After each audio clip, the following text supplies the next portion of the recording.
Hello people, कैसे हैं आप सभी लोग।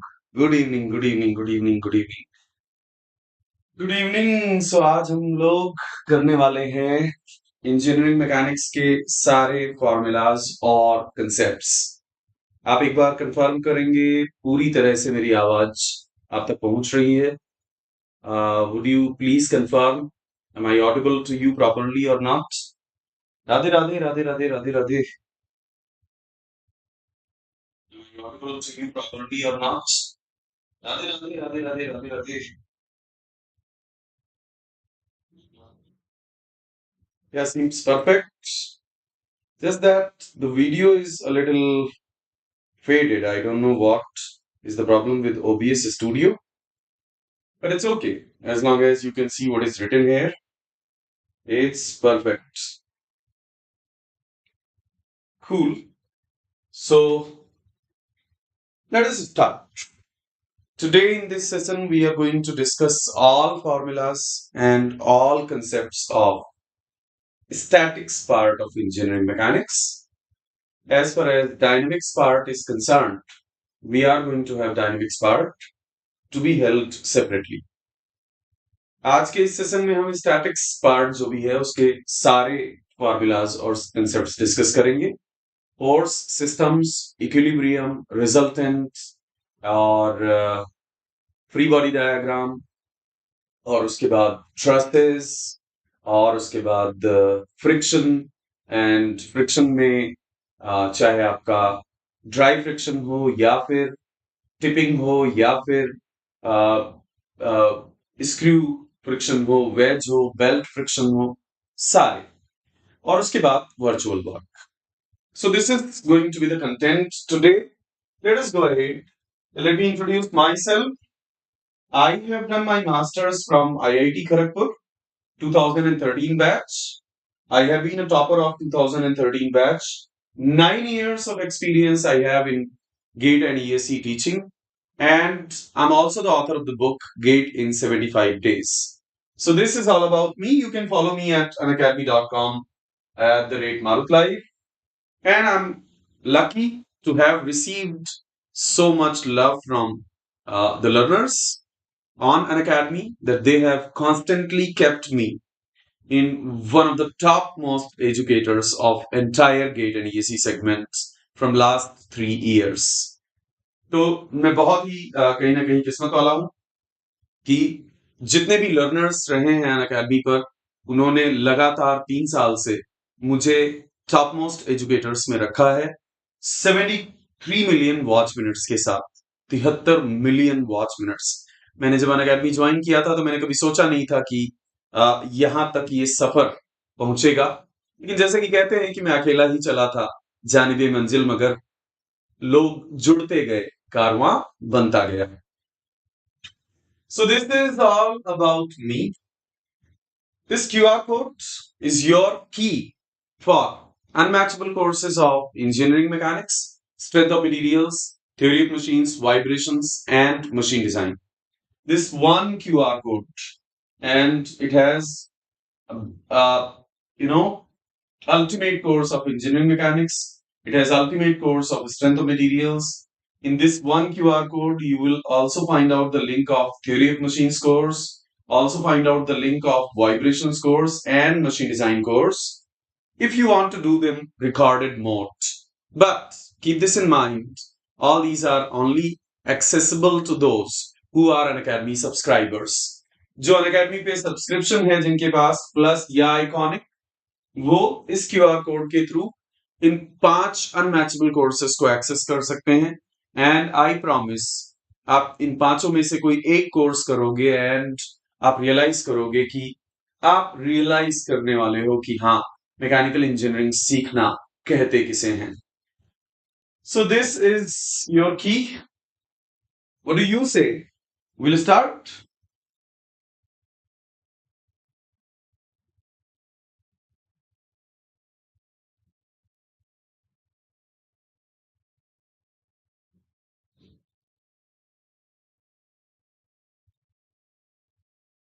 क्या आप सभी सब्जेक्ट्स के ऑल फॉर्मूलाज एंड कंसेप्ट्स लेने वाले हैं?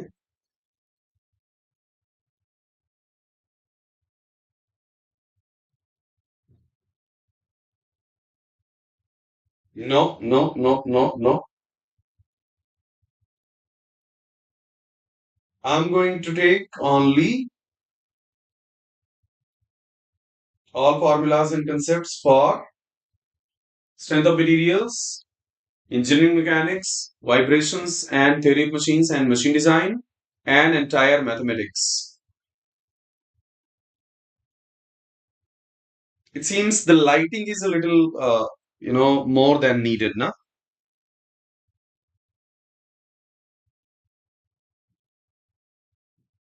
इधर भी chat off होगा ना इधर chat off नहीं हो सकता so if you please permit me I would like to change the lighting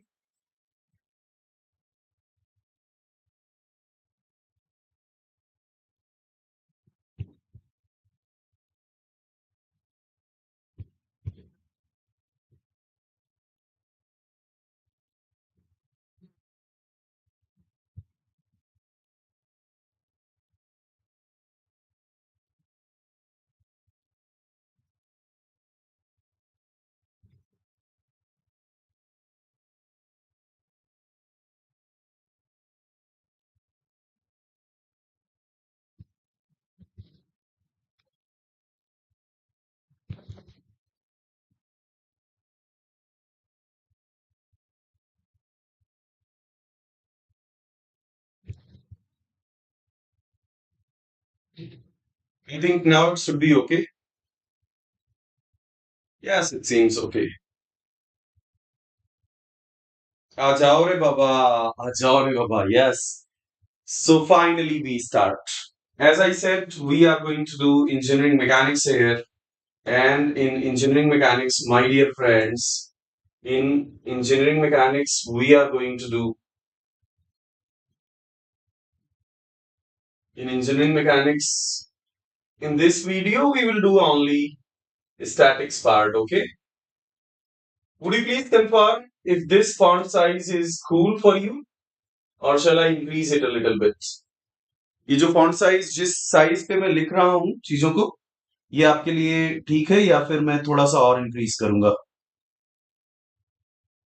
क्या हम इस कंटेंट को डायरेक्ट शॉर्ट नोट्स में रजिस्टर कर सकते हैं बिल्कुल make slide more accessible to watch yes that's very correct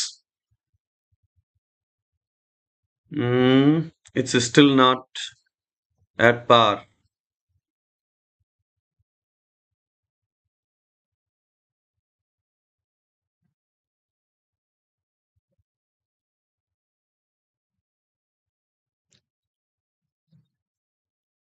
is it now good I think now it is good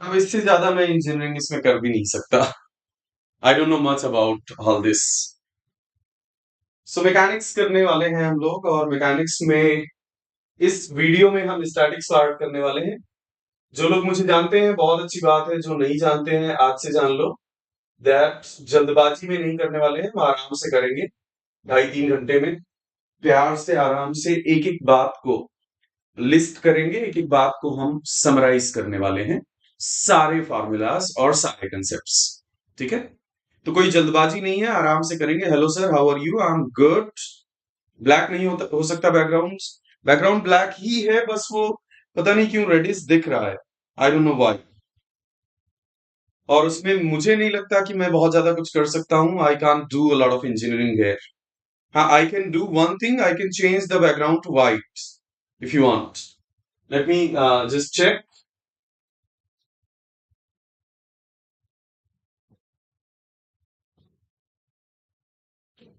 that if I change the background to white, then how is it going to be? I think now it is better.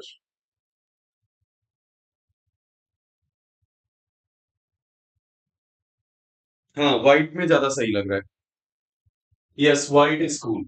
चलो तो एक बार फिर से बता दो properly Audible हूं मैं किसी को कोई आवाज में दिक्कत कहीं कोई समस्या नहीं करें शुरू लेट्स स्टार्ट हाँ चलो तो हम लोग करने वाले हैं इंजीनियरिंग मैकेनिक्स और इंजीनियरिंग मैकेनिक्स में हम सिर्फ और सिर्फ स्टैटिक्स पार्ट करने वाले हैं. We are going to do engineering mechanics, and in engineering mechanics we'll do statics part. Chapter 1 we will be doing force, systems and equilibrium, and chapter 2 we'll be doing chapter 1 we'll be doing force, systems and equilibrium. Chapter 2 we will be doing trusses, and chapter 3 we will be doing friction. And in this video only, we will be doing virtual work, which is going to be chapter number 4. In this video only, we are going to do virtual work, which will be chapter number 4. So in this video, we will do only statics part. Dynamics के लिए क्या करेंगे sir? Dynamics के लिए एक video और आएगा. इस वीडियो में हम सिर्फ स्टैटिक्स पार्ट करने वाले हैं, ये ध्यान रखना. तो फोर्स, सिस्टम्स एंड इक्विलिब्रियम से करते हैं शुरुआत, जो है हमारा सबसे पहला chapter. Force, systems and equilibrium. Force, systems and equilibrium. एक क्लैरिफिकेशन मैं आपको और दे दूं, ये कोई कॉम्प्रिहेंसिव डिटेल्ड क्लास नहीं है, ये सिर्फ एक रिवीजन क्लास है. ये उनके लिए है जिन्होंने एक बार मैकेनिक्स का स्टैटिक्स वाला पार्ट पढ़ लिया हो डिटेल में, और एक वीडियो में पूरी स्टैटिक्स पार्ट को रिवाइज करना चाहते हैं. और खासकर उनके लिए जिन्होंने मुझसे पढ़ा हो यूट्यूब पर या प्लस पर. यूट्यूब पर भी मेरा पूरा मैकेनिक्स का कोर्स अवेलेबल है, प्लस पर भी मेरा पूरा मैकेनिक्स का कोर्स अवेलेबल है. So those who have studied mechanics once, the statics part, this video is for especially for them if they want to revise entire thing in a matter of 2-3 hours, and especially for those who studied mechanics from my classes either on Unacademy Plus or on YouTube. Because if you have studied mechanics from me, then it's going to have a resonance. All the things that I will discuss, they will easily connect. You will easily connect with them. So in the very first topic, and by the way, I'm just going to say every time we did this, because I'm assuming that either you have done my mechanics classes on YouTube or you have done my mechanics classes on Unacademy. मैं ये मान के चल रहा हूं कि या तो आपने मेरा स्टैटिक्स पूरा Unacademy प्लस पर, या फिर मेरा मैकेनिक्स का सारा कंटेंट YouTube पर भी अवेलेबल है. तो या तो Unacademy प्लस पर या YouTube पर आपने मेरा कंटेंट किया हुआ है. तो मैं बार बार कहता रहूंगा कि हमने ये किया, तो प्लीज बुरा मत मानना. तो in the very first topic हमने किया था all about force end moment. सबसे पहले टॉपिक में हमने किया था फोर्स और मोमेंट के बारे में हर एक जानकारी, और इसमें सबसे पहले हमने फोर्स के बारे में सीखा था. At the very first of all हमने फोर्स के बारे में सीखा था. फोर्स के बारे में क्या सीखा था? फोर्स के बारे में हमने ये सीखा था दैट फोर्स एक ऐसी चीज है जो बॉडी के रेस्ट या मोशन की अवस्था को चेंज करने की कोशिश करे. फोर्स के बारे में सबसे पहली बात, force is something anything something that tends. ये ध्यान रखना, टेंड्स जरूरी है. आप दीवार पर फोर्स अप्लाई करोगे तो आप दीवार को मूव नहीं करा दोगे, लेकिन दीवार को मूव कराने की टेंडेंसी जरूर है आप में. तो force is something that tends to change the state of rest और motion of a body. State of rest और मोशन ऑफ अ बॉडी.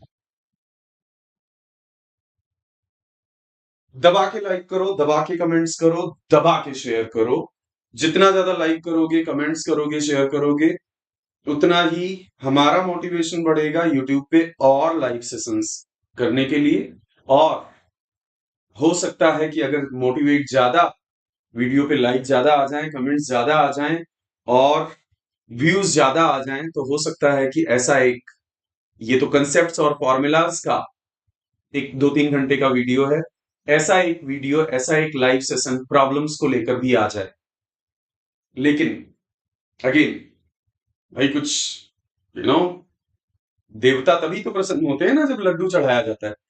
तो अगर लाइक कमेंट शेयर करो खूब दबा के और व्यूज अच्छे आएंगे, तो हो सकता है ऐसा कि जैसे कंसेप्ट्स और फॉर्मूलाज का ये वीडियो आपके सामने है, ऐसे ही प्रॉब्लम्स का, सिर्फ प्रॉब्लम्स का 3-4 घंटे सिर्फ स्टैटिक्स की सारी अच्छी अच्छी प्रॉब्लम्स डिस्कस करें, ऐसा एक सेशन भी आ जाए।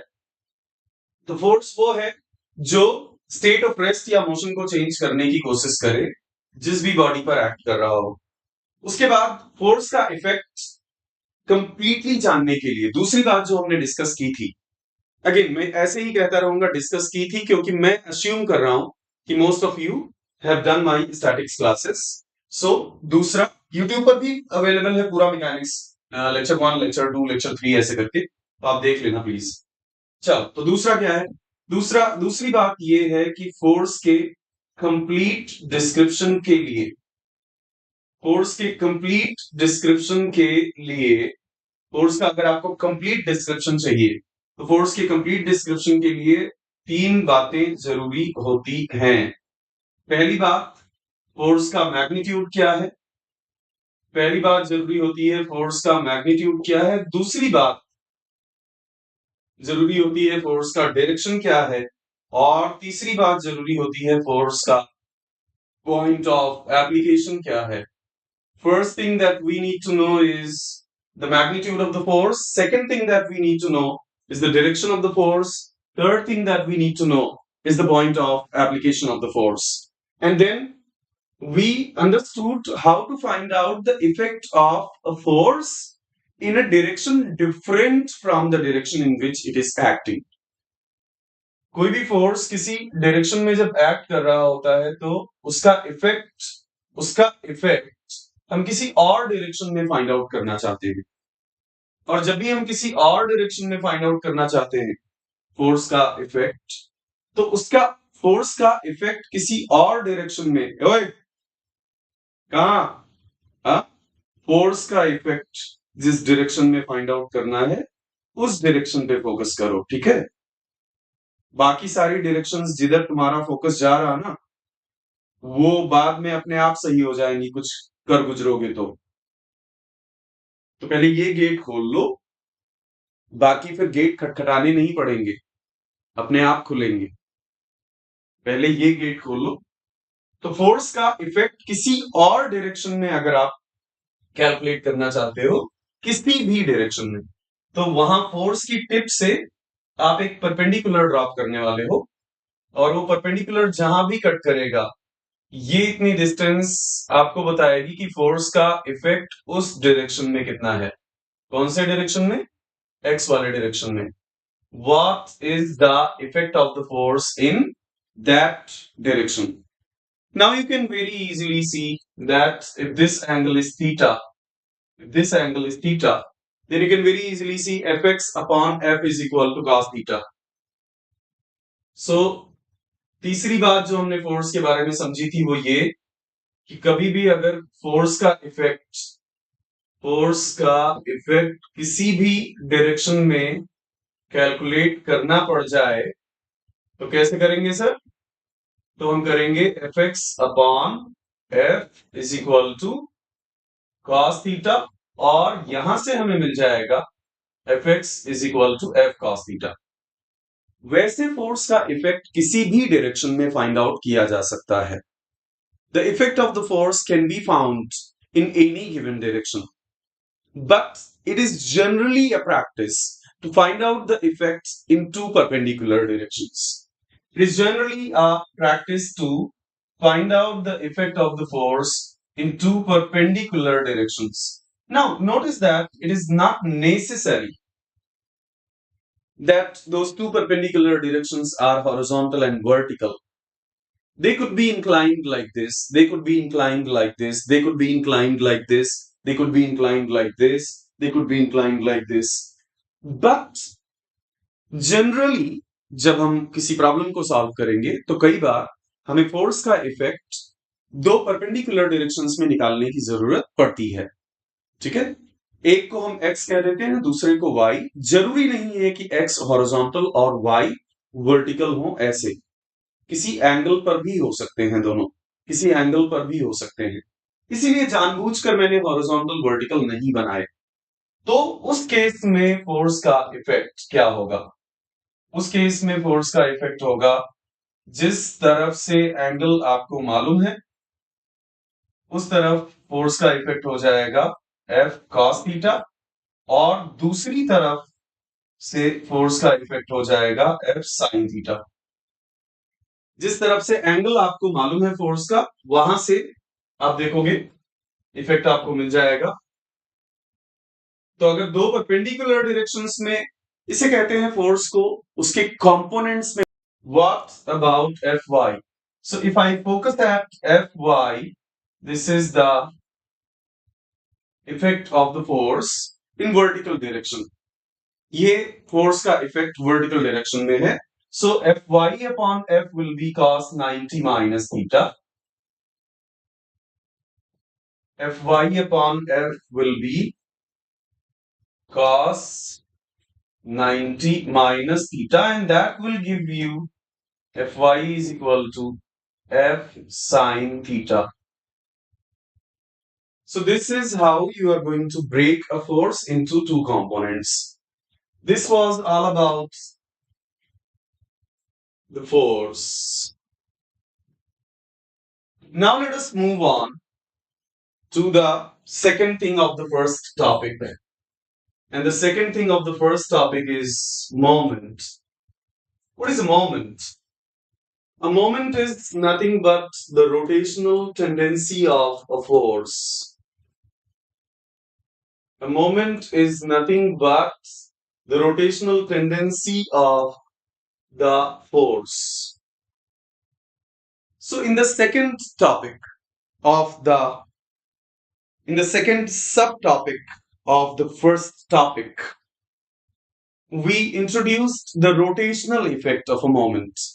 For example, if I hold this pen like this, then its weight is applying a rotational effect like this.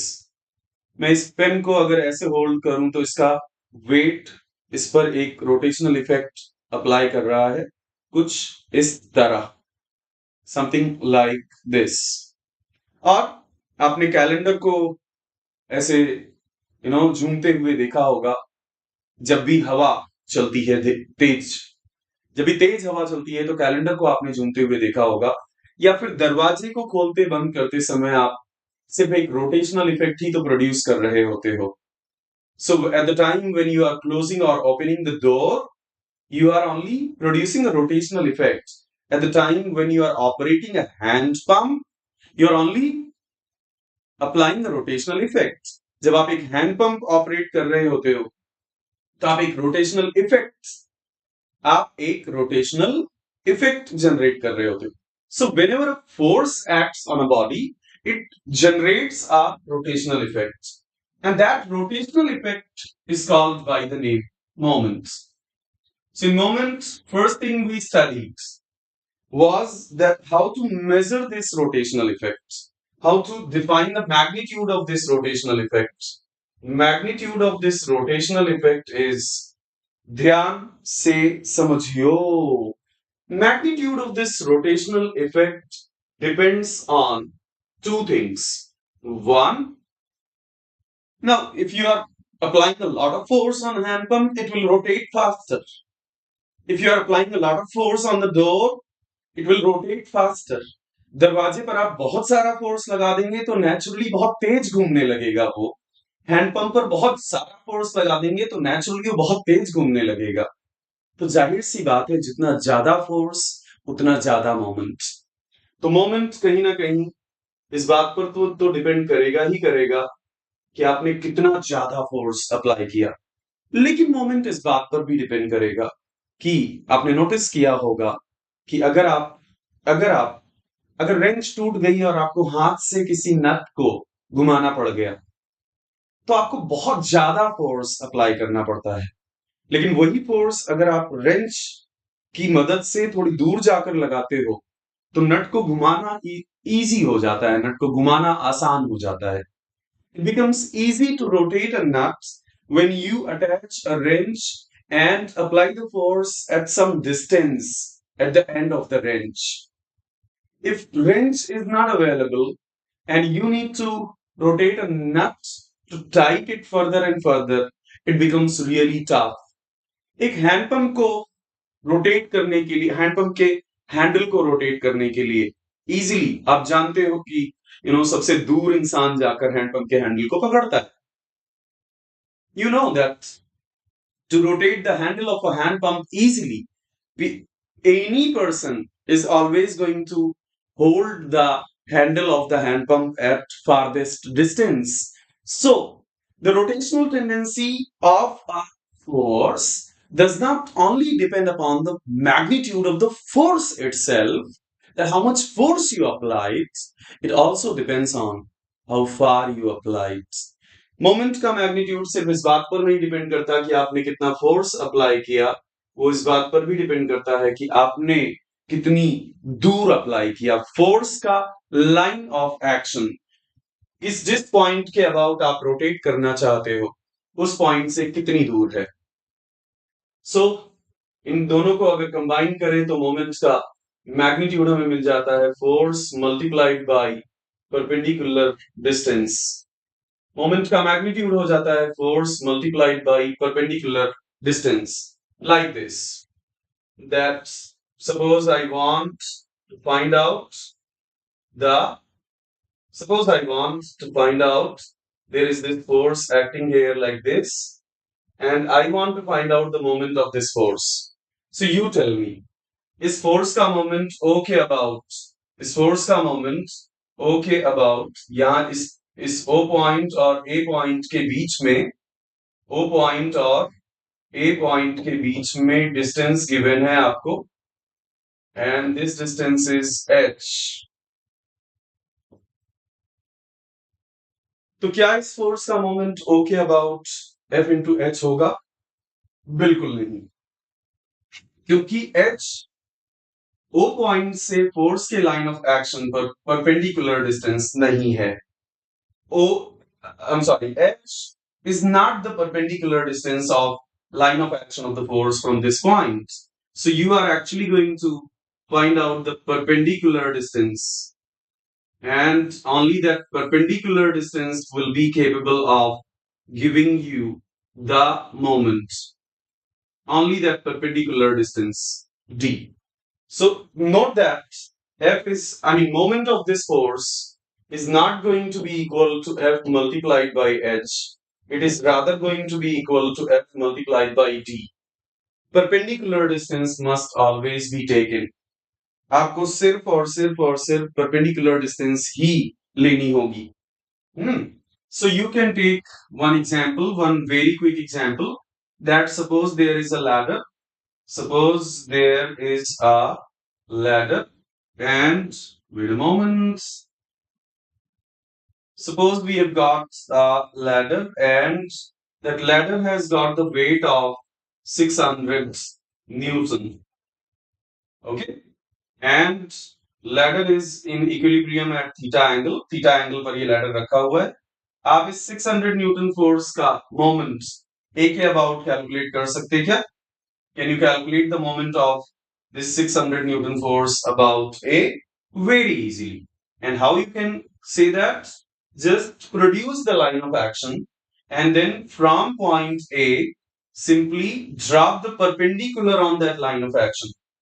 Just produce the line of action of the force. आप force का line of action produce करें और उस line of action को produce करने के बाद यहां से ए पॉइंट से परपेंडिकुलर डालें। ये डिस्टेंस आपको देने वाली है moment. This distance is going to give you the moment. So moment of this 600 Newton force about A will become 600 multiplied by D. D को आप लिख सकते हैं L by 2 cos theta. D you can write as L by 2 cos theta. So finally this moment will become 600 multiplied by L by 2 cos theta. Final answer will be 300 L cos theta. अगर आपको ladder की length मालूम हो और ladder जिस angle पर टिकी हुई है, जिस एंगल पर लैडर को रखा गया है, वो एंगल मालूम हो, तो बड़े आराम से आप कैलकुलेट कर सकते हो मोमेंट की value. So this is how you calculate the moments. Now second thing, moment के बारे में हमने एक बहुत इंटरेस्टिंग, अगर आपको याद हो, मोमेंट के बारे में हमने एक बहुत इंटरेस्टिंग ऑब्जर्वेशन, बहुत ही इंटरेस्टिंग ऑब्जर्वेशन सीखा था. एंड दैट ऑब्जर्वेशन वाज कि मोमेंट्स एक वेक्टर जैसी क्वांटिटी है. ये याद रखना, मैं बोल रहा हूं वेक्टर जैसी क्वांटिटी है. मोमेंट पूरी तरह से एक स्केलर क्वांटिटी नहीं कह सकते हम. क्यों? क्योंकि अगर मैं जैसे आपका लैपटॉप है और उस लैपटॉप में आप इमेजिन करो लैपटॉप के मॉनिटर को, और उसके बाद इमेजिन करो लैपटॉप के कीबोर्ड को, तो ये हो गया एक्स वाई प्लेन और ये हो गया जेड एक्स प्लेन. ऐसे ही लैपटॉप के साइड में तो कोई कवरिंग नहीं है, लैपटॉप के साइड में तो आपने कवर नहीं किया हुआ है, लेकिन अगर आप कवर कर दो, लैपटॉप के साइड में भी एक दीवार बना दो, तो आपको वाईजेड प्लेन मिल जाएगा. Then you are going to get YZ plane. अब जो मोमेंट मतलब एक रोटेशनल टेंडेंसी. जब भी आप फोर्स अप्लाई करोगे, फोर्स बॉडी को किसी भी पॉइंट के अबाउट रोटेट करने की कोशिश करेगा. Whenever you apply a force, the force is going to have a tendency to rotate the body about any point. Cool? So, moment is rotational tendency of a force. Moment क्या है? Moment है force की rotational tendency. चाहे आप park में बच्चों को seesaw खेलते हुए देख लें, चाहे आप स्टीयरिंग घुमाते हुए देख लें कार की, जितनी रोटेशनल टेंडेंसीज दिख रही हैं, वो सब किसी ना किसी फोर्स का मोमेंट है. They are nothing but the moment of the force. But suppose वो सेम मैग्नीट्यूड का फोर्स, सेम मैग्नीट्यूड का मोमेंट इस प्लेन में भी प्रेजेंट हो सकता है, और सेम मैग्नीट्यूड का मोमेंट इस प्लेन में भी प्रेजेंट हो सकता है, और सेम मैग्नीट्यूड का मोमेंट इस प्लेन में भी प्रेजेंट हो सकता है. वो जो रोटेशनल टेंडेंसी है, वो एक्स वाई प्लेन में भी प्रेजेंट हो सकती है. कार के वाइपर को आपने देखा होगा रोटेट होते हुए. अरे आप, कोई दिन ऐसा नहीं होता जिस दिन आप ढेर सारा मोमेंट ना यूज करो अपनी डेली लाइफ में. जैसे बॉटल का कैप ओपन करते समय आप बॉटल के कैप को रोटेट करते हो. तो एनीवेज, वो मोमेंट एक्स वाई प्लेन में हो सकता है, वो मोमेंट वाई जेड प्लेन में हो सकता है, वो मोमेंट जेड एक्स प्लेन में हो सकता है. एक्चुअली वो मोमेंट किसी चौथे प्लेन में भी हो सकता है. तो लोगों ने कहा कि इसका मतलब, अगर ये मैं बोलूं 50 न्यूटन मीटर का मोमेंट है, मैं बोलूं 50 न्यूटन मीटर का मोमेंट है, तो वो 50 न्यूटन मीटर का मोमेंट एक्स वाई प्लेन में भी हो सकता है, 50 न्यूटन मीटर का मोमेंट वाई जेड प्लेन में भी हो सकता है, और वो 50 न्यूटन मीटर का मोमेंट जेड एक्स प्लेन में भी तो हो सकता है. इसका मतलब तीनों 50 न्यूटन मीटर सेम तो नहीं हुए. मैग्नीट्यूड काफी नहीं है. मोमेंट को स्पेसिफाई करने के लिए मैग्नीट्यूड के साथ साथ ये भी बताना होगा कि वो मोमेंट किस प्लेन में इंड्यूस हुआ है. एक मोमेंट की कंप्लीट जानकारी के लिए इतना काफी नहीं है कि मोमेंट का मैग्नीट्यूड क्या है, आपको मोमेंट का प्लेन भी बताना होगा. To know the complete information of a moment, knowing only the magnitude is not enough. You will have to know also the plane of the moment. You will have to specify the plane of the moment, and you will be amazed to know that what way, what jugaad, what methodology people brought to specify the plane. They said, I will specify the plane by specifying the normal of the plane.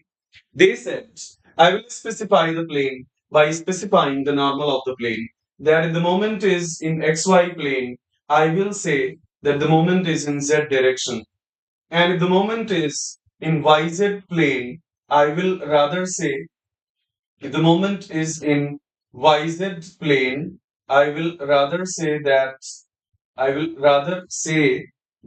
the moment is in x direction. And if the moment is in zx plane, I will rather say that the moment is in y direction. So people said that a moment, if it is contained in xy plane, I will specify, I will take the, I will specify the normal of the plane to know the plane. Actually, my target is plane. उसकी normal को specify करना तो बहाना है, असली मकसद plane के बारे में बताना है, असली मकसद प्लेन के बारे में बताना है। ऐसे ही जब मोमेंट वाइजेड प्लेन में कंटेन्ड हो, जब मोमेंट वाइजेड प्लेन में कंटेन्ड हो, तो मैं बोलूंगा कि मोमेंट एक्स डायरेक्शन में है। वो सिर्फ एक तरीका है प्लेन को स्पेसिफाई करने का, याद रखना। और जब मोमेंट जेड प्लेन में कंटेन्ड हो, तो मोमेंट को वाई डायरेक्शन में बोला जाएगा। Then we are going to say that the moment is in Y direction. So we conclude that to know a moment completely, magnitude is not enough.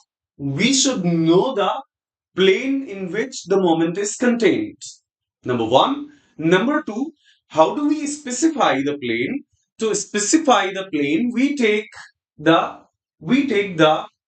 help of normal of the plane. We take the help of perpendicular of the plane. Cool. And then then this has got a simple rule to implement. ये दाएं हाथ का खेल है, कहते हैं ना बाएं हाथ का खेल। मोमेंट बाएं हाथ का खेल नहीं है, मोमेंट दाएं हाथ का खेल है।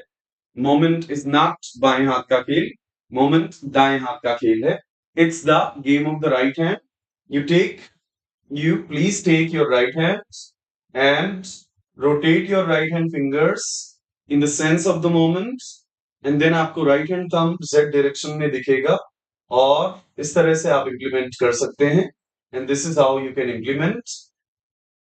Similarly, if you rotate your fingers in YZ plane, if you rotate your fingers in YZ plane, you will notice that the thumb is going in X direction. अगर आप YZ plane में अपनी fingers को rotate करोगे, आप notice करोगे कि आपका right hand thumb X में जाता हुआ दिखेगा. Similarly, अगर आप अपने आपके राइट हैंड फिंगर्स को ZX प्लेन में रोटेट करोगे, if you rotate your right hand fingers in the ZX plane, right hand thumb will be visible going in the Y direction. So today onwards, please remember, moment has been converted into a vector quantity where its magnitude is its magnitude, but its direction is actually a methodology to represent its plane. A moment has been converted into a vector-like quantity where its magnitude is its magnitude. It represents its value. It represents how much it is, and its direction does not represent direction. It doesn't have any direction. It's not like normal vector quantities. Its direction is only a excuse of actually specifying plane. Moment जब भी specify किया जाएगा, एक vector की तरह किया जाएगा, जहां पर उसके मैग्नीट्यूड का मतलब उसका मैग्नीट्यूड होगा, उसके मैग्नीट्यूड का मतलब उसकी वैल्यू होगी, दैट्स इट। उसके मैग्नीट्यूड का मतलब उसकी वैल्यू होगी, बट उसकी डायरेक्शन का मतलब उसके पास कोई डायरेक्शन नहीं है। उसके डायरेक्शन तो सिर्फ एक बहाना है, असली मकसद प्लेन बताना है। The real target is to specify the plane. So तीसरी बात हमने समझी, दूसरी बात हमने समझी कि मोमेंट एक वेक्टर जैसी क्वांटिटी क्यों है, मोमेंट को एक वेक्टर क्यों बना दिया गया, और इसको इंप्लीमेंट करने के लिए हमारे पास राइट हैंड थंब रूल है। और इसको इम्प्लीमेंट करने के लिए हमारे पास राइट हैंड थंब रूल है। मोमेंट के बारे में एक दूसरी बात समझी हमने, मोमेंट के बारे में एक दूसरी बात समझी, इनफैक्ट इसको हम तीसरी बात भी बोल देते हैं। और ये तीसरी बात है एक स्पेशल तरह का सिस्टम, एक बहुत स्पेशल तरह का सिस्टम। हे गाइस, मजा आ रहा है? ऐसे ही हम पूरा 50 नंबर गेट के, मैं सिर्फ कॉम्प्रिहेंसिवली नहीं करवाने वाला, मैं डेली क्विज लेने वाला, मैं रिवाइज करवाने वाला, मैं चैप्टर वाइज टेस्ट लेने वाला, मैं डीपीपी देने वाला, पहले पढ़ाऊंगा डिटेल में, हर दिन क्विज, हर दिन क्विज, हर दिन क्विज, हर दिन प्रैक्टिस प्रॉब्लम्स, हर दिन प्रैक्टिस प्रॉब्लम्स, हर दिन प्रैक्टिस प्रॉब्लम्स। मैं पीवाईक्यूज देने वाला आपको, गेट के सारे PYQs and mission DDR batches में 50 मार्क्स। मैं इसी तरह कमांड करवाने वाला, मैं झुकेगा नहीं साला। ऑल राइट, तो कीप दिस इन माइंड। अगर आपने मेरा हाथ पकड़ा है तो आप रियलाइज करोगे कि आपने एक रिलेशन बिल्ड की है। कपल क्या है? Couple is a system of equal, opposite and non collinear forces. Couple एक दो इक्वल, ऑपोजिट और नॉन कोलिनियर फोर्सेस का सेट है।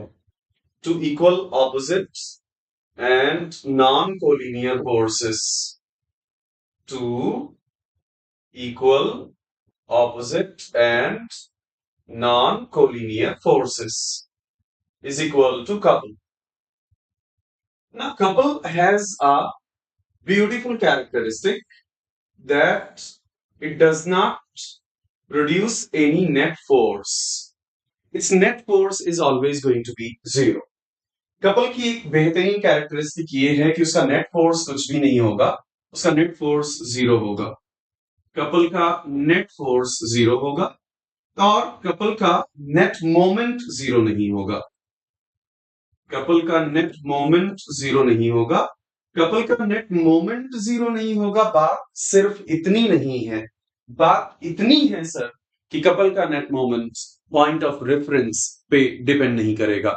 The net moment of the couple will be non-zero, and it's not only that the net moment of the couple will be non-zero, it's also that the net moment of the couple will be independent of the point of reference. Independent of the point of reference. The moment of the couple will be non-zero, and it will not only be non-zero, it will be independent of the point of reference. You calculate that moment about point A, or you calculate that moment about point B, or you calculate that moment about point C, you will get the same value every single time. एक couple का net force zero होता है बच्चे, और couple का net moment zero नहीं होता है बच्चे, और कपल का नेट मोमेंट जीरो नहीं होता है, कुछ ना कुछ नेट मोमेंट होगा, पहली बात। दूसरी बात, दैट कपल का net moment point of reference से इंडिपेंडेंट होता है। आप ए के अबाउट कैलकुलेट करो, बी के अबाउट कैलकुलेट करो, सी के अबाउट कैलकुलेट करो, हर बार वही वैल्यू मिलने वाली है। आप किसी भी पॉइंट के अबाउट कैलकुलेट करोगे, every single time you are going to get exactly the same value, and that value will be simply one magnitude of any one force, magnitude of any one force multiplied by perpendicular distance between them. Now this definition is a little different from the definition of the moment. Moment की definition में F into D में D उस moment, उस force का perpendicular distance था point से, लेकिन यहां पर D जो है वो परपेंडिकुलर डिस्टेंस है उन दोनों फोर्सेस के बीच में, परपेंडिकुलर डिस्टेंस उन दोनों फोर्सेस के बीच में perpendicular distance. This is all about couple. Couple जैसा कि मैं बताऊं आपको, कपल हर दिन कोई ऐसा दिन नहीं होता जब आप इक्वल, ऑपोजिट और नॉन कोलिनियर फोर्सेस यूज ना करते हो। Equal, equal, opposite, equal, opposite और नॉन कोलिनियर फोर्सेस, कोई ऐसा दिन नहीं होता जब आप यूज ना करते हो. Every single day you use equal opposite or non-collinear forces.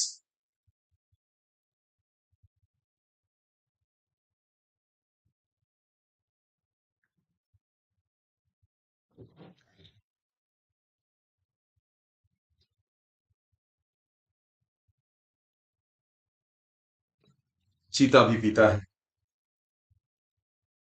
So equal opposite and non-collinear forces. This is couple. Just one last thing, and we are done with this very first topic.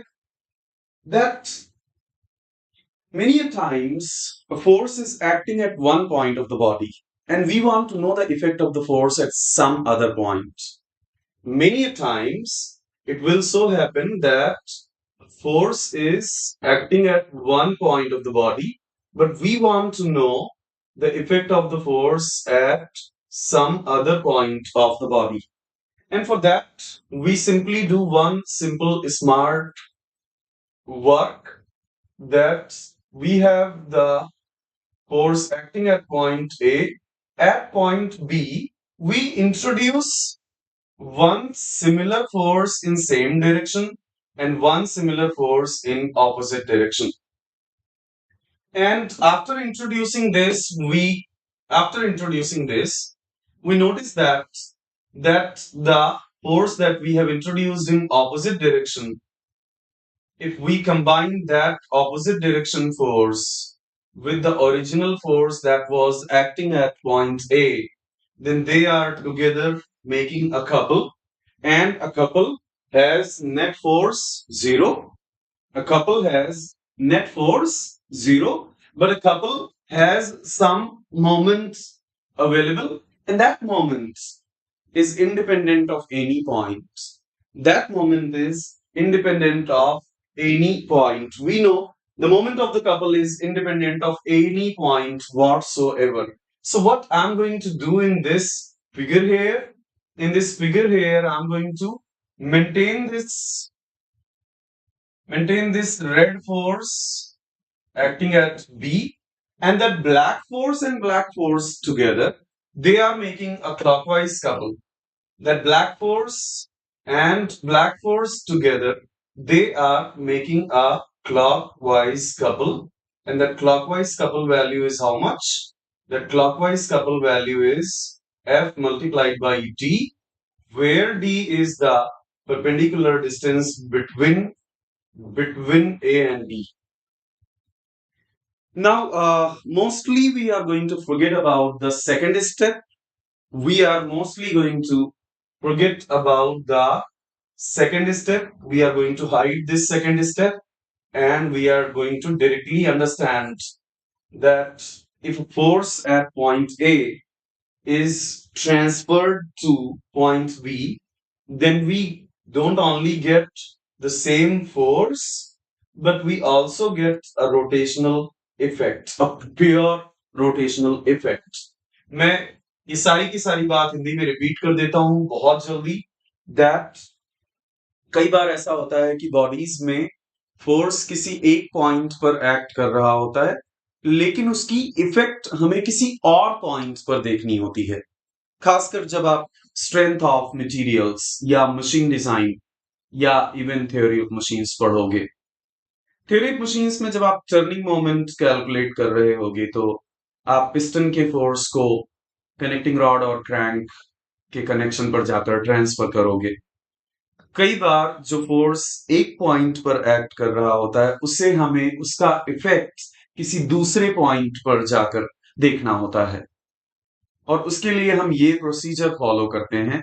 That ए पर force act कर रहा था, उसी तरह का exactly equal और हर मायने में बराबर डायरेक्शन, मैग्नीट्यूड सब सेम, वैसा ही फोर्स हमने बी पर अपनी तरफ से लगा दिया. ऐसे कैसे लगा सकते भाई? तो उसको कैंसिल करने के लिए फिर ऑपोजिट भी लगाना पड़ा. अब जो उसी एग्जैक्टली हूबहू जो हमशक्ल हमने बी पर पैदा किया था, उसको हमने मेंटेन कर लिया, और उसको बैलेंस करने के लिए जो ऑपोजिट डायरेक्शन में लगाया था उसको पहले ओरिजिनल वाले से मिलाकर देखा तो वो कपल दिखा हमें, और उस ब्लैक वाले कपल को हमने एक रोटेशनल टेंडेंसी की तरह इंट्रोड्यूस कर दिया। इसे कहते हैं इक्विवेलेंट फोर्स कपल सिस्टम। इस पूरे फिनोमिनन को कहते हैं equivalent force couple system. This entire thing is known by the name equivalent force couple system। और इसको लैंग्वेज में ऐसे बोल सकते हैं that ए पर लगता हुआ एक फोर्स बी पर एक फोर्स और एक कपल के बराबर होगा। The force acting at A will be equivalent to a force plus a couple acting at B. So I will write this language, that what is this equivalent force couple system? Force at A is equivalent. Force at A is equivalent to a force plus couple system. Force plus couple system at B. A point पर लगने वाला force B point पर एक force couple system के बराबर होगा।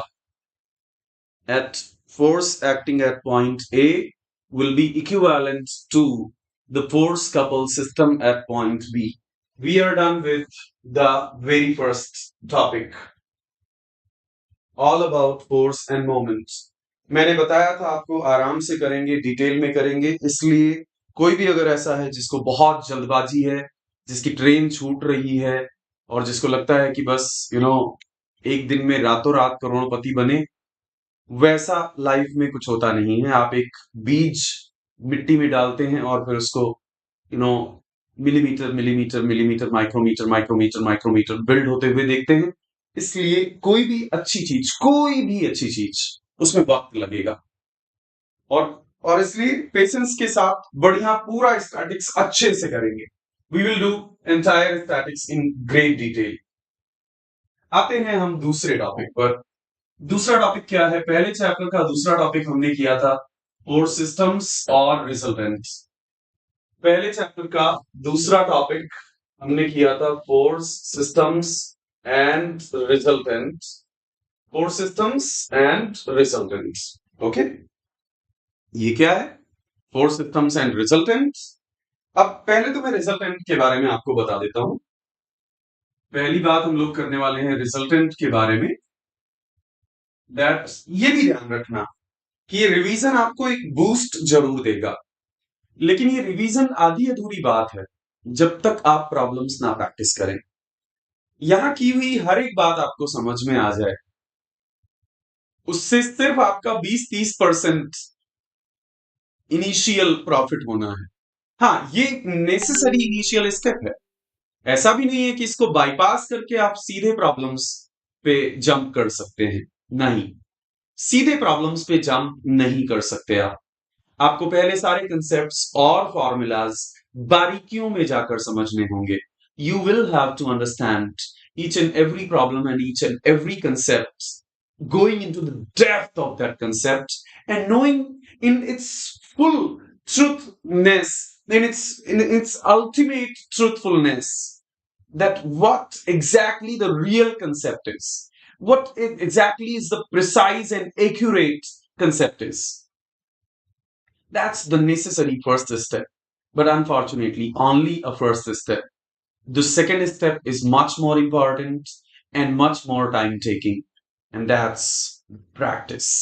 This is like you watch someone driving the car. This is a necessary first step. This is essential. That you watch him, how his steering is being rotated, how he's pushing the clutch pedal, how he's changing the gear lever, how he's accelerating the car, how is, how by what degree he's rotating the steering. You watch all this happening, but your car driving is never going to be perfect unless you yourself sit in the captain seat and you yourself take the charge and you yourself say that I'll take the risk. I'll take the risk. लूंगा मैं risk. तो दोस्त, ये एक necessary essential first step है कि आप concepts को और फार्मूलाज को बिल्ड करें, लेकिन बिना प्रैक्टिस के कुछ नहीं होगा. और मैं फिर से कहता हूं, आप एक बेहतरीन सेशन चाहते हैं स्टैटिक्स की पूरी प्रैक्टिस के लिए, motivate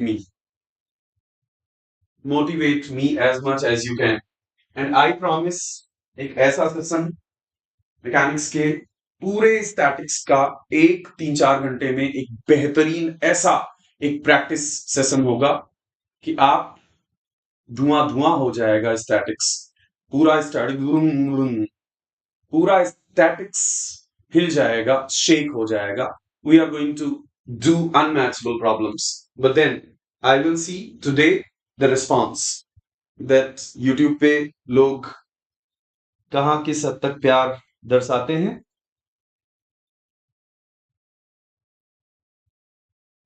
So let us now do resultants.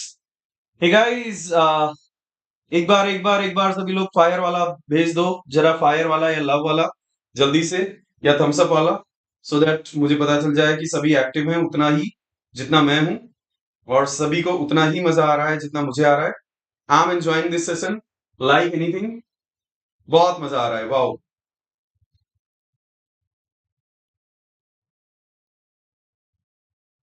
आपके फोन की नोटिफिकेशन वॉइस मुझे फोन की तरफ ले जाती है.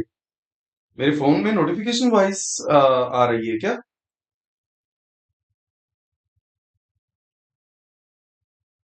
चलो चलो चलो चलो चलो वेट करते हैं. तो रिजल्टेंट क्या है? रिजल्टेंट क्या है ये समझने के लिए आपको ये समझना होगा दैट रियल प्रैक्टिकल बॉडीज में कई बार एक फोर्स, दो फोर्स, तीन फोर्स, चार फोर्स, पांच फोर्स, छह फोर्स, सात फोर्स, आठ फोर्स, नौ फोर्स, 10 फोर्स, वो फोर्स, राफेल. कई बार तो ऐसा भी होता है कि इनफाइनाइट फोर्सेस एक्ट कर रहे होते हैं. रियल प्रैक्टिकल सिस्टम में 1 2 3 4 10 12 50 100 1000 2000 इनफाइनाइट नंबर ऑफ फोर्सेस एक बॉडी पर एक्ट कर सकते हैं. नेचुरली आप बोलोगे कि यार ये ऐसे तो काम नहीं चलेगा, दिस इज नॉट डन. एक एक बॉडी पर 50 फोर्सेस एक्ट कर रहे हैं.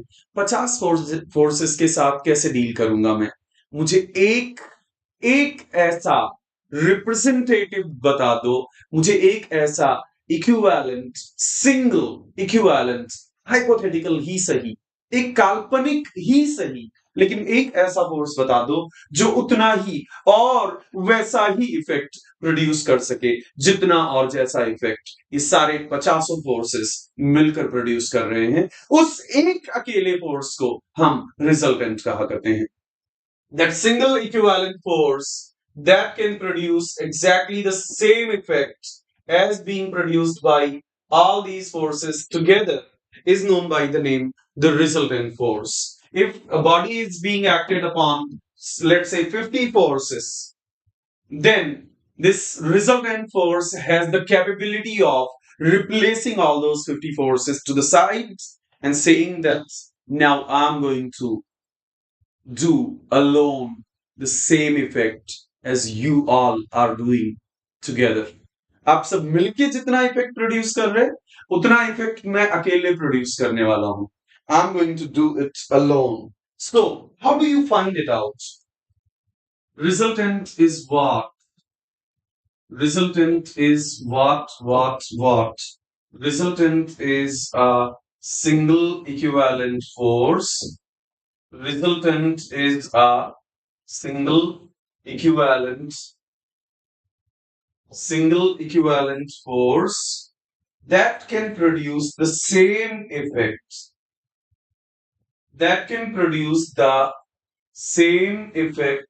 as being produced by all actual forces together. That can produce the same effect as produced by all actual forces together. सारे एक्चुअल फोर्सेस मिलकर जितना इफेक्ट प्रोड्यूस करेंगे, रिजल्टेंट अकेला उतना ही इफेक्ट प्रोड्यूस कर दे. उसे कहते हैं resultant. Then it is called as resultant. Calculate कैसे करेंगे? समझ गया सर, अब बता दो कैलकुलेट कैसे करेंगे। How will we calculate the resultant value, the magnitude, the direction, like this only, like this is language only ना। हाँ, in this language only everything is hidden. इसी लैंग्वेज में सब कुछ लिखा हुआ है। इस लैंग्वेज में दो तीन लाइन में रिजल्टेंट को फाइंड आउट करने का सार है। और वो सार ये है कि रिजल्टेंट उतना ही और वैसा ही इफेक्ट प्रोड्यूस करे जितना और जैसा इफेक्ट सारे फोर्सेस मिलकर प्रोड्यूस कर रहे। रिजल्टेंट उतना ही और वैसा ही इफेक्ट प्रोड्यूस करे जितना इफेक्ट सारे फोर्सेस मिलकर प्रोड्यूस कर रहे।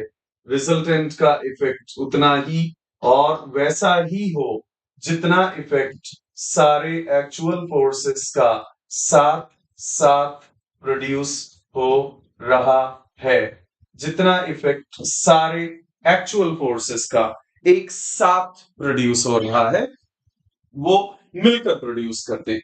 तो इसी बात को अगर मैं एक्स डायरेक्शन में इंप्लीमेंट करूं तो एक्स डायरेक्शन में रिजल्टेंट का कुछ इफेक्ट होगा आर कॉस थीटा, और एक्स डायरेक्शन में सारे एक्चुअल फोर्सेस के कुछ सारे एक्चुअल फोर्सेस के भी कुछ कंपोनेंट्स होंगे।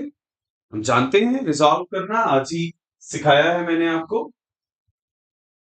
आज ही सिखाया है मैंने आपको कि फोर्स का इफेक्ट किसी भी डायरेक्शन में फाइंड आउट कर सकते हो आप। You can find out the effect of the force in any arbitrary direction that we have learned it in the first subtopic of first topic। पहले टॉपिक के पहले सब टॉपिक में हमने सीखा है। अब हम पहले चैप्टर के दूसरे टॉपिक पर हैं, फोर्स सिस्टम्स एंड रिजल्टेंट्स। तो सारे फोर्सेस का इंडिविजुअल इफेक्ट आप फाइंड आउट कर सकते हो एक्स डायरेक्शन में। इसी बात को हम वाई डायरेक्शन में भी तो इंप्लीमेंट कर सकते हैं कि रिजल्टेंट का वाई डायरेक्शन में कितना इफेक्ट। रिजल्टेंट का वाई डायरेक्शन में इफेक्ट है R sin theta. What is the effect that resultant is having in Y direction?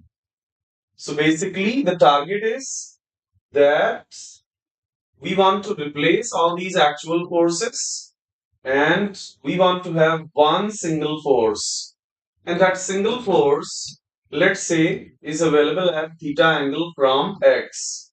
Then what will be the effect of resultant in y direction r sin theta? And by definition of the resultant, it must be same as the effect of all original forces in y direction. Cool. Now these two things, and then we are going to have third effect, and the third effect is moment.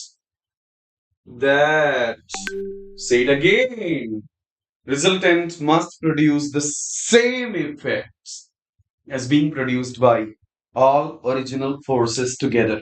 Resultant को उतना ही और वैसा ही effect produce करना होगा जितना और जैसा effect सारे एक्चुअल फोर्सेस मिलकर प्रोड्यूस कर रहे।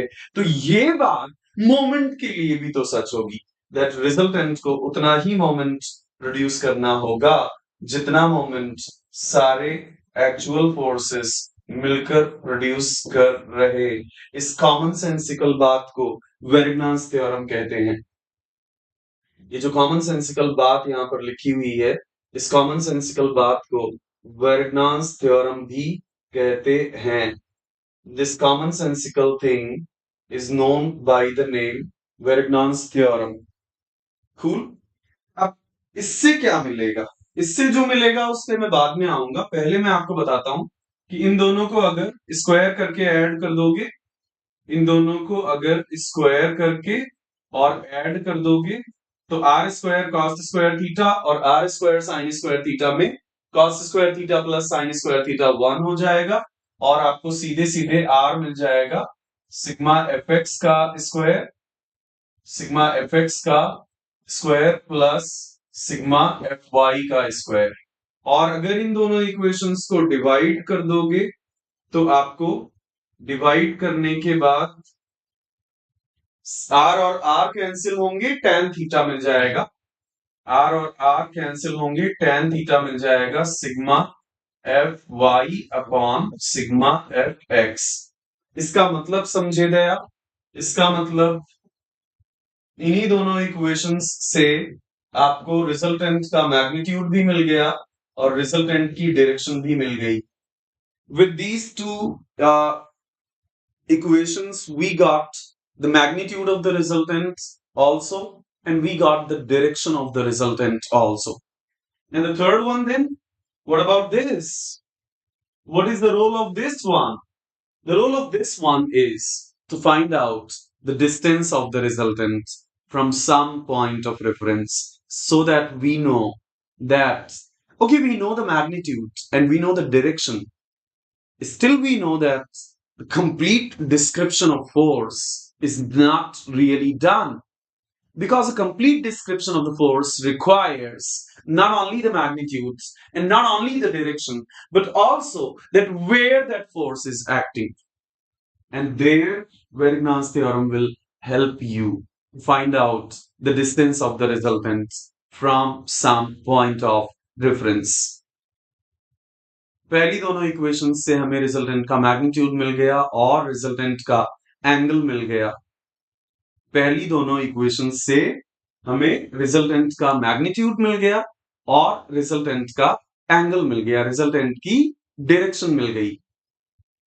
अब इतना तो काफी नहीं है, क्योंकि एक फोर्स को कंप्लीटली रिप्रेजेंट करने के लिए बच्चे, एक फोर्स को कंप्लीटली रिप्रेजेंट करने के लिए हमें यह भी जानना होता है कि वो कहां एक्ट कर रहा है। आप जानते हो कि अभी हैंडपंप वाला एग्जांपल मैंने दिया था, दैट हेलो, कहां ध्यान है भाई? इधर आओ, इधर आओ, इधर आओ, इधर आओ, इधर आओ, इधर आओ, इधर नोटबुक वहीं रखो, इधर तुम आओ, तुम आओ, तुम, हाँ तुम खिड़की से बाहर देख रहे हो।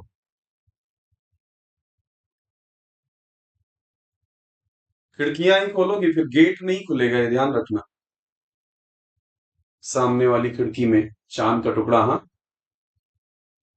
तो भाई पढ़ लो, गेट खोल लो, खिड़की बाद में खोलना, ठीक है? अभी समझो बात को, दैट हैंडपंप के एग्जांपल में आपने देखा कि सेम फोर्स अगर हम अलग अलग पॉइंट्स पर लगाएं तो इफेक्ट अलग अलग होता है। इसका मतलब पॉइंट ऑफ एप्लीकेशन मैटर करता है, और पॉइंट ऑफ एप्लीकेशन जाने बिना आप ये नहीं कह सकते कि आपने रिजल्टेंट्स के बारे में सब कुछ जान लिया। बिना पॉइंट ऑफ एप्लीकेशन जाने आप ये नहीं कह सकते। तो ये तीसरी बात आपको क्या देगी? ये तीसरी बात आपको देगी रिजल्टेंट का पॉइंट ऑफ एप्लीकेशन। कूल। यही पूरी कहानी, अगर यही पूरी कहानी दो फोर्सेस पे अप्लाई कर दी जाए तो एक लॉ पैदा होता है। यही पूरी कहानी जो अभी अभी आपने सीखी, यही पूरी कहानी अगर दो फोर्सेस पे अप्लाई कर दी जाए, रिजल्टेंट के बारे में जो कुछ भी आपने सीखा है, whatever we have learned about resultants, if we apply this entire story on two forces, let's suppose there is a body on which two forces are acting. One force is P, another force is Q. One force is P, another force is Q. Then, according to our funda, resultant x component will be equal to the x component of P and the x component of Q. I'm assuming the angle between P and Q is alpha. I'm assuming the angle between P and Q is alpha. So I can write that x component of resultant, x, whatever is the effect of resultant in x direction, same should be the effect of all the original forces in x direction. Similarly, whatever is the effect of resultant in y direction, same should be the effect of all the original forces in y direction. So what is the effect of original force in y direction? The effect of original force in y direction is q cos alpha. Now in y direction we have the effect of the resultant r sine theta.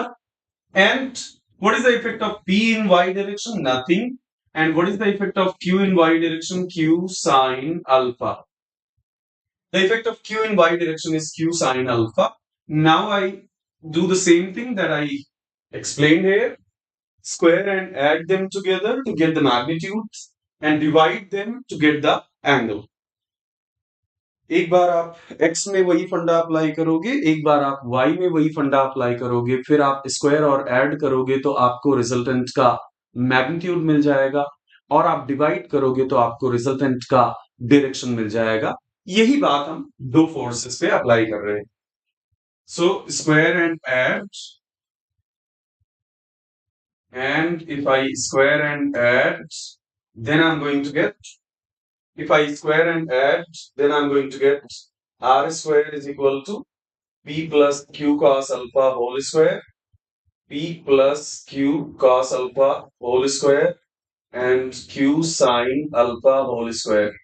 इसको simplify करने पर आपको r मिल जाएगा p square plus q square plus 2pq cos alpha under square root. आप अगर इन दोनों पे एक पैरेललोग्राम कंप्लीट करके और उस पैरेललोग्राम के डायगोनल की लेंथ फाइंड आउट करो, आप you will be amazed to see, you'll be amazed to see that if you find out the length of diagonal of the parallelogram, you'll be amazed to see that that value will be exactly this same value. So if I find out the length of, if I find out the length of the diagonal, it will be p plus q cos alpha whole square plus q sin alpha whole square. And now you realize that same is the magnitude of the resultant. Resultant का जो magnitude है, अगर आप P और Q से बने हुए diagonal, P और Q से बने हुए पैरेललोग्राम कि डायगोनल को कंप्लीट करो, आप रियलाइज करोगे कि उस डायगोनल की लेंथ भी वही है.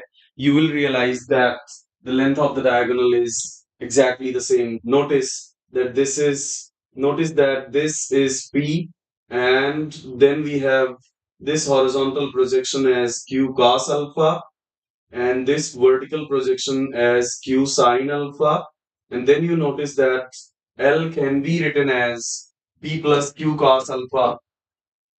Length of the diagonal can be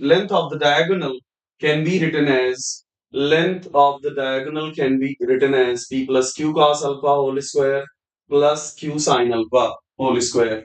And then we realize something interesting. So if we calculate the length of the diagonal,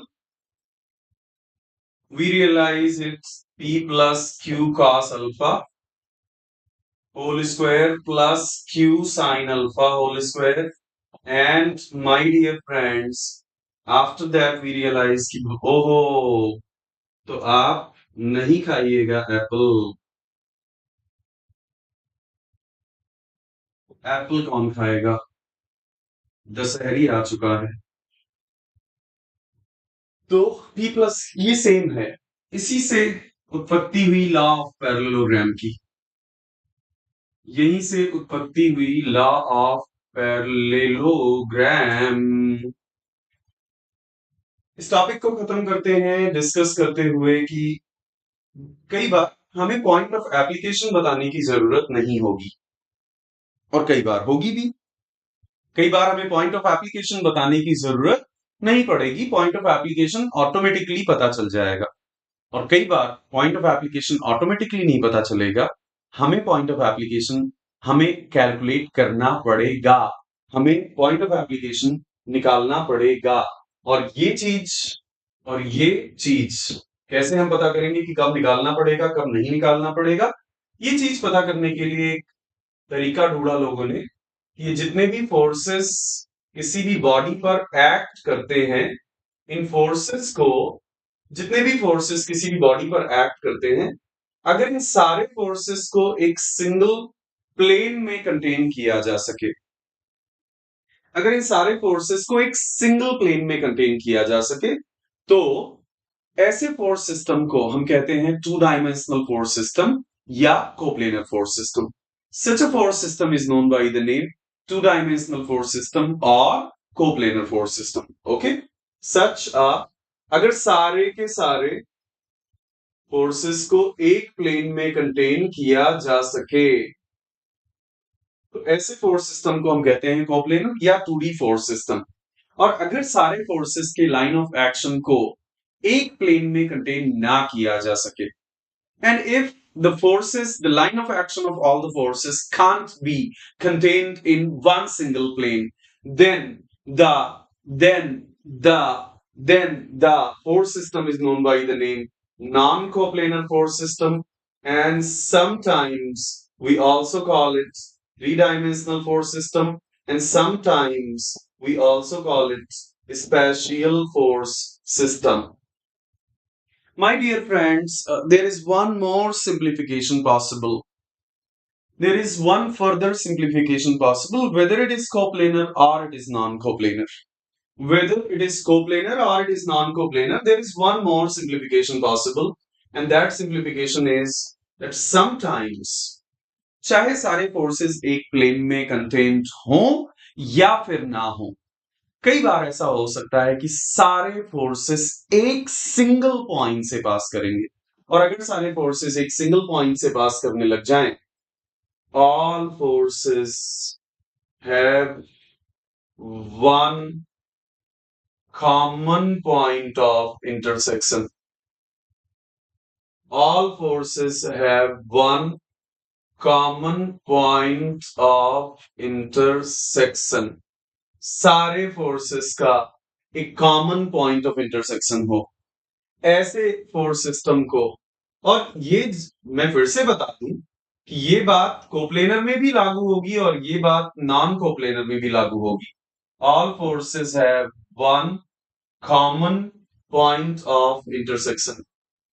सारे फोर्सेस का एक कॉमन पॉइंट ऑफ इंटरसेक्शन हो.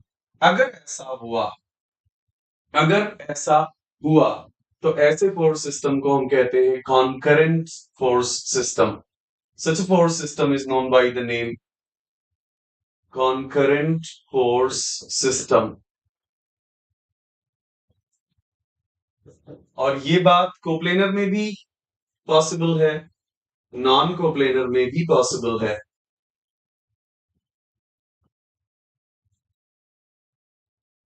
कई बार एक सिंप्लीफिकेशन और पॉसिबल होगा और वो है कि सारे फोर्सेस के लाइन ऑफ एक्शंस पैरेलल हो जाएं.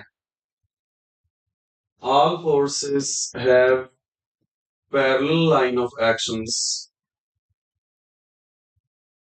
All forces have parallel line of actions. All forces have parallel line of actions. सारे फोर्सेस के लाइन ऑफ एक्शंस पैरेलल हो जाएं एक दूसरे के साथ, एक दूसरे को कहीं इंटरसेक्ट ही ना करें. एक्चुअली पैरेलल फोर्सेस का जो सिस्टम है वो कॉन्करेंट फोर्स सिस्टम ही है. ऑब्जर्वेशन, ऑब्जर्व करो कि पैरेलल फोर्सेस का सिस्टम एक कॉन्करेंट फोर्स सिस्टम ही है. बस अंतर इतना है कि वो कॉन्करेंट फोर्स सिस्टम में सारे फोर्सेस एक सिंगल पॉइंट पर मिल रहे होते हैं और पैरेलल फोर्स सिस्टम में भी तो सारे फोर्सेस एक सिंगल पॉइंट पे मिल रहे होते हैं. बस अंतर इतना है कि वो पॉइंट कॉन्करेंट फोर्स सिस्टम में हमें दिखता है, पैरेलल फोर्स सिस्टम में वो पॉइंट इंफिनिटी होता है. कहते हैं इंफिनिटी ही है वो पॉइंट, इंफिनिटी है ही है वो डेस्टिनेशन जहां सारी पैरेलल लाइंस मिला करती हैं. All parallel lines meet at one common point, and that common point is infinity. From that perspective, even a parallel force system is like a concurrent force system. But that's just the philosophy. In reality, don't answer like that, huh? ऐसे force system को हम कहते हैं parallel force system. Such a force system is known as parallel force system. Such a force system is known as parallel force system.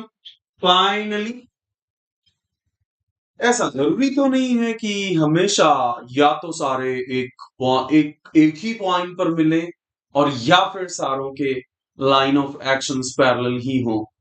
It's not essential that either all of them are going to meet at one single common point of intersection or all of them are going to have parallel line of actions.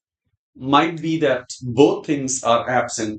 ये दोनों ही चीजें हो सकता है ना satisfied हो और ये दोनों चीजें नहीं satisfied होंगी तब हम कहेंगे फोर्स सिस्टम को नॉन कॉन्करेंट नॉन पैरेलल. तब हम कहेंगे फोर्स सिस्टम को non concurrent non parallel. Then the force system will be known by the name a non-concurrent non-parallel force system. This entire tree is going to be used further. Keep this in mind, huh? I now take you to the most important topic. Let me give you a quick recap that as far as force systems and resultant is concerned, we started our discussion with what is a force. Force is something that tends to change the state of rest or motion of a body.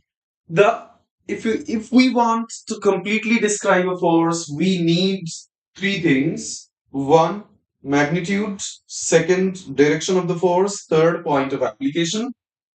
The observation number three, that the effect of force can be found in any arbitrary direction. All we need is we need to drop a perpendicular from the tip of the force in that direction, and it will be F cos theta. Observation number four, that generally we find out the effect of the force in two perpendicular directions, though those two perpendicular directions may not be simply horizontal and vertical. They could be like inclined, they could be like inclined, they could be like inclined, they could be like inclined.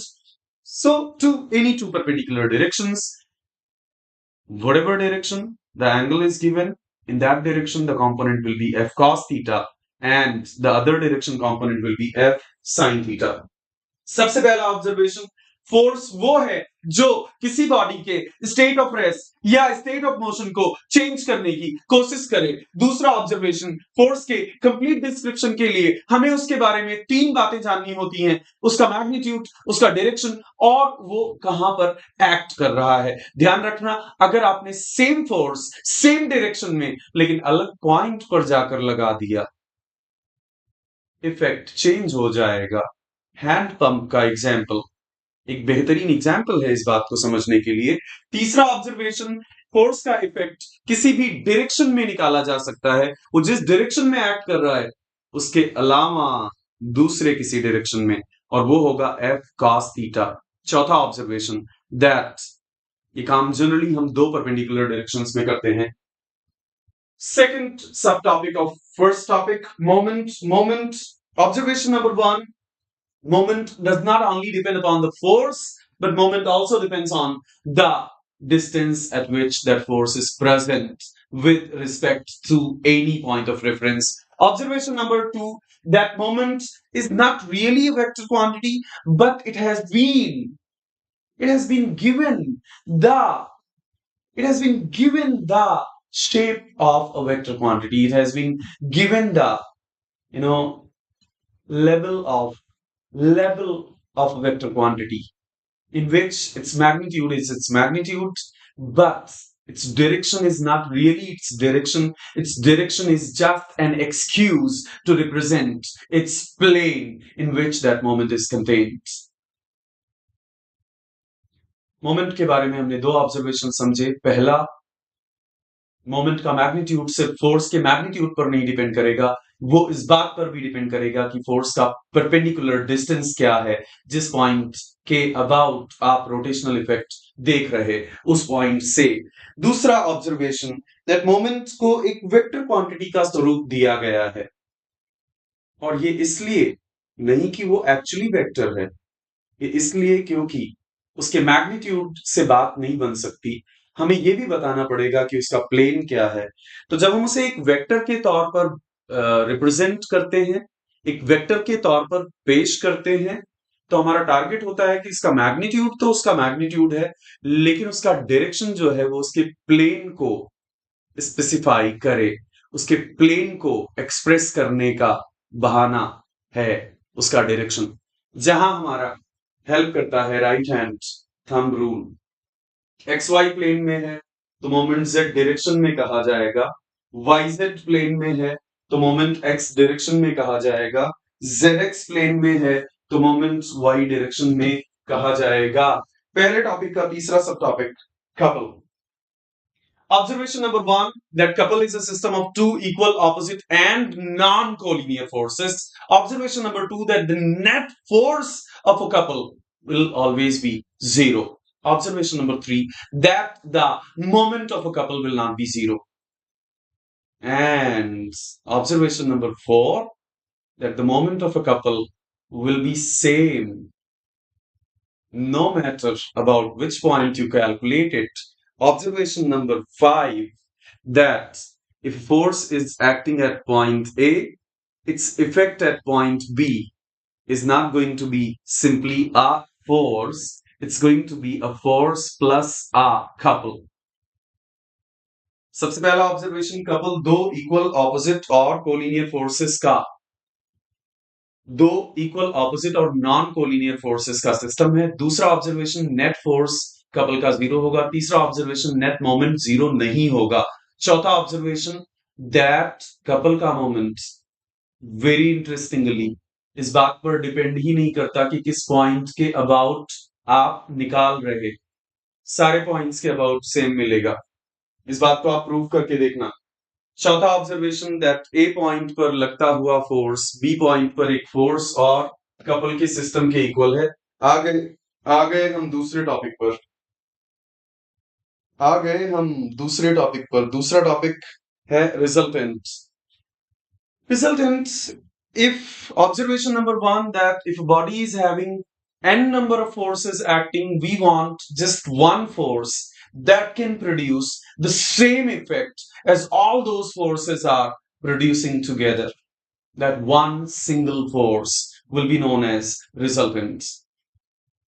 Observation number two, that we find it out using this technique, r cos theta, summation of all the x components, r sin theta, summation of all the y components. If we square and add these two equations, we get the magnitude of resultant. If we divide these two equations, we get the direction of the resultant. Verigna's theorem is used to determine the point of application of the resultant. Resultant के बारे में सबसे पहला observation, that n number of forces हैं तो उसको replace करके एक single force जो उतना ही और वैसा ही इफेक्ट प्रोड्यूस कर सके जितना और जैसा इफेक्ट सारे फोर्सेस ने मिलकर प्रोड्यूस किया। ओके, कैसे कैलकुलेट करेंगे? r cos theta sigma F X, r sin theta sigma F Y, square करके ऐड कर दो, मैग्नीट्यूड मिल जाएगा, डिवाइड कर दो, डायरेक्शन मिल जाएगा। चौथा ऑब्जर्वेशन, वेरिग्नास थ्योरम।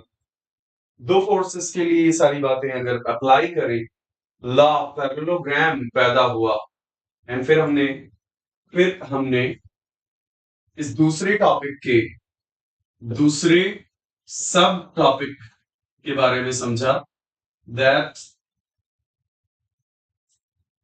कन्वीनियंस के लिए फोर्स सिस्टम्स को कुछ नाम दिए गए हैं। I take you to third topic of the first chapter, and third topic of the first chapter is smallest. And first chapter, by the way, was a big chapter and we are almost done with it. Statics का, in fact पूरे mechanics का पहला chapter, और statics का भी पहला chapter और dynamics का भी पहला चैप्टर थोड़े बड़े चैप्टर्स में से हैं। स्टैटिक्स का पहला chapter force systems and equilibrium, और डायनामिक्स का पहला चैप्टर रेक्टिलिनियर ट्रांसलेशन। एंड अगर आपने मेरे साथ स्टैटिक्स किया है, मैं आपको बताना चाहता हूं that sir dynamics is the real fun. असली मजा तो डायनामिक्स में है। Rohit, would you like to share Telegram ID? कोई रोहित, ये प्रत्यय मुखर्जी, इनसे जरा शेयर कर दो भाई।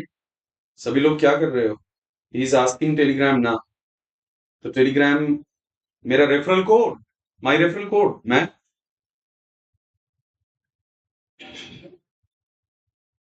तो अच्छा, वो आपकी रोहित की टेलीग्राम आईडी के बारे में पूछ रहा शायद। Free body diagram and equilibrium, ये है तीसरा और आखिरी टॉपिक पहले चैप्टर का। इक्विलिब्रियम क्या है? इक्विलिब्रियम है दैट सारे फोर्सेस और सारे मोमेंट्स बैलेंस होने चाहिए। इक्विलिब्रियम है क्या? इक्विलिब्रियम एग्जैक्टली है क्या? इक्विलिब्रियम है दैट सारे फोर्सेस और सारे मोमेंट्स बैलेंस होने चाहिए। Equilibrium is that all the forces and all the moments must be balanced. मतलब यही कि सब कुछ बैलेंस होना चाहिए।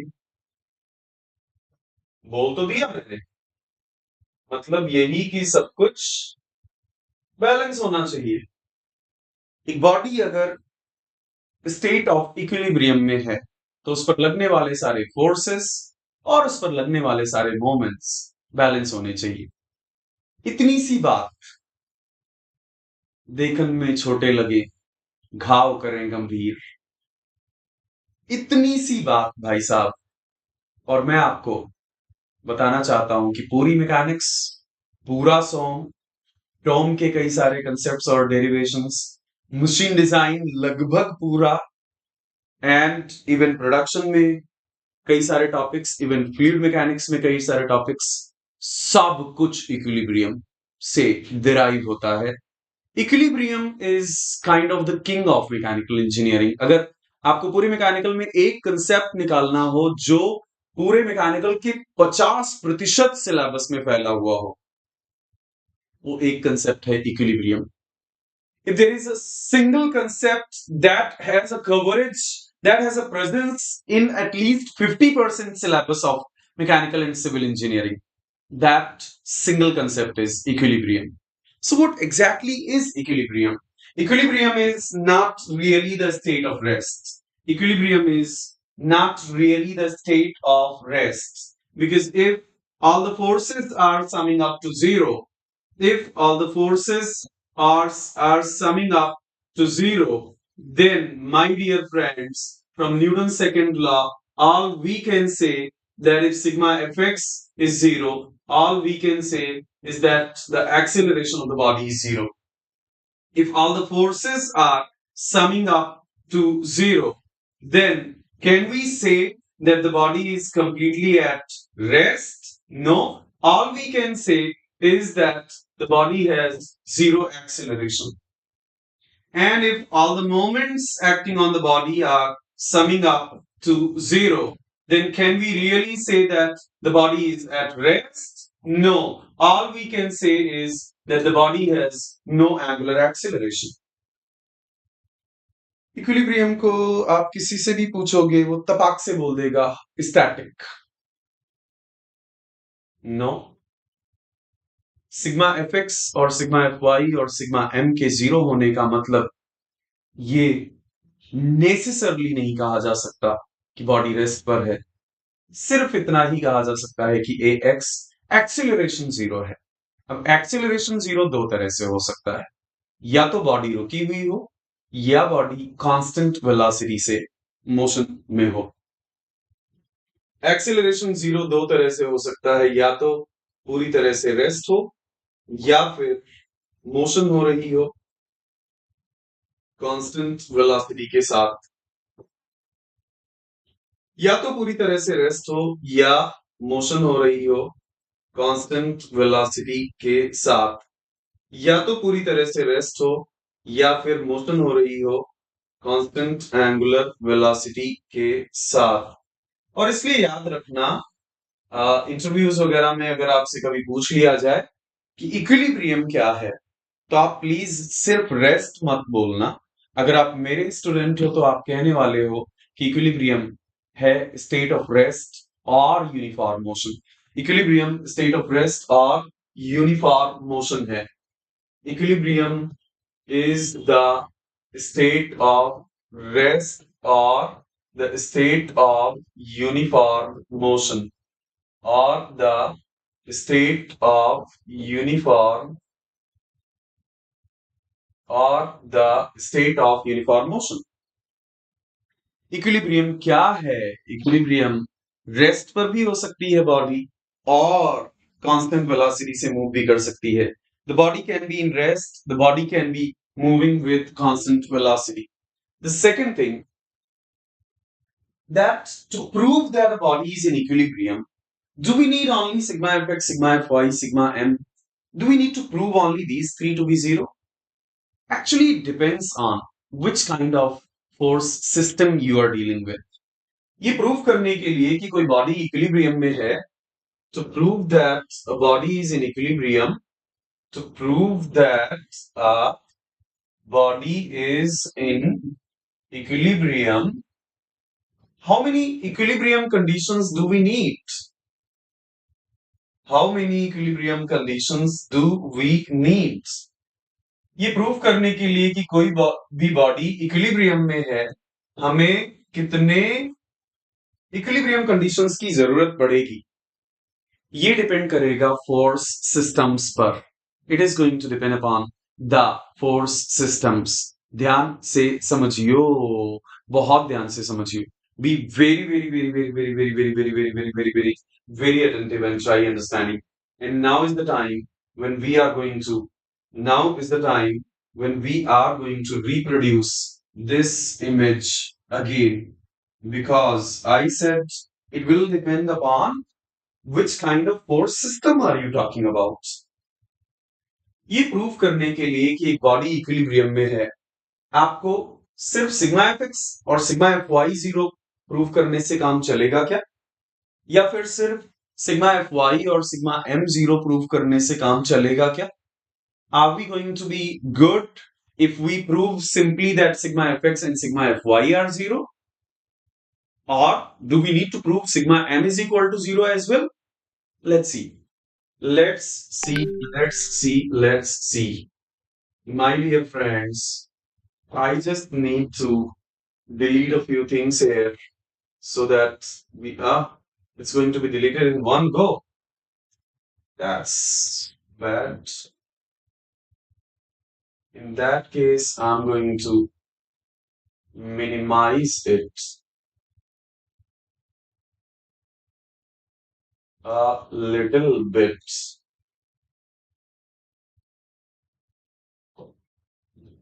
Now seeing school.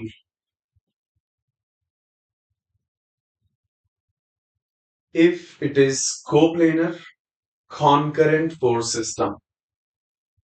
If it is coplanar general force system. If it is coplanar general force system.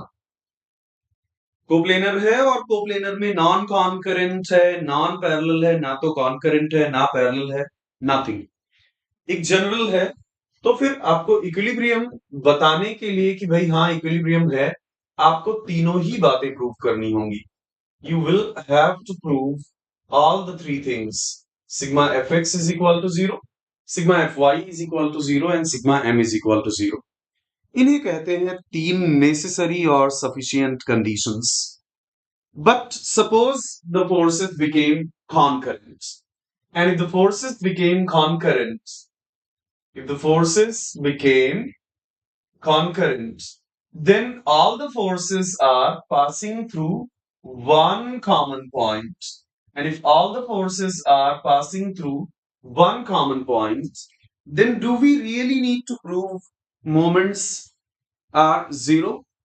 Because moments are automatically zero about that point where all the forces are present. तो हमें moment zero है ये prove करने की जरूरत नहीं। अगर सारे फोर्सेस कॉन्करेंट हैं तो नेचुरल सी बात है दैट जिस पॉइंट से वो सारे पास हो रहे हैं उस पॉइंट के अबाउट उनका मोमेंट जीरो है, और इसलिए हमें सिर्फ sigma F X is equal to zero check करना होगा और sigma F Y is equal to 0 check करना होगा। अब अगर सारे फोर्सेस पैरेलल हैं तो सारे फोर्सेस किसी एक डायरेक्शन में पैरेलल होंगे। उसी डायरेक्शन को आपने एक्स बना लिया तो आपको वाई में फोर्सेस का कंपोनेंट वाई में 0 है ये प्रूव करने की जरूरत है क्या? क्योंकि वाई कंपोनेंट तो ऑटोमेटिकली 0 हो गए सारे। अगर आप जिस डायरेक्शन में फोर्सेस पैरेलल हैं उस डायरेक्शन को आपने एक्स नाम दे दिया, उसके परपेंडिकुलर वाई, तो परपेंडिकुलर कंपोनेंट्स तो वैसे भी 0 हैं, वो आपको प्रूव करने की जरूरत नहीं है। आपको सिग्मा एफ एक्स ही चेक करना होगा। हाँ, उसके साथ साथ आपको मोमेंट भी चेक करना होगा। In a coplanar two-dimensional force system, to know that complete equilibrium is there, we will have to check sigma fx, sigma fy, and also sigma m.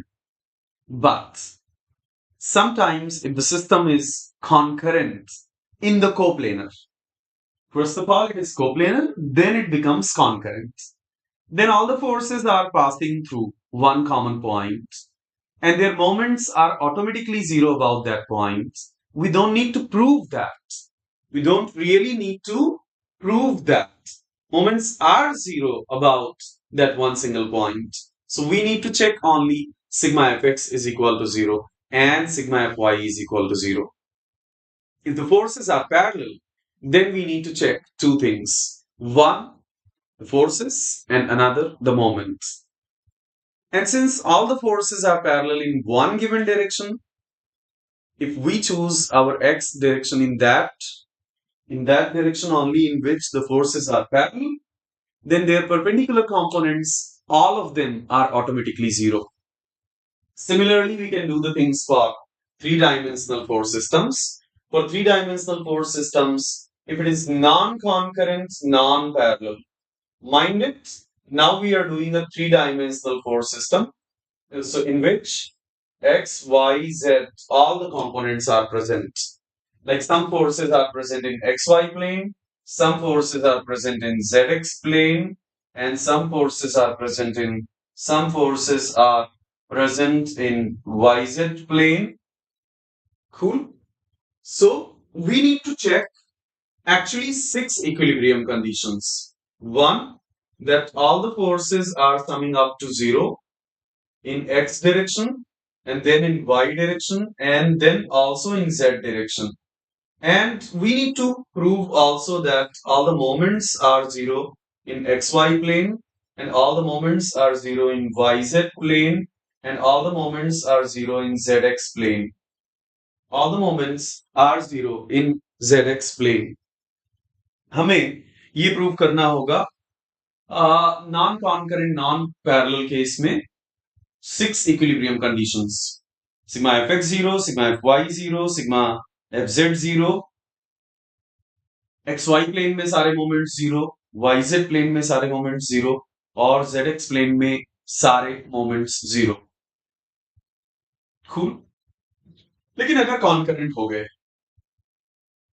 अगर फोर्सेस कॉन्करेंट हो गए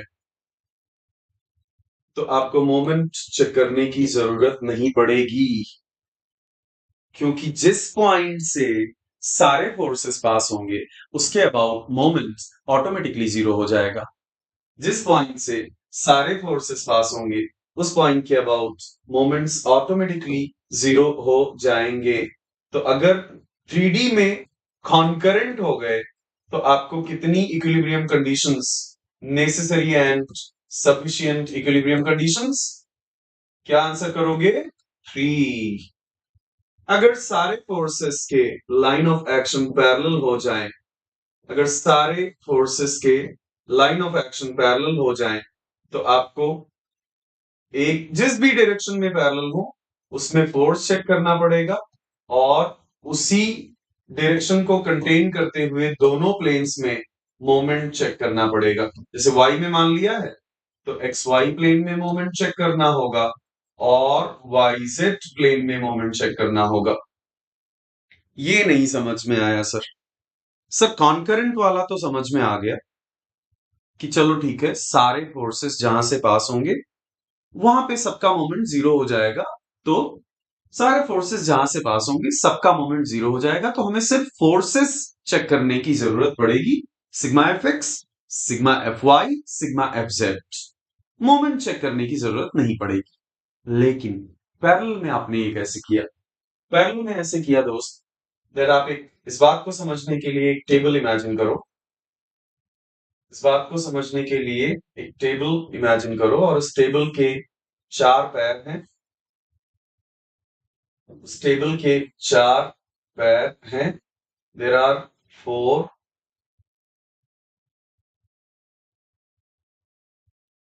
legs of that table.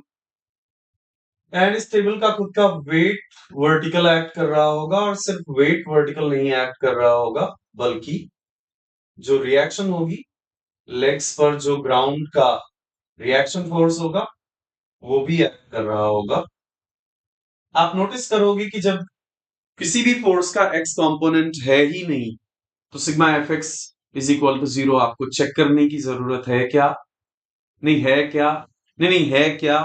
Sigma F X is equal to zero check करने की जरूरत है ही नहीं। सारे फोर्सेस का एक्स कंपोनेंट खुद ब खुद जीरो है। All the forces have X component automatically zero. You don't need to check it, you don't need to verify it. And all the forces have z components also automatically zero. You don't need you. Hello. You, yes. आपका ध्यान किधर है? Unmatchable courses का दुकान इधर है। तो do you need to check sigma fz is equal to zero? No. Now you notice that these forces can produce a moment in yz plane, and these forces can produce a moment in xy plane. But these forces that are parallel in y direction, they cannot produce any moment in horizontal plane, that is zx plane. इसलिए sigma m zx plane you don't need to check. These forces can produce a moment. These forces can produce a these forces can produce a moment in YZ plane only, and these forces can produce a moment in these forces can produce a moment in XY plane only. There is no way that these forces can produce any rotational effects in horizontal plane, like umpire giving four. These forces can produce a moment in YZ plane. These forces can produce a moment in XY plane. There is no way they can produce a moment in ZX plane. And therefore, याद रखने के लिए याद रख लो that sigma fy लिखना, तो फिर m वाली दो इक्वेशंस जिनमें y एक्सिस वाले प्लेन मेंशन हो। मेरे कहने का मतलब है, अगर ये y है तो मोमेंट इक्वेशंस में दोनों में y वाले प्लेन रहने चाहिए। ये थी मोमेंट्स, ये थी equilibrium conditions, necessary and sufficient number of equilibrium conditions की कहानी। और मेरी जुबानी। Now I take you to the next thing, and the next thing is this. ओहो, टॉप एजुकेटर्स मिलेंगे, डाउट क्लियरिंग मिलेगी, स्टडी नोट्स मिलेंगे, टेस्ट सीरीज मिलेगी, लाइव मेंटरशिप मिलेगी, मेरी गाइडेंस मिलेगी, अनमैचेबल प्रिपरेशन मिलेगी। कहां मिलेगी? अनअकैडमी पर मिलेगी। डेली क्विज मिलेगी। अब मेरी तरफ से सुनो, ये तो अनअकैडमी की तरफ से है, अब मेरी तरफ से सुनो। डेली क्विज मिलेगी, कॉल पे मुझसे गाइड करने का, गाइडेंस लेने का मौका मिलेगा, हर दिन प्रैक्टिस शीट मिलेगी। नहीं, ये वाली फिंगर ऐसे नहीं दिखानी चाहिए। डेली क्विज मिलेगी, हर दिन मुझसे कॉल पर गाइडेंस लेने का मौका मिलेगा, प्रैक्टिस शीट मिलेगी, सिलेबस की एक unmatchable comprehensive in depth coverage मिलेगी, कंसेप्चुअल लर्निंग मिलेगी, और मैकेनिकल इंजीनियरिंग को सीखने का नहीं, जीने का मौका मिलेगा, जो अनअकैडमी प्लस या अनअकैडमी आइकॉनिक पर नहीं है। आओ कभी हवेली पर और एक्सपीरियंस करो कि मैकेनिकल इंजीनियरिंग कहते किसे हैं। बात सिर्फ गेट और इंजीनियरिंग सर्विसेज एग्जाम्स को प्रिपेयर करने की नहीं है, बात एक ट्रू मैकेनिकल इंजीनियर बनने की भी है। बात सिर्फ जॉब हासिल कर लेने की नहीं है, बात इस राष्ट्र को बनाने में एक बेहतरीन इंजीनियर बनकर निकलने में भी है। बात सिर्फ किसी आईआईटी में एंटर कर जाने की नहीं है, बात किसी आईआईटी में बेहतरीन तैयारी के साथ एंटर करने की है। और अगर आप में भी है इन बातों को इंप्लीमेंट करने का जज्बा, आ जाओ दोस्त, क्योंकि 21% ऑफ मिल रहा है आइकॉनिक पर, और ये ऑफर बहुत जल्दी ओवर होने वाला है। तो जल्दी से इसे अवेल करो, जल्दी से इस बात को अवेल करो। दैट 21% ऑफ मिल रहा है आपको आइकॉनिक सब्सक्रिप्शन पर।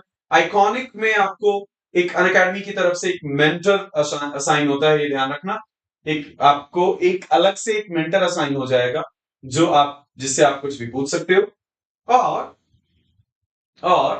आपको फिजिकल नोट्स भी आपके घर पर आएंगे।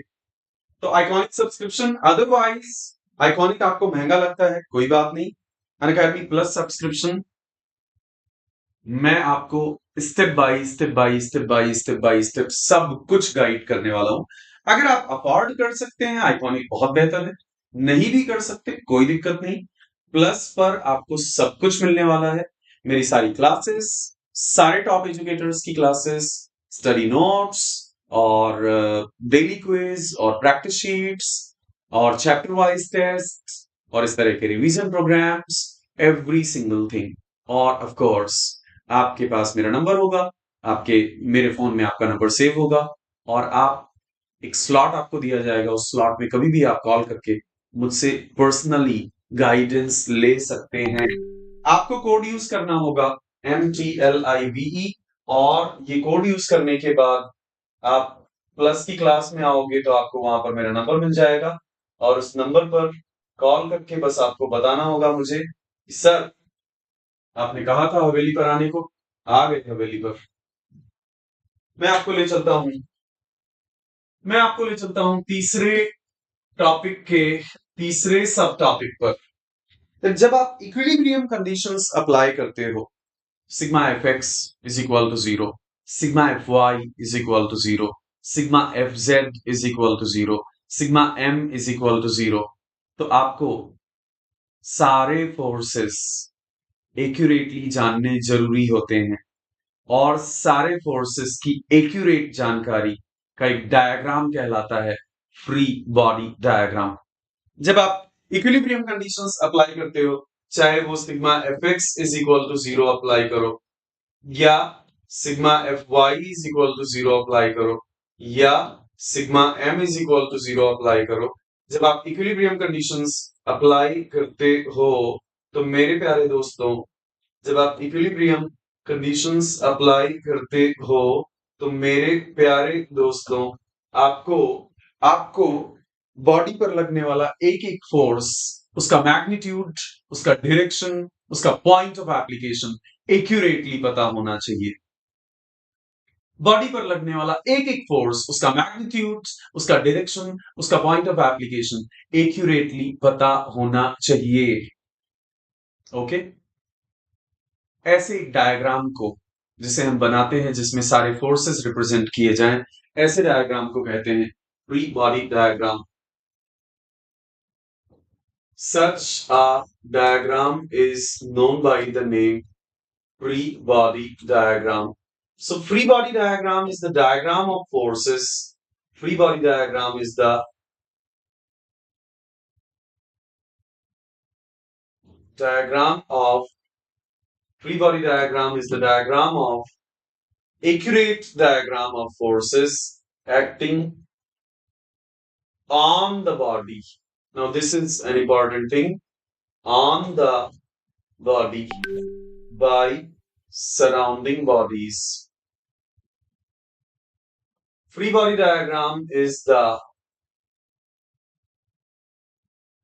diagram of forces acting on the body by surrounding bodies. And there are multiple cases that you need to know. The very first case is smooth surfaces in contact. If there are smooth surfaces in contact, then they will apply. If there are smooth surfaces in contact, then their contact force will be always compressive. Number one, their contact force will be compressive. And number two, it will be along common normal.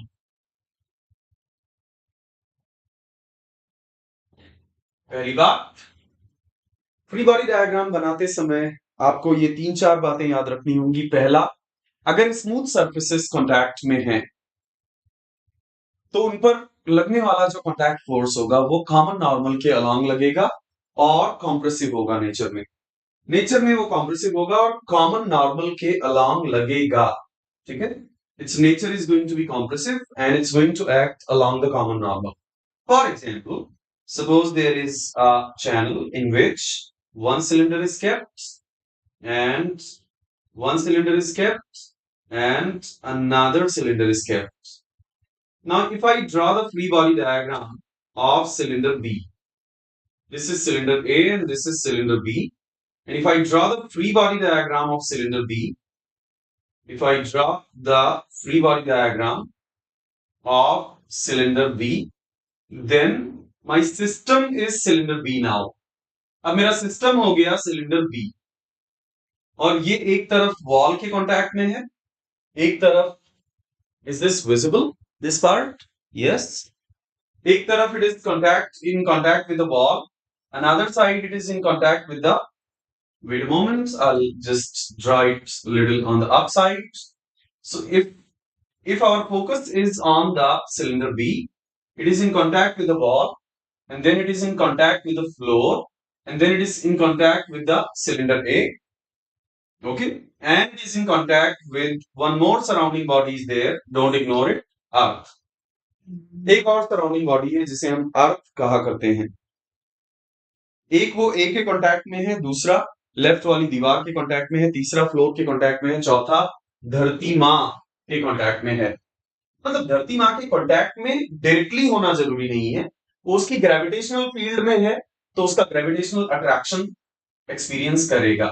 ये है vertical surface, ये है vertical surface, normal reaction होगी। ये vertical surface, normal reaction होगी। Horizontal. आते हैं bottom surface पे। Bottom surface is horizontal itself, normal reaction होगी वर्टिकल। मैंने क्या बताया? मैंने बताया कॉमन नॉर्मल इंपॉर्टेंट है। मैंने आपको बताया कि एक वर्ड जो इंपॉर्टेंट है यहां पर वो है कॉमन नॉर्मल। अगर दो स्मूथ सरफेसेस एक दूसरे के कांटेक्ट में हैं तो रिजल्टेंट फोर्स हमेशा कॉमन नॉर्मल के अलोंग लगेगा। दो सर्कल्स का कॉमन नॉर्मल उनको उनके सेंटर्स को मिलाने वाली लाइन होती है, तो एक कॉम्प्रेसिव फोर्स लगेगा पहली बात, और दूसरी बात कॉमन नॉर्मल के अलोंग लगेगा। दो सर्कल्स का कॉमन नॉर्मल उनके सेंटर्स को मिलाने वाली लाइन होती है। The common normal of to circles is the line joining there centres. One more force, and that is the force applied by fourth surrounding body. That fourth surrounding body is Mother Earth. And this is how you complete the free body diagram of cylinder B. Second case of free body diagram is a tensile element. Second case of free body diagram is a tensile element. A tensile element like a rope, a tensile element like a string, a tensile element like a belt, a tensile element like a cord, a tensile element like a chain, a tensile element like a cable. Now, such things, if it is a cable, if it is a rope, if it is a belt, it can never apply any compressive force on the body to which it is connected. can never ever apply a compressive force on the body to which it is connected. Can only apply a tensile force. You apply compressive force and it never resists.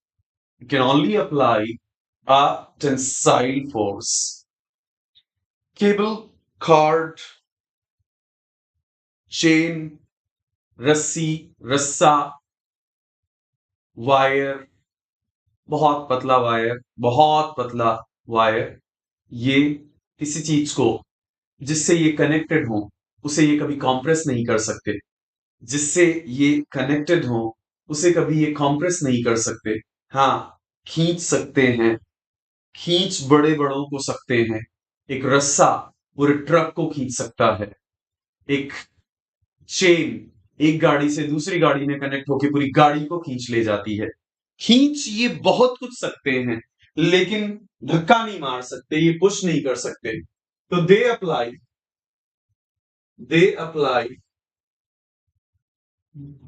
only a tensile force on the body to which they are connected. They apply only a tensile force on the body to which they are connected. जिस body पर भी ये connected है उस पर सिर्फ एक tensile force apply कर पाएंगे ये। एग्जाम्पल के तौर पर सपोज एक बीम है और इस बीम को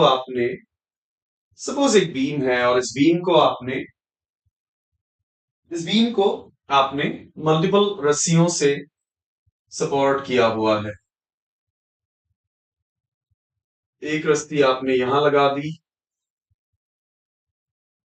एक रस्सी आपने यहां लगा दी।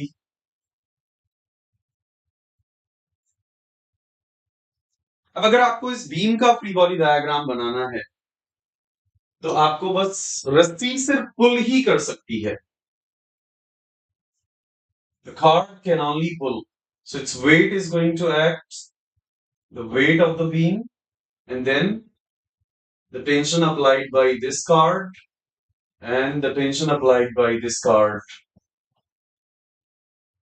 एक रस्सी, एक केबल, एक वायर, एक चेन, एक कार्ड, ये सिर्फ पुल कर सकते हैं, that's it. Free body diagram का तीसरा केस होगा इलास्टिक एलिमेंट्स और springs. They can apply both type of forces. They can apply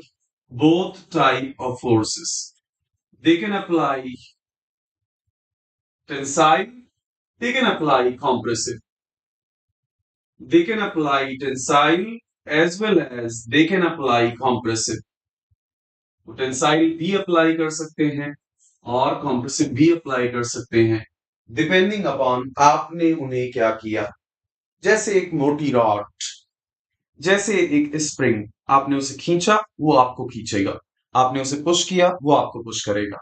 you pull it and it's going to pull you, you push it and it's going to push you. And if there is a thick rod, you pull it, it's going to pull you.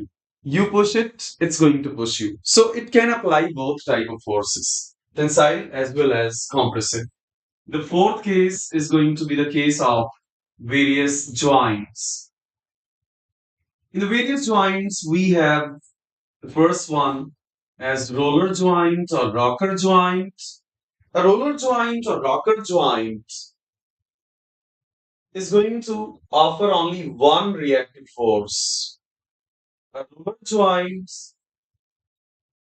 or a rocker joint is going to offer only one reactive force. As far as joints are concerned, we have three types. One is a roller joint or a rocker joint. A roller joint or rocker joint is going to apply only one single reactive force. Rocker joint is like that rocking chair. Huh? Do you know that rocking chair? The chair that has its bottom made like this, on which you can, keep your self swinging. Rocking chair आप जानते हो ऐसी होती है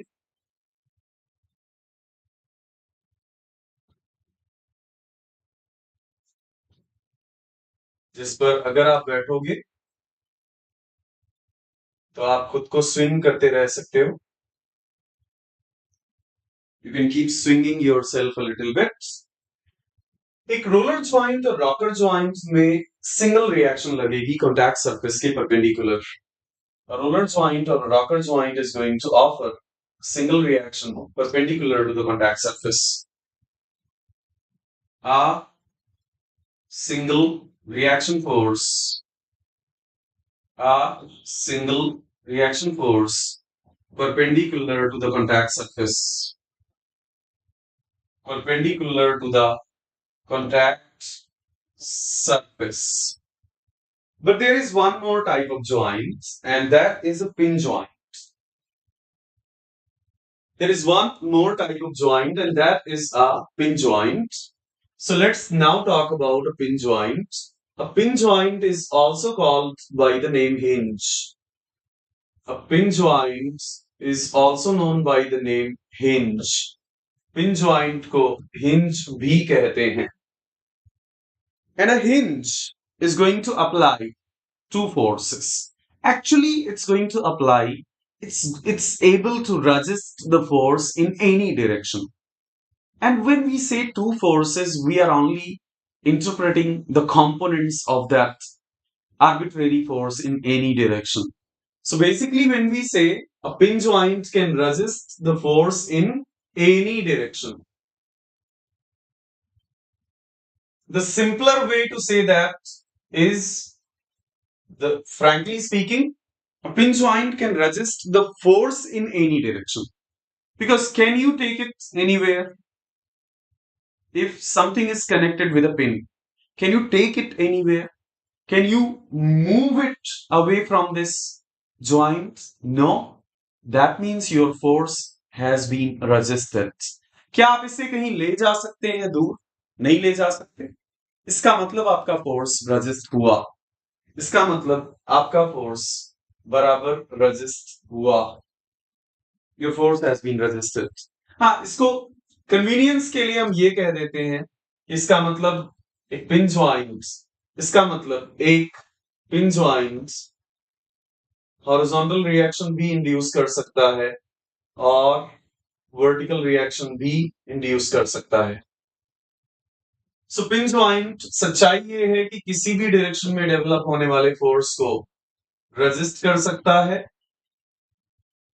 लेकिन उसको कहने का तरीका ये अपनाया जाता है कि एक हॉरिजॉन्टल रिएक्शन और एक vertical reaction. Pin joint can actually resist the force in any arbitrary direction, but the way that we use to say it is that pin joint is going to induce one horizontal component and one vertical component of reaction. Now, there is a third type of joints, and the third type of joint is there is a third type of joint, and the third type of joint is fixed support, a fixed support or a built-in support. A fixed support or built-in support is also going to resist moment. A pin is not able to resist a moment. Right? A pin is not able to resist moment. A pin is not able to अरे जा एक pin moment resist नहीं कर सकता, लेकिन एक fix support moment भी resist करेगा. But a fixed support is going to resist the moment as well. So एक fixed support जब भी आएगा तो आप बोलोगे कि वो किसी भी डायरेक्शन के फोर्सेस तो रेजिस्ट कर ही सकता है, वो मोमेंट भी रेजिस्ट कर सकता है. किसी भी डायरेक्शन में फोर्स एक्ट कर रहा हो, किसी भी डायरेक्शन में फोर्स एक्ट कर रहा हो, एक फिक्स्ड सपोर्ट किसी भी डायरेक्शन में लगने वाले फोर्सेस को तो रेजिस्ट करेगा ही करेगा, साथ ही साथ वो मोमेंट्स को भी रेजिस्ट करेगा. एक फिक्स सपोर्ट फोर्सेस के साथ साथ मोमेंट्स को रेजिस्ट करने की भी कैपेबिलिटी रखता है. A fixed support has the capability of resisting moments as well as forces. First chapter we have revised completely except 2 force and 3 force members. 2 force and 3 force members is a quick thing, so we will quickly complete it. And that's the fourth and final thing. That's the fourth and final thing. And in that we have a 2 force member, and we have 3 force member. We have a 2 force principle, and we have a 3 force principle.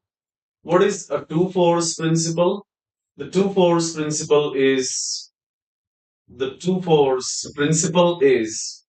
that, by the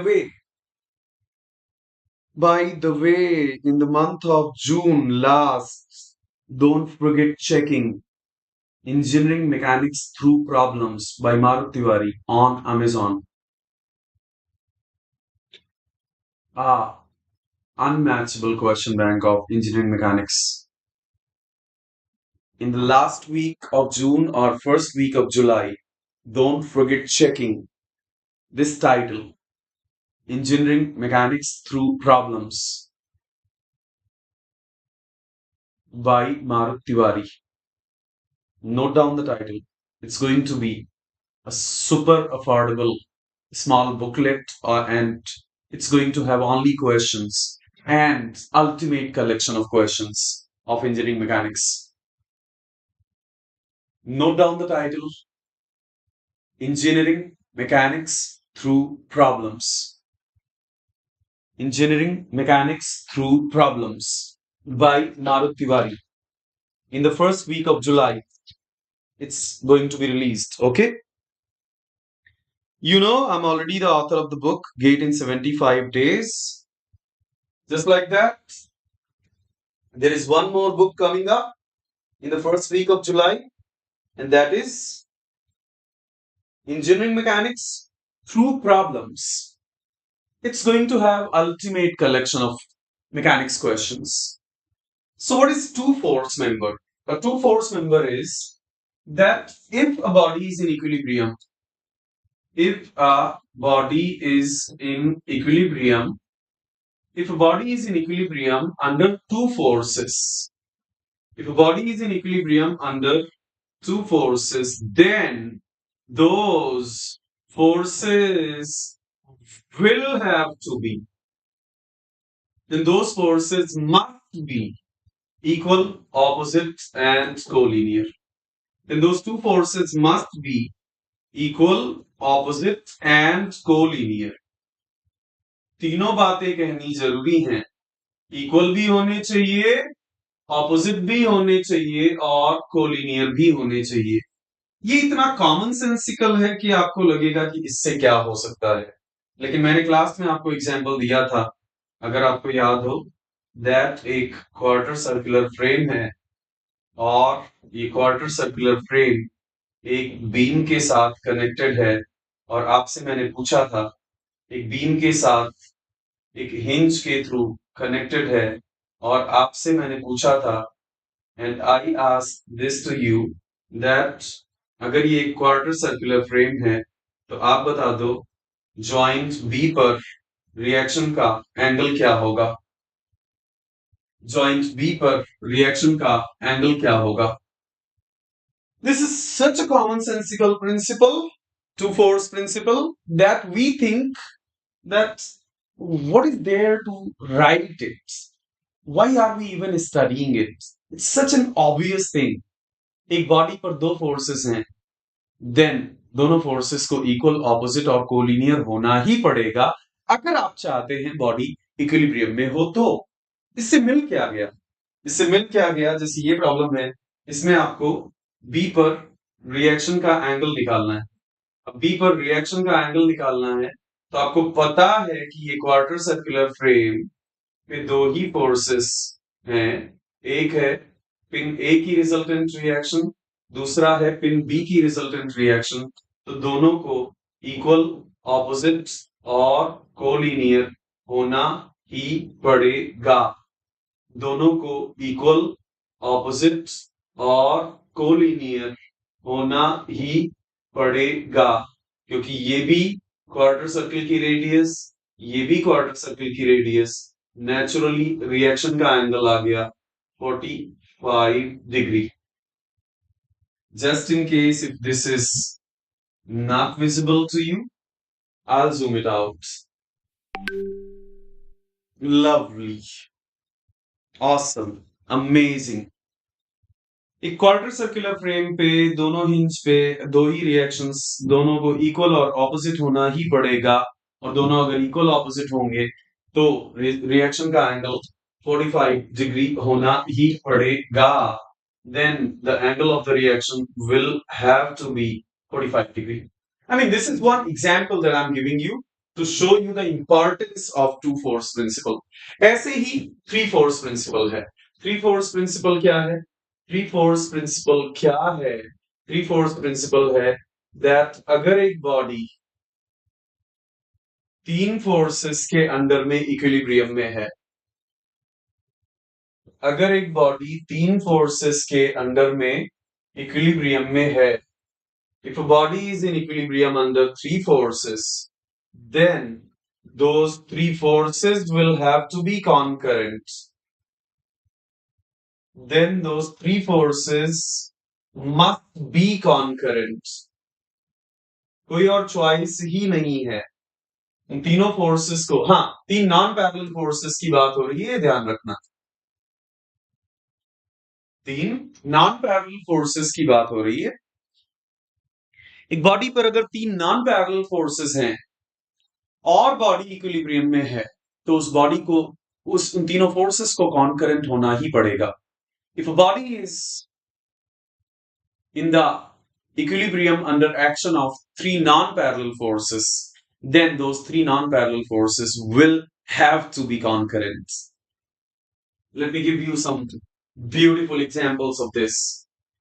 That suppose you are rolling a wheel over a block. Suppose you are rolling a wheel over a block. While rolling the wheel over the block, while if your force is able to roll the wheel over the block, if your force is able to roll the wheel over the block, then here the contact will be removed. And if here the contact will be removed, then there will be no normal reaction. If your force that you are applying is capable of rolling the wheel over the block, then naturally the contact will be removed here. And if the contact will be removed here, अगर block के ऊपर से wheel को role कराने लग गए आप, तो यहां पर कॉन्टैक्ट हट जाएगा। कॉन्टैक्ट हट जाएगा तो कॉन्टैक्ट फोर्स भी नहीं। अब इस व्हील पर तीन फोर्सेस, एक जो आपने अप्लाई किया, दूसरा वेट और तीसरा इस ब्लॉक का contact force.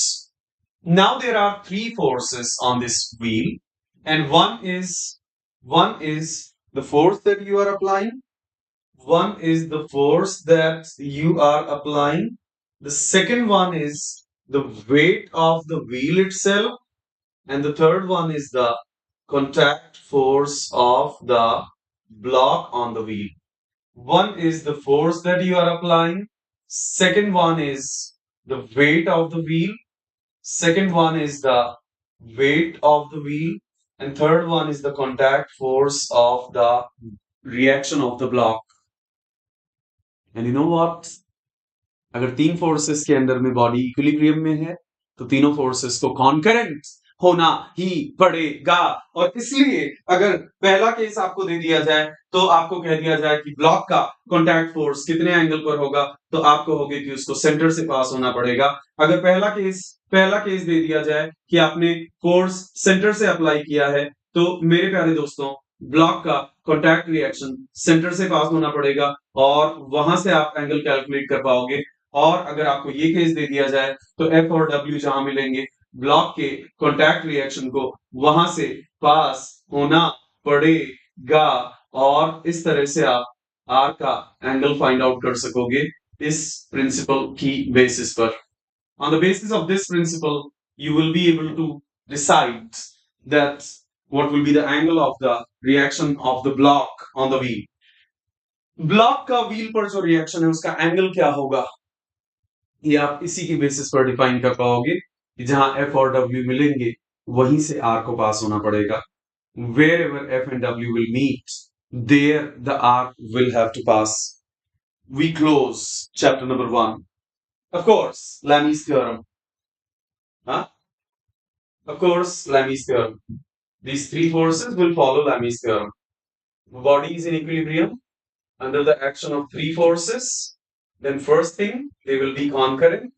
Second thing, they will follow Lammy's theorem. If the angle opposite to F1 is alpha, and if the angle opposite to F2 is beta, and the angle opposite to F3 is gamma, then Lammy's theorem states that F1 upon sine alpha will be equal to F2 upon sine beta will be equal to F3 upon sine gamma. We enter into chapter number 2. We enter into chapter number 2. And if you are still here, do appreciate yourself. Because success in anything is always going to require perseverance. Success in anything is always going to require persistence. First one are you are excited, you are motivated, you have an enthusiasm, and you are going to play out of that enthusiasm. After that, that enthusiasm will die. After that, that excitement will die.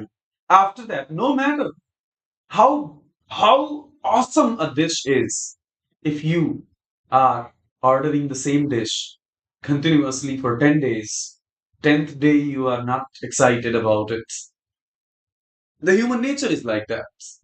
Even if you are given the extreme happiness of the world, you will be excited about it on day 1, you will be excited about it on day 2, day 3, day 4, day 5, 10th day. It will become a normal thing for you. The real test starts at that time, that whether you can persist it or not. Rajiv sir says, fall in love with boredom. Fall in love with boredom. बोरियत के साथ प्यार हो जाए आपको, सफलता तब मिलती है जाकर. तो ऑफ कोर्स कोई भी मैराथन सेशन आप अटेंड करोगे, कोई भी आप टेस्ट देने बैठोगे, शुरू में आपके अंदर एक एक्साइटमेंट होगी, एक जील होगा, एक इंथुजियाज्म होगी, एक उत्साह होगा, उत्साह. बट असली वो तो सबके अंदर होगा शुरू में. असली डिफरेंस क्रिएट होना शुरू होता है 10 ओवर के बाद, क्योंकि 10 ओवर के बाद आप एक्साइटमेंट है इसलिए नहीं खेलते. 10 ओवर के बाद आप इसलिए खेलते हो क्योंकि खेलने को जीना चाहते हो आप. स्टार्ट करते हैं इसी बात के साथ दूसरा chapter, trusses.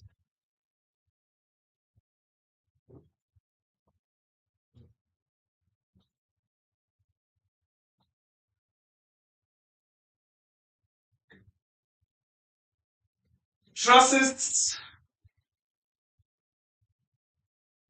are nothing but interconnected. Trusses are nothing but the network of connected members.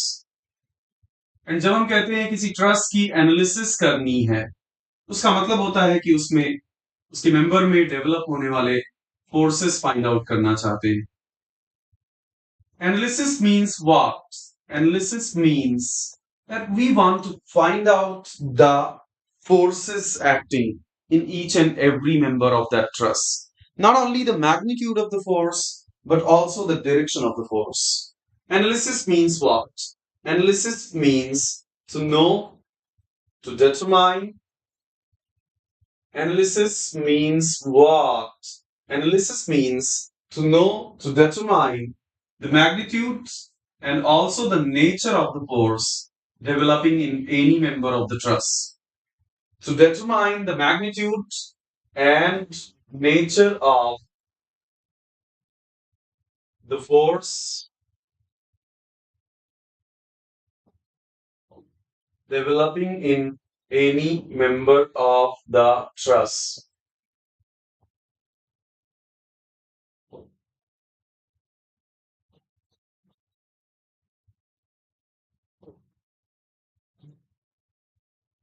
To determine the magnitude and nature of the force developing in any member of the truss. There are two methods.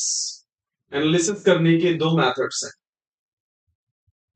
पहला method कहलाता है method of joints. Method of joints को लेकर एक simple rule ये है that generally हमें एक ऐसी ज्वाइंट सेलेक्ट करनी चाहिए जिस पर दो से ज्यादा अननोन फोर्सेस ना हो. जनरली ऐसा कोई लॉ नहीं है, but generally select a joint that has not more than two unknown force members. That has not more than two unknown force members. That has not more than two unknown force members. Generally हमें एक ऐसी joint select करनी चाहिए जिसपे दो से ज्यादा unknown force members ना हो. क्यों? क्योंकि एक ज्वाइंट पर तो सारे फोर्सेस कॉन्करेंट हो जाएंगे, और कॉन्करेंट हो गए तो आपके पास सिग्मा एफ एक्स और sigma F why he available हैं, और कॉन्करेंट हो गए तो आपके पास सिग्मा एफ एक्स और sigma F why he available हैं. दो ही इक्वेशंस अवेलेबल हैं, तो जाहिर सी बात है आप दो ही अननोन्स सॉल्व कर पाइएगा. बुझे? नहीं, फिर से. मेथड ऑफ ज्वाइंट्स में जनरली एक ऐसी ज्वाइंट सेलेक्ट करना होगा जिसपे दो से ज्यादा अननोन फोर्स मेंबर्स ना हो. ये सब हमने बहुत डिटेल में सीखा है. ऐसा क्यों? ऐसा इसलिए क्योंकि सिग्मा एफ एक्स और सिग्मा एफ वाई दो ही इक्विलिब्रियम कंडीशंस अवेलेबल हैं. दो क्यों? सिग्मा एफ एक्स 0 और सिग्मा एफ वाई 0 और सिग्मा एम 0 ना. एक ज्वाइंट का फ्री बॉडी डायग्राम बनाओगे तो उस पर तो फोर्सेस कॉन्करेंट हो जाएंगे,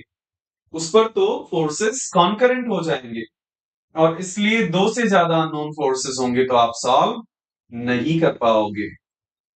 मैं आपको एक एग्जांपल दे देता हूं.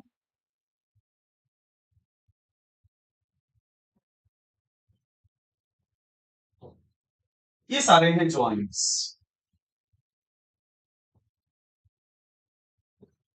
ये आपने ट्रस को सपोर्ट कर दिया और ट्रस पर ढेर सारे लोड भी लगा दिए आपने. हालांकि ये सारे लोड आपको नोन होंगे. F1, F2, F3, F4, F5. यहां से आपने शुरू किया A and then B and C and D and E and F and G and H and I and J and K. अब इन सारे ज्वाइंट्स में अगर आप किसी ज्वाइंट का फ्री बॉडी डायग्राम बनाने वाले हो तो आप उसे नहीं सॉल्व कर सकते. जैसे H पर एक हैदराबाद से फरीदाबाद लगेगा, एक हैदराबाद से इटावा लगेगा, and one from Hyderabad to Indore, one from Hyderabad to Goa. So you are going to have number of unknown forces with only sigma fx 0 and sigma fy 0. You can't solve them. So there is only one joint where you can start, and that is Goa. There is only one joint where you can start, and that is Goa. That joint is Goa. At Goa we have an external force F5 applied, and at Goa we have Goa to Hyderabad member applying some force on this joint, And at Goa we have Goa to Faridabad, member also applying some external force. Only two unknowns, they can be solved. अगर आप गोवा जाओगे अगर आप गोवा जाओगे तभी मजे में रहोगे, ये तो सब पते की बात है। गोवा जाएंगे तभी मजे में रहेंगे, ये तो हमें भी पता है, खासकर साउथ गोवा, है ना। गोवा जाएंगे तभी तो मजे में रहेंगे। तो वही यहां भी है, गोवा जाओगे तभी मजे में रहोगे। हाँ, एक बार आप गोवा जाके मजे कर लिए, once you go Goa and you solve Goa to Faridabad and Goa to Hyderabad, then you go to Faridabad and you will have two further unknowns left only. Then if you go to Faridabad, once Goa to Faridabad is known and Goa to Hyderabad is known, then you go to Faridabad and now Faridabad has only two unknowns. Faridabad to Ernakulam and Faridabad to Hyderabad. Faridabad से इटावा और फरीदाबाद से हैदराबाद, दो unknown left, दो unknown फिर से solve कर सकते हो. So method of joins you are going to use like this, even without calculating reactions. The second method is called by the name method of sections. The second method of analysis is called by the name method of sections. दूसरे method को हम कहते हैं method of sections. Let me take the same truss so that I can create a reference, so that I can create a comparison. Let me take, hey guys, on YouTube only there is a mechanics course available. All the classes along with gate PYQs, everything is available. So go ahead, and if you have not completed it already, complete it.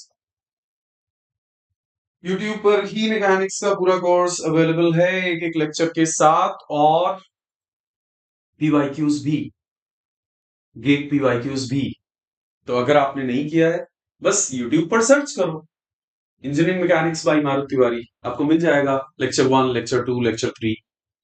और engineering में ऐसे search करो GATE, engineering mechanics GATE PYQ Marut Tiwari, and you'll get it. Anyways, we have one member, second member, third member, fourth member, fifth member, sixth member, seventh member, eighth member, ninth member, like that.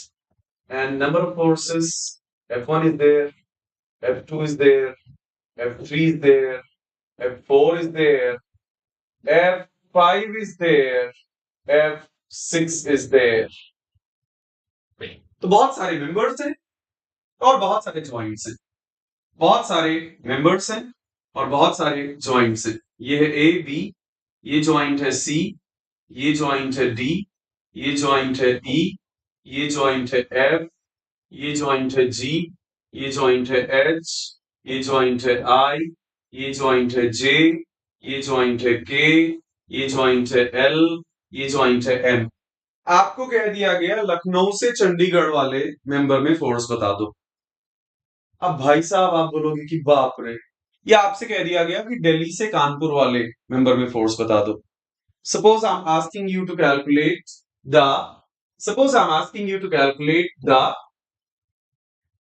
I'm asking you to calculate the force in member Delhi to Kanpur. Then you are not going to solve like one joint, then second joint, then third joint, then fourth joint. अभी joint by joint करते रहोगे तो joint ही बनाते रह जाओगे, मतलब joint का free body diagram बनाते रह जाओगे. ज्वाइंट वाइंट मत बनाने लगना, ज्वाइंट का फ्री बॉडी डायग्राम बनाओ, ज्वाइंट मत बनाओ. Okay, so Delhi to Kanpur, we are going to have Delhi to Kanpur, and for that we are going to divide this trust into two parts, and उसके बाद मैं सिर्फ इस पार्ट पर फोकस करने वाला हूं और इस पार्ट का फ्री बॉडी डायग्राम बनाने वाला हूं. इससे क्या होगा कि जिस फोर्स में मैं इंटरेस्टेड हूं उसकी डायरेक्ट अटैक करूंगा उस पे. मैं जिस फोर्स में मैं इंटरेस्टेड हूं उस पे डायरेक्ट अटैक करूंगा मैं, क्योंकि बाकी फोर्सेस, बाकी मेंबर्स में मुझे ध्यान नहीं देना पड़ेगा. मैं सीधे सीधे जहां से सेक्शन लाइन कट करेगी वहां एक तो इंटरनल फोर्स मुझे दिल्ली से इटावा का दिखेगा, दूसरा इंटरनल फोर्स मुझे कानपुर से दिल्ली का दिखेगा, दूसरा इंटरनल फोर्स मुझे कानपुर से दिल्ली का दिखेगा, और तीसरा इंटरनल फोर्स मुझे कानपुर से लखनऊ का दिखेगा. One internal force I will see Itawa to Delhi, another internal force I will see Kanpur to Delhi, and third internal force I will see Kanpur to Lucknow. Mind it that I have drawn the free body diagram of only the right side of section line. So then why have you not drawn the force in this member? And why not this member? And why not this member? Because they have now become system itself. And free body diagram says surroundings से आने वाले सारे forces बनाने होते हैं. Free body diagram कहता है कि सराउंडिंग्स से आने वाले सारे फोर्सेस बनाने होते हैं. ये मेंबर तो अंदरूनी मामला हो गए. ये मेंबर क्या हो गए? अंदरूनी मामला हो गए. ये आराम का मामला है. सो ये मेंबर जो हैं ये इंटरनल फोर्सेस बन गए. और अब बाहर, सिर्फ बाहर जो कनेक्शंस जहां से आप देख रहे हैं, तो अब आप देखो इस पूरे फ्री बॉडी डायग्राम में सिर्फ 3 अननोन्स दिखेंगे और 3 इक्विलिब्रियम कंडीशंस. इनफैक्ट अगर आप दिल्ली कानपुर में इंटरेस्टेड हो तो आप नोटिस करो कि हैदराबाद से दिल्ली टू इटावा भी पास होगा और लखनऊ टू कानपुर भी पास होगा. अगर आप इस इतने फ्री बॉडी डायग्राम में हैदराबाद के अबाउट मोमेंट बैलेंस करो तो Delhi to Ernakulam passes through that point, and Lucknow to Kanpur also passes through that point, and you will directly get Delhi to Kanpur if you calculate perpendicular distance from Hyderabad. If you calculate perpendicular distance from Hyderabad, then you will easily get Delhi to Kanpur. If you calculate perpendicular distance, and of course, this is clockwise, and F6 is producing zero moment, F5 is producing anti-clockwise moment, F4 is producing anti-clockwise moment, F3 is producing anti-clockwise moment, और that's it. F2 और F1 नहीं लेने होंगे, ये ध्यान रखना, क्योंकि मैंने सिर्फ राइट साइड का फ्री बॉडी डायग्राम कंसिडर किया है. I considered only the free body diagram of the right side. Wow, दूसरा चैप्टर भी कंप्लीट कर दिया हमने. Second chapter is now done. जिंदगी भी ऐसी ही है दोस्त,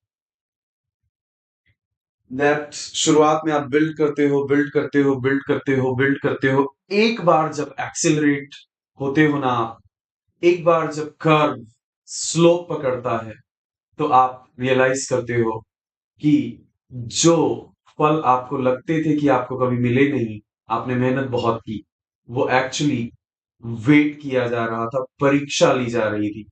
जो कहावत है कि ऊपर वाला जब देता है छप्पर फाड़ के देता है, कहावत ऐसे कहावत के तौर पर नहीं है, वो सच है. क्योंकि एक सर्टेन अमाउंट ऑफ एफर्ट्स जब बिल्डअप होते हैं तभी रिजल्ट्स आने शुरू होते हैं.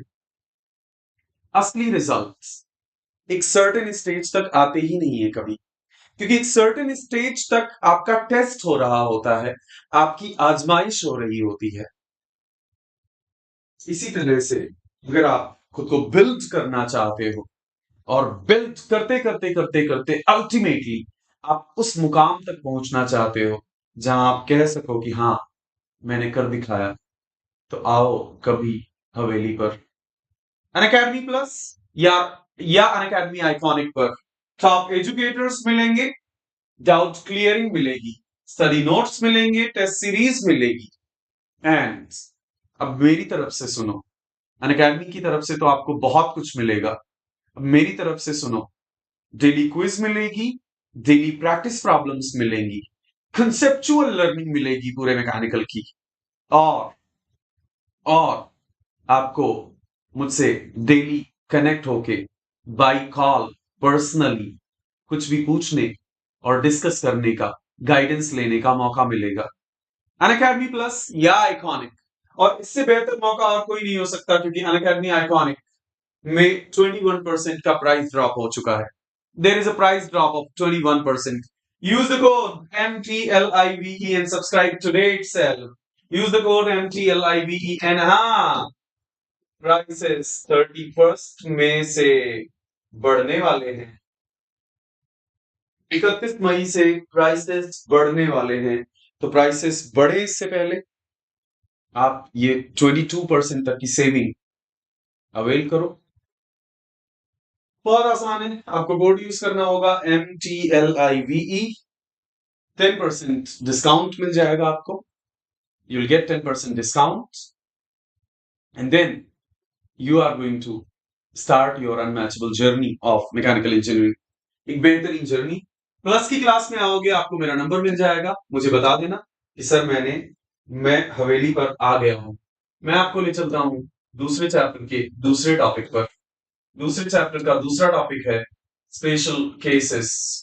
The second topic of second chapter is special cases.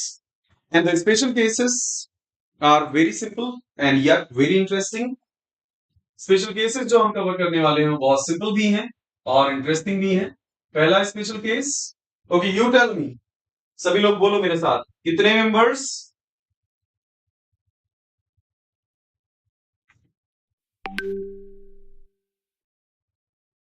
Sir IIT Kanpur का थर्मल कैसा है? I got in COAP. Go for it.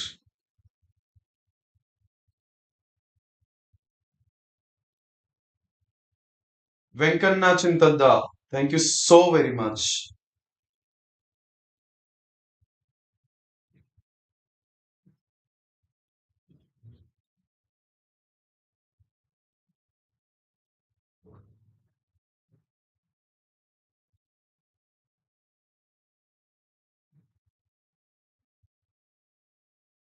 7 days free trial में आपका वाइब्रेशन का कोर्स कंप्लीट किया. It is amazing. क्या ही तो बात है आदित्य कुमार, जबरदस्त.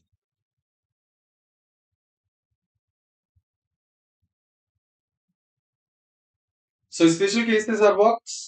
स्पेशल केसेस आर, ध्यान से समझियो. पहला special case, if there is a joint at which two members are present. If there is a joint at which two members are present and there is no external force, then both the members will become zero. If there is a joint at which two members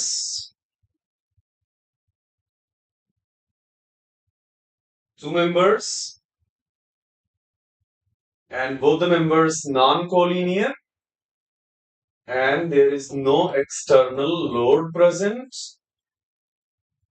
at that joint, then F1 and F2 both will become zero.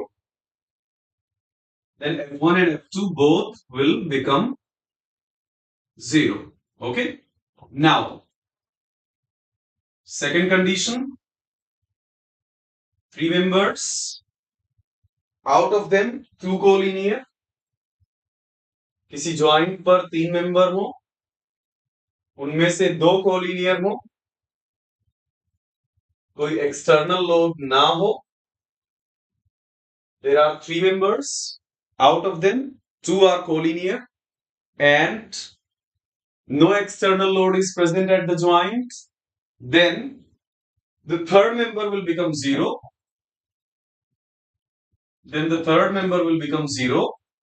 And collinear members will have the same force. If there is a joint at which three members are present, out of them two are collinear, then third member will always become zero. Okay? Third member will always become zero. Let me just give a quick example to you. Suppose there is a truss like this. अगर आप DDR batches में हो तो ये आपको already दिया गया है. शायद जहां तक मुझे याद है डेली क्विज में.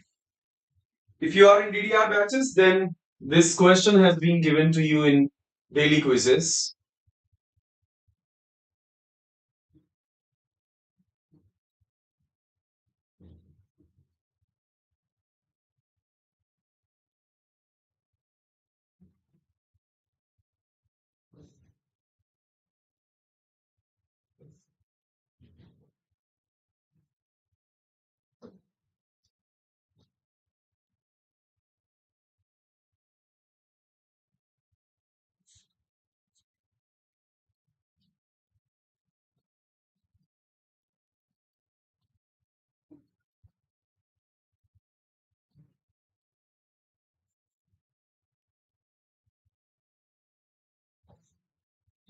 कितने जीरो फोर्स मेंबर्स हैं?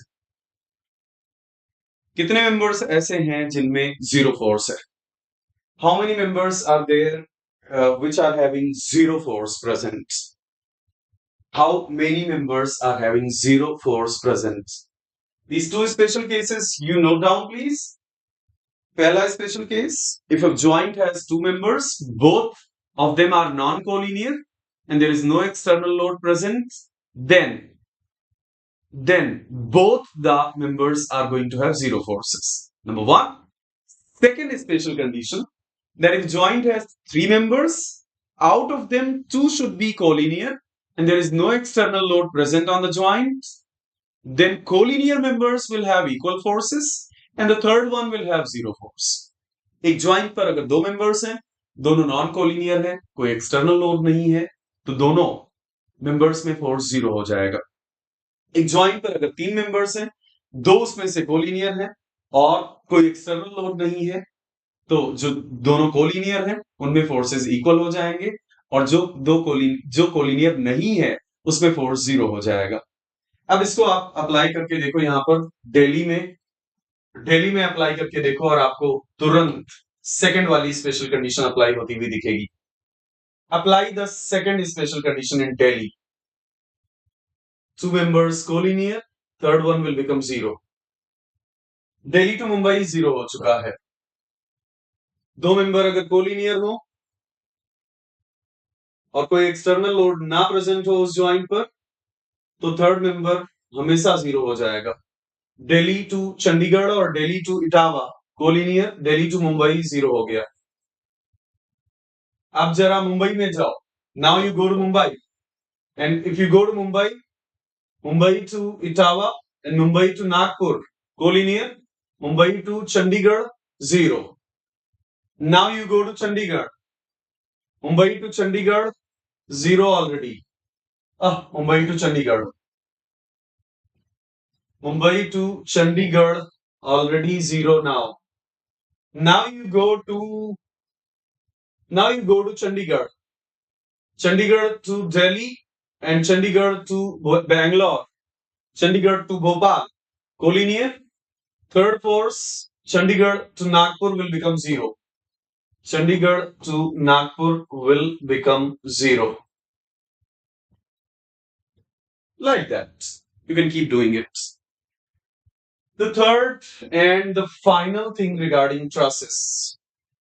The third and the final thing regarding trusses is perfect versus imperfect trusses. तीसरी और फाइनल बात ट्रसेस को लेकर, एक परफेक्ट ट्रस स्टैटिकली डिटरमिनेट भी होगा. एक परफेक्ट ट्रस स्टैटिकली डिटरमिनेट भी होगा और एक परफेक्ट ट्रस ना तो अंडर रिजिड होगा ना ओवर रिजिड होगा. एक परफेक्ट ट्रस जस्ट रिजिड होगा. लेकिन कई बार एक ट्रस में अगर जरूरत से ज्यादा मेंबर्स हैं तो वो ओवर रिजिड हो जाएगा. अगर जितने मेंबर्स की जरूरत है उससे ज्यादा मेंबर्स प्रेजेंट हैं तो वो ओवर रिजिड हो जाएगा. और ओवर रिजिड होने के कारण, अच्छी बात है ओवर रिजिड हो जाए, इसमें कोई दिक्कत नहीं है, ज्यादा ही मजबूत हो जाएगा ट्रस्ट। बट एक समस्या है, और वो समस्या ये है दैट वो ट्रस्ट इक्विलिब्रियम से सॉल्व नहीं हो पाएगा। सो if a trust has more members than required, it will become over rigid, more rigid than the requirements. And that's a good thing. Obviously, if something is becoming more rigid, it's a good thing. But unfortunately, there is a problem with such trust. It will become statically indeterminate. The equilibrium will not be able to solve it. If a trust has less number of members than required, then that trust will be useless. It can still be solved because it has less number of members, so less number of unknowns. Members कम है तो unknowns भी कम होंगे, और इसलिए उसे solve किया जा सकेगा, लेकिन फिर भी वो रिजिड नहीं होगा। ट्रस्ट परफेक्ट तभी होगा जब वो दोनों हो। अगर रिजिड तो काफी हो लेकिन सॉल्व ना हो सके, तो ऐसे ट्रस्ट को हम कहेंगे रिडंडेंट ट्रस्ट। और सॉल्व तो हो सके, you can solve it, but it's not rigid. It's not enough rigid, sufficiently rigid. Now, such a trust will be known as deficient trust. A trust can be perfect in only one manner, but it can be imperfect in two manners. A trust can be perfect in only one manner, but a trust can be imperfect in two possible ways. One is redundant, another is deficient. One is redundant, another is deficient. Trust, my dear friends, can be perfect in only one way, but trust can be imperfect in two ways. One is redundant, another is deficient. Also note down, please, that the required number of members for given number of joins are going to be this much. एक trust को sufficiently rigid होने के लिए अगर j number of joints present है तो इतने members की जरूरत पड़ेगी। इससे ज्यादा मेंबर्स अगर ट्रस्ट में प्रेजेंट है तो वो ओवर रिजिड हो जाएगा, और इससे कम मेंबर्स प्रेजेंट है तो वो अंडर रिजिड हो जाएगा। कूल। ये कैसे आता है m2j-3? It is fantastico, it is very interesting. Just rigid structure is always going to start with triangle.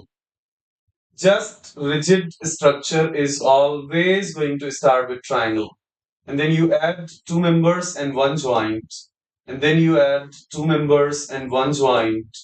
And then you add two members and one joint, two members and one joint further. And then you add two members and one joint further. And if you follow this pattern, you'll notice something interesting. You started with three members and three joints. Then you added two members, तीन member और तीन joint से शुरू किया था। फिर आपने दो मेंबर ऐड किए और एक एक्स्ट्रा ज्वाइंट ऐड की। तो दो मेंबर ऐड किए तो ये हो गया 5, और एक एक्स्ट्रा ज्वाइंट ऐड की तो ये हो गया 4। फिर आपने फिर से दो मेंबर ऐड किए और एक ज्वाइंट ऐड की, दो मेंबर ऐड किए और एक ज्वाइंट ऐड की। फिर से आपने दो मेंबर ऐड किए और एक ज्वाइंट ऐड की, दो मेंबर और एक ज्वाइंट। फिर से आपने दो मेंबर ऐड किए और एक ज्वाइंट ऐड की, दो मेंबर्स और एक ज्वाइंट। आप रियलाइज करोगे दैट 3 में 3 ऐड करो तब भी 6, 3 में 2 मल्टीप्लाई करो तब भी 6, 5 में 3 ऐड करो तब भी 8, 4 में 2 मल्टीप्लाई करो तब भी 8, 7 में 3 ऐड करो तब भी 10, 5 में 5 में 2 मल्टीप्लाई करो तब भी 10, 9 में 3 ऐड करो तब भी 12, 6 में 6 में 2 मल्टीप्लाई करो तब भी 12, 11 में 3 ऐड करो तब भी 14, 7 में 2 मल्टीप्लाई करो तब भी 14. You realize a beautiful pattern that if you add 3 here and if you multiply 2 here, they become equal. If you add 3 here and you multiply 2 here, they become equal. If you add if you add 3 here and if you multiply 2 here, they will become equal.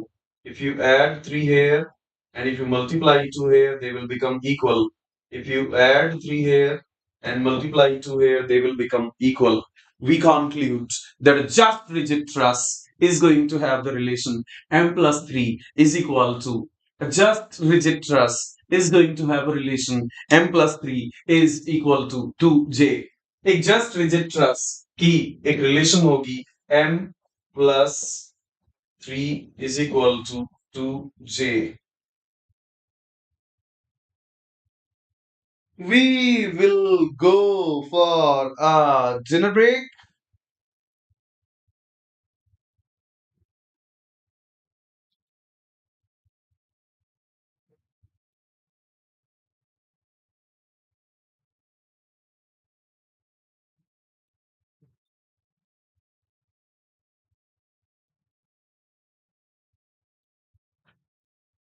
We will go for a dinner break and dinner break के बाद फिर से एक बार continue करेंगे. एक chapter बचा है. Virtual work को मैं चैप्टर नहीं मानता.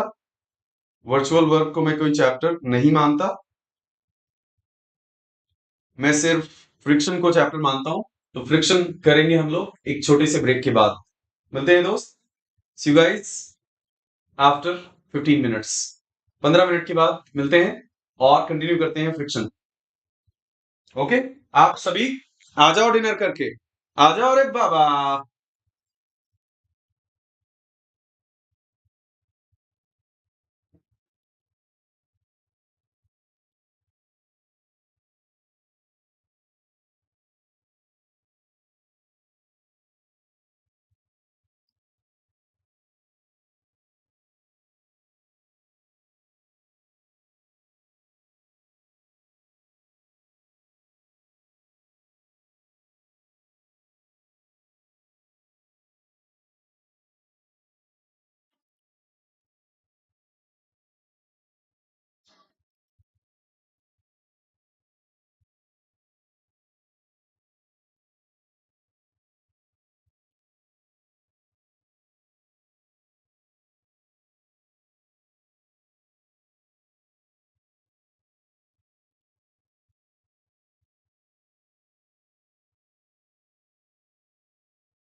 गोजरा.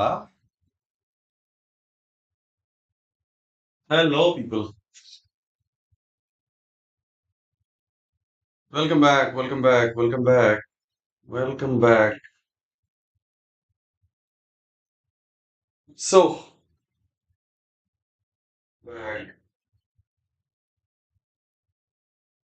सो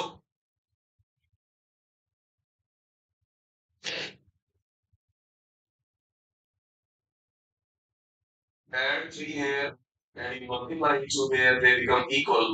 If you add If you add 3 here and if you multiply 2 here, they will become equal.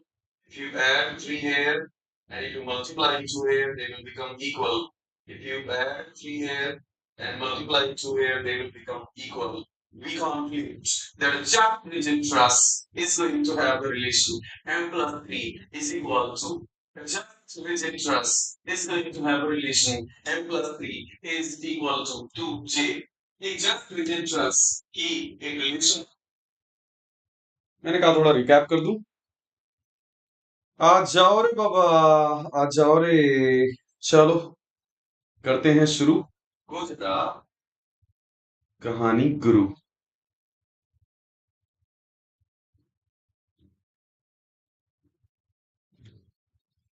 So, we are now going to study about the third chapter. And the third chapter is friction. Chapter number 3. And the chapter number 3 is friction. Now,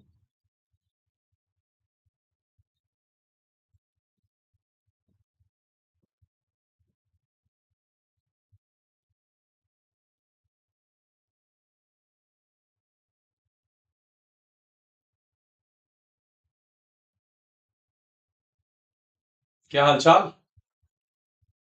dinner winner हो गया? हाँ, आ जाओ इसी बात पर करते हैं friction. Friction मतलब घर्षण, और घर्षण का सबसे पहला है the laws of dry friction. The laws of dry friction. Dry friction के नियम क्या है? ड्राई फ्रिक्शन के laws, what are the laws of dry friction? Number one, there are number of laws and number of observations. Number one, that number one, observation number one, that friction is a resisting tangential force which arises because of resisting the relative motion tendency. First thing, it doesn't resist motion, it resists relative motion. Second thing, if relative motion is there, it will resist. If relative motion is not there, only tendency of relative motion is there, then also it will resist. So friction एक tangential force है, पहली बात। दूसरी बात, ये सिर्फ relative motion को resist करेगा, इसका मोशन से कोई दुश्मनी नहीं है। तीसरी बात, दैट मोशन हो या ना हो, अगर मोशन की टेंडेंसी है, रिलेटिव मोशन की टेंडेंसी भी हो, आपकी इंटेंशन भी हो रिलेटिव मोशन की, तो भी फ्रिक्शन रेजिस्ट करेगा। Friction is tangential resistance. Friction is a tangential resistance that arises to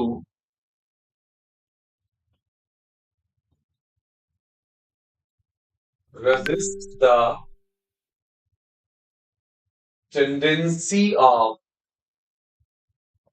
relative motion. Second observation, and a very interesting one. दूसरा ऑब्जर्वेशन और शायद काफी इंटरेस्टिंग, दैट फ्रिक्शन एक सेल्फ एडजस्टिंग फिनोमिनन है। आप अगर 10 न्यूटन अप्लाई करोगे वो 10 न्यूटन रेजिस्ट करेगा, आप 20 न्यूटन अप्लाई करोगे वो 20 न्यूटन रेजिस्ट करेगा, आप 30 न्यूटन अप्लाई करोगे वो 30 न्यूटन रेजिस्ट करेगा, आप 40 न्यूटन अप्लाई करोगे वो 40 न्यूटन रेजिस्ट करेगा, आप 45 न्यूटन अप्लाई करोगे वो 45 न्यूटन डेवलप करेगा, आप 50 न्यूटन अप्लाई करोगे वो 50 न्यूटन अप्लाई करेगा, आप 60 न्यूटन अप्लाई करोगे वो भी अपनी वैल्यू को 60 न्यूटन बढ़ा के अप्लाई करेगा, आप 62 अप्लाई करोगे वो नहीं बढ़ाएगा और वो कहेगा बस सरेंडर, अब इससे ज्यादा मेरी और औकात नहीं है। आप 10 न्यूटन अप्लाई किए, ध्यान से समझियो, एक ब्लॉक है, इस पर आप 10 न्यूटन फोर्स अप्लाई किए, ब्लॉक का वेट चेंज नहीं हुआ, ब्लॉक का नॉर्मल रिएक्शन चेंज नहीं हुआ ग्राउंड का, आपने 10 न्यूटन अप्लाई किया, ब्लॉक हिला ही नहीं। आपने 10 न्यूटन अप्लाई किया, सुनो इधर सुनो तो बहुत इंटरेस्टिंग है ये, आपने 10 न्यूटन अप्लाई किया और ब्लॉक नहीं हिला, इसका मतलब क्या?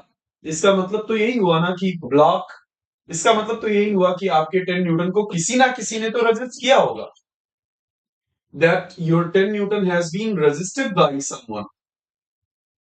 इसका मतलब आपने 10 लगाया तो कोई तो है जो देख रहा है, कोई तो है कॉन्टैक्ट सरफेस पर जो देख रहा है कि सुनो 10 लगा दिए हैं, आप लोग का खून कब खोलेगा, लगाइए 10, रजित कीजिए, का सो रहे हैं, why are you sleeping, dear molecules, dear roughness, and then W and n are again not going to change. But if you increase the force to 20, you realize that the block is not moving again. So you say that it means somebody cancelled my 20 Newton force? You say that somebody cancelled my 20 Newton force? That means friction adjusted itself. आपने 10 Newton apply किया, वो नहीं move किया, इसका मतलब आपके 10 को किसी ने बैलेंस किया था। आपने 10 को बढ़ा के 20 किया, ब्लॉक अभी भी नहीं मूव किया, इसका मतलब जो रेजिस्ट कर रहा था उसने भी खुद को बढ़ा के आपको बोला कि हेलो, औकात में रहो और रेजिस्टेंस सहो। आपने कहा कि कोई बात नहीं, मैं 30 अप्लाई करूंगा। You said no problem, I am going to apply 30। W is unchanged, N is unchanged, and I'm going to apply 30. And you notice that block अब भी नहीं मूव किया यार। इसका मतलब जो रेजिस्ट कर रहा है उसने भी खुद को बढ़ा के मेरे 30 को बैलेंस कर दिया होगा। इसका मतलब जो रेजिस्ट कर रहा है उसने भी खुद को बढ़ाकर मेरे 30 एक्शन को रेजिस्ट कर दिया होगा, बैलेंस कर दिया होगा। इसलिए मैंने लिखा friction is a self-adjusting phenomenon. That's why I have written here that friction is a self-adjusting phenomenon. Friction खुद को चेंज करता रहेगा। Friction is a self adjusting phenomenon.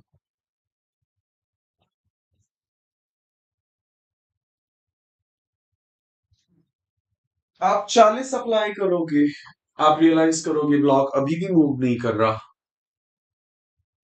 You apply 40 and then you realise block is still not moving. आप बोलोगे इसका मतलब किसी ने आपके 40 को रेजिस्ट किया।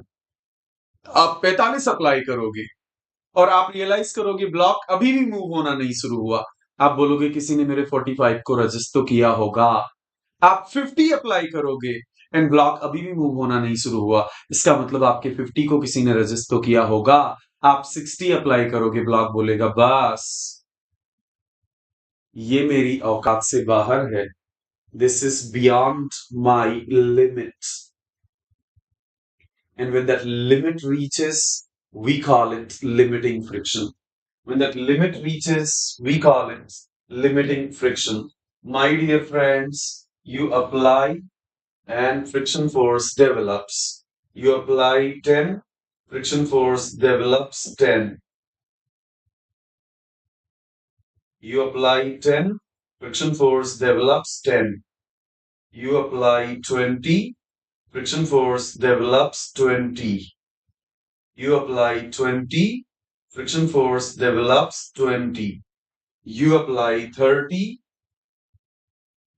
You apply 30, friction force develops 30. You apply 40, friction force also develops 40. You keep increasing your applied force, friction force keep increasing like that. But then you realize that there is a maximum value up to which friction force can increase itself, and you apply 50, friction force also increases itself up to 50. But then friction force कहता है मेरी औकात इससे ज्यादा apply करने की नहीं है। आखिर ऐसा क्यों होता है? आखिर ऐसा क्यों होता है कि फ्रिक्शन फोर्स एक लिमिट के बाद फर्दर खुद को इंक्रीज नहीं कर सकता? क्योंकि रफनेसेस जो एक दूसरे में लॉक थी, रफनेसेस जो एक दूसरे में लॉक रहा करती थी, आपके बहुत सारे एफर्ट की वजह से, आपके बहुत सारे एफर्ट के कारण वो रफनेसेस टूटनी शुरू होती हैं। Roughnesses which were locked into each other because of your effort continuously increasing, those roughnesses start breaking now. And if those roughnesses start breaking now, friction can't increase itself anymore, because friction was increasing itself by the help of roughnesses. Friction अपनी values को adjust कर रहा था सिर्फ roughnesses की help से। और ज्यादा डिटेल में समझना है आपको, कॉम्प्रिहेंसिव कोर्स करना होगा। मैंने शुरू में ही बता दिया था इस वीडियो के कि जो ऑलरेडी मेरे कॉम्प्रिहेंसिव कोर्स को अटेंड कर चुके हैं उनके लिए ये रिवीजन प्रोग्राम है।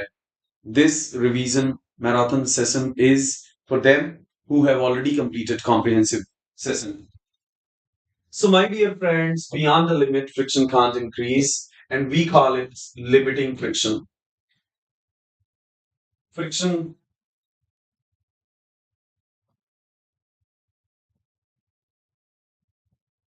can't increase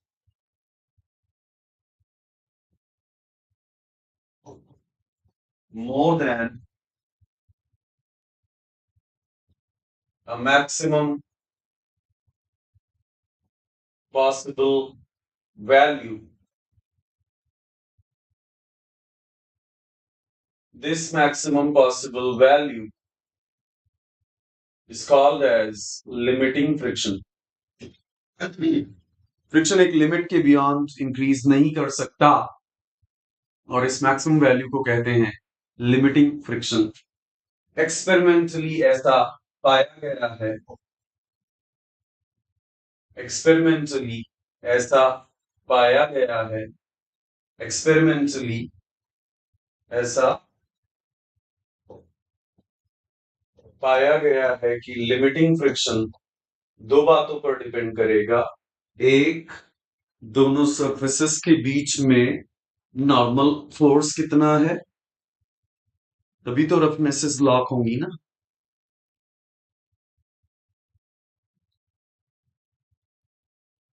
दोनों सरफेसेस के बीच में नॉर्मल फोर्स कितना है, तभी रफनेसेस लॉक होंगी और फ्रिक्शन की औकात उतनी ही ज्यादा होगी। The more the normal force between two surfaces, the more the roughnesses will lock into each other, and the more will be the limit of the friction force that can be developed at a given surface. So that means this maximum value will depend upon the normal force, but it will also depend upon the surface conditions, the material, the temperature, the lubricants, the grease, the oil present at the surface. And the material, the temperature, the coating, the surface finishing, the grease, oil, lubricant present on the surface. People combined all these parameters into one parameter, and that one parameter is known by the name coefficient of friction. People combined all these parameters into just one parameter, and that one parameter is known by the name coefficient of friction. तो friction की कितनी maximum value develop हो सकती है किसी भी surface पे, surprising नहीं है कि ये उस सरफेस पे एग्जिस्ट करने वाले नॉर्मल फोर्स पर डिपेंड करेगा। क्यों? क्योंकि नॉर्मल फोर्स ही तो रिस्पॉन्सिबल है सरफेसेस की रफनेसेस को एक दूसरे में लॉक करने के लिए, और रफनेसेस जितनी ज्यादा लॉक होंगी उतना ही ज्यादा फ्रिक्शन अपनी अपनी लिमिट्स को बढ़ाएगा, उतना ही ज्यादा फ्रिक्शन की लिमिट मैक्सिमम वैल्यू डेवलप हो सकेगी उन गिवन सरफेसेस पर। तो ये तो बहुत बेहतरीन ऑब्जर्वेशन है दैट फ्रिक्शन फोर्स की मैक्सिमम वैल्यू दोनों सरफेसेस के बीच में नॉर्मल फोर्स पर डिपेंड करेंगी, क्योंकि more normal force, more the roughnesses are locked, more the roughnesses are locked, more limiting value can be developed. But the maximum value of friction force will also depend upon surface conditions, will also depend upon surface conditions, will also depend upon material, will also depend upon temperature, will also depend upon any kind of lubricant present. And you will be surprised to know that coefficient of friction actually accumulates the effect of actually covers the effect of all these parameters. It's not a simple thing. It's a complicated parameter like convection heat transfer coefficient. जैसे convection heat transfer coefficient बहुत सारी conditions पे depend करता है, वैसे ही coefficient of friction एक simple parameter नहीं है, बहुत सारी कंडीशंस से डिसाइड होता है। वुड और कॉपर के बीच में कोएफिशिएंट ऑफ फ्रिक्शन सेम नहीं होगा, डिपेंड करेगा कॉपर को कैसे मैन्युफैक्चर किया गया है। कॉपर और स्टील के बीच में कोएफिशिएंट ऑफ फ्रिक्शन हमेशा सेम नहीं रहेगा, डिपेंड करेगा कि कोई किसी तरह की ग्रीजिंग तो नहीं प्रेजेंट है सरफेस पे, कितना टेम्परेचर है उनके इंटरफेस का। इस मैक्सिमम वैल्यू से ज्यादा फ्रिक्शन डेवलप ना हो सकेगा। इस मैक्सिमम वैल्यू से ज्यादा फ्रिक्शन डेवलप ना हो सकेगा। रफनेसेस ब्रेक होनी शुरू होंगी। रफनेसेस ब्रेक होनी शुरू होंगी। Roughnesses will start breaking and friction will now no more increase even if you keep increasing the applied load. Now the motion will start. Now the motion will start and the friction will not increase anymore. It will remain constant at this maximum value. This is what is generally going to be expected. What's surprising is that it doesn't remain constant even. जाहिर सी बात है हम ये expect करेंगे कि भाई friction अपनी अब हम बढ़ाते हैं फोर्स फ्रिक्शन भी खुद को बढ़ाता है, हम बढ़ाते हैं फोर्स फ्रिक्शन भी खुद को बढ़ाता है, हम बढ़ाते हैं फोर्स फ्रिक्शन भी खुद को बढ़ाता है। एक लिमिट आती है, रफनेसेस टूटती हैं और मोशन स्टार्ट हो जाती है। उस लिमिट के बियॉन्ड फ्रिक्शन अपने रेजिस्टेंस को फर्दर बढ़ा नहीं सकेगा, ये बात तो समझ में आती है।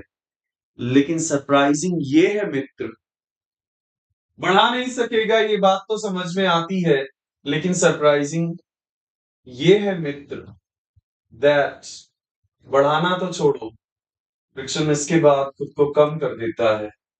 और कम इसी वजह से करता है क्योंकि रफनेसेस टूटती चली जाती हैं मोशन के दौरान। While the motion happens, roughnesses keep on breaking.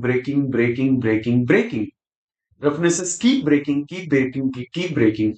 And that's why kinetic friction will be less than limiting friction. Kinetic friction will be less than limiting friction. That's why, my dear friends, kinetic friction, this is called kinetic friction. You have before this point, you have a static condition. After this point, you have kinetic condition. Before this point, you have static. After this point, you have kinetic. So kinetic friction is actually little less than limiting value. When the motion is just going to start, then the friction will be at its greatest value.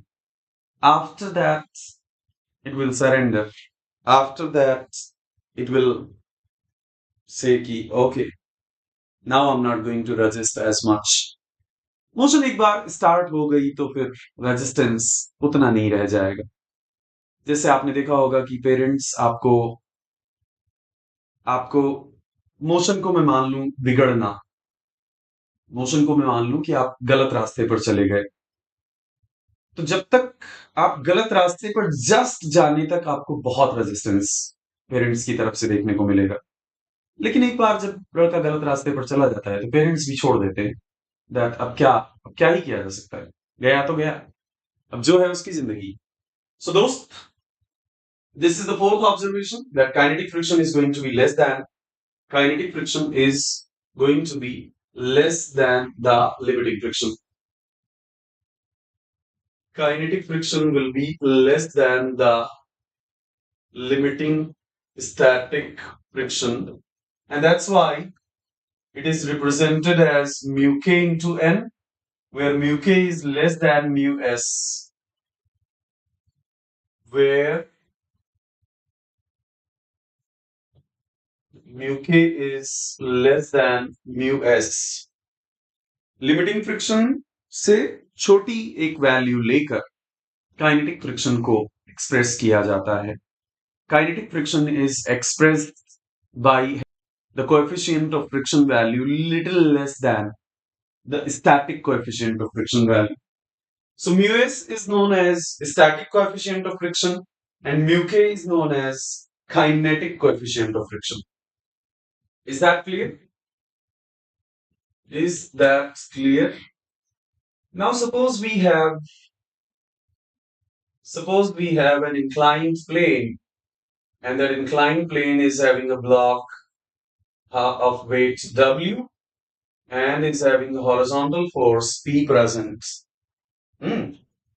Now, can you tell me what will be the direction of friction force on this block? With this information, can you tell me what will be the direction of friction force on this block?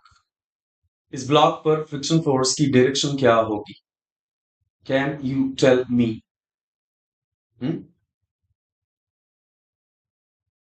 No. Why no? Why no? Because my dear friends, P और W दोनों की tendency opposite है। W की tendency है block को plane पर नीचे की तरफ मोशन देना और P की टेंडेंसी है ब्लॉक को प्लेन पर ऊपर की तरफ मोशन देना।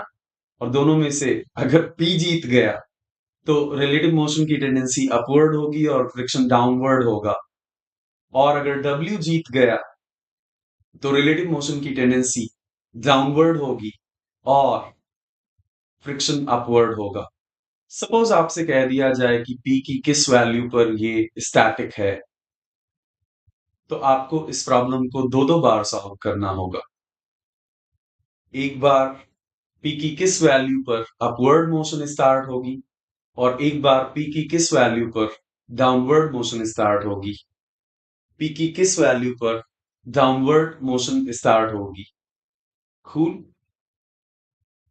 एंड उन दोनों के बीच में जितनी भी वैल्यूज हैं P की, उन पर कोई मोशन स्टार्ट नहीं होगी। So let's do this to understand. इसको कंप्लीट करते हैं पूरी कहानी को समझने के लिए। That if the upward motion is impending, impending मतलब जस्ट लिमिटिंग कंडीशन पे। Static static static static limiting condition means just motion start होने वाली है। Limiting condition means what? Limiting condition means just motion is going to start. We call it motion is impending. Impending. Impending. Motion is impending. Okay? We call it motion is impending. So if the motion is impending upward, then P and W are acting like the way they are acting, and normal reaction is acting perpendicular to the plane, and friction will act opposite to the tendency. And since I'm assuming upward motion impending, friction force will be equal to limiting friction. If you solve them, I'm not going to solve them. If you solve all these four forces, P is there, W is there, N is there, and mu S N is there. And by the way, we are having mu S N at theta angle, then N will be at theta angle from vertical. If you solve them, if you solve sigma fx is equal to 0 and sigma fy is equal to 0, you will get something like this. P is equal to W tan. You will get something like this. If you solve them, P is equal to W tan theta plus mu s upon 1 minus mu s tan theta. अगर आप solve करें,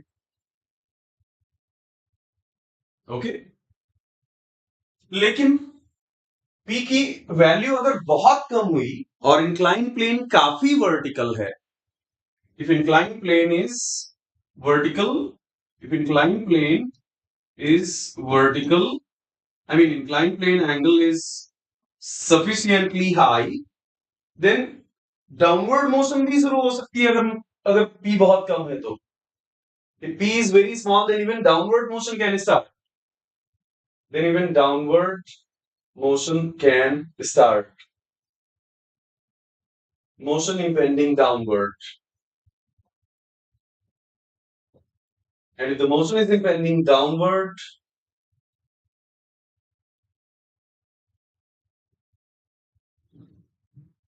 this is the normal reaction.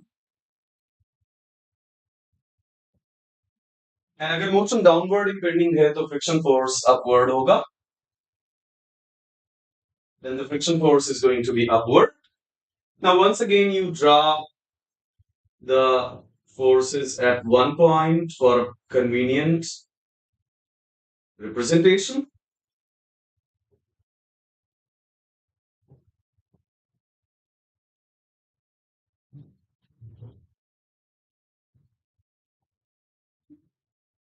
Friction force is along the plane and normal reaction का angle vertical से theta होगा. अगर आप इन्हें solve करो, if you are going to solve them, sigma fx is equal to 0 and sigma fy is equal to 0. First we will do sigma fy is equal to 0. So if we do sigma fy is equal to 0, we'll get n sine theta, n cos theta plus mu s n sine theta, n cos theta plus mu s n sine theta is equal to w. From here we get n is equal to w upon cos theta plus mu s sine theta. n cos theta up है, mu s n sine theta भी up है और w down है. अब करेंगे sigma fx is equal to 0. Sigma fx is equal to 0, p positive x, mu s n cos theta positive x, and n sine theta negative x.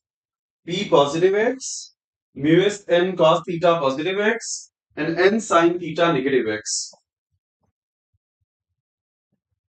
Let us put the value of n.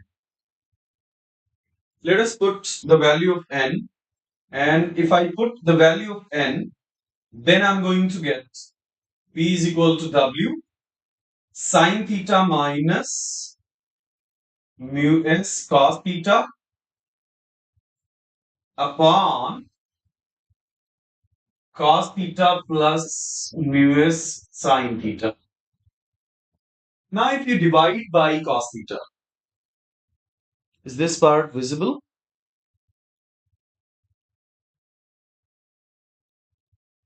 Now if you divide by cos theta, then it will become, if you divide by cos theta in numerator and denominator, then it will become exactly similar results with plus minus interchanged.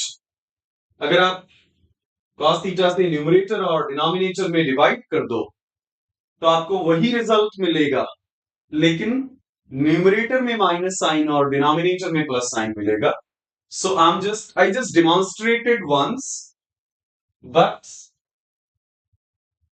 you can better do it. I just demonstrated it quickly that how you can solve it. But mind it, in both cases, we are able to write friction force as mu s n because we are assuming that the motion is impending. If the motion is not impending and is given, then friction force will not necessarily be mu s into n. अगर motion impending नहीं है और ऐसा question में given है तो friction force mu S N के बराबर हो ऐसा जरूरी नहीं है. Then friction force mu S N के बराबर हो ऐसा जरूरी नहीं है, ये ध्यान रखना। फ्रिक्शन फोर्स 0 भी हो सकता है, फ्रिक्शन फोर्स 10 भी हो सकता है, 20, 30, 40, 50, एनीथिंग। म्यू एस एन तो लिमिटिंग वैल्यू है जो तब एप्लीकेबल होगी जब मोशन जस्ट स्टार्ट होने वाली हो। Mu s n is limiting value, and that will be applicable when the motion is just going to start. Otherwise, it will not be applicable. Yeah, we are assuming that motion is impending, sometimes upward, sometimes downward.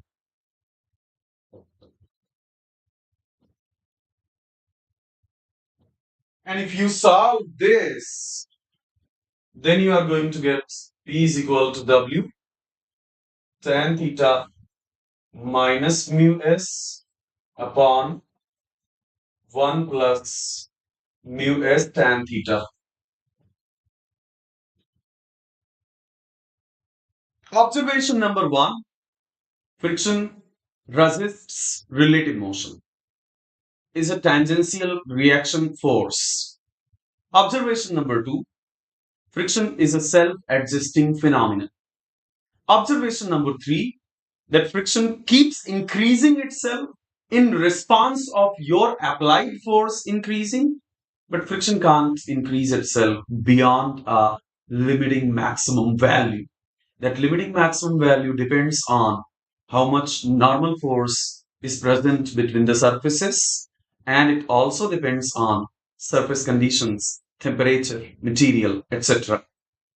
Observation number 4, that once the motion starts, at the time of motion just starting, maximum limiting value of friction is going to develop.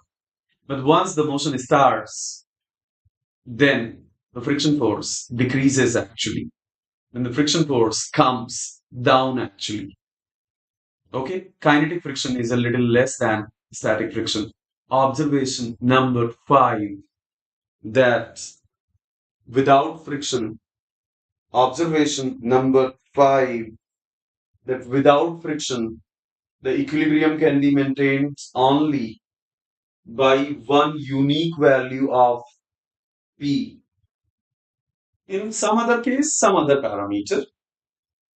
Without friction, there will be one unique value of P at which equilibrium will be possible. With friction, there will be a range of P values at which equilibrium will be possible.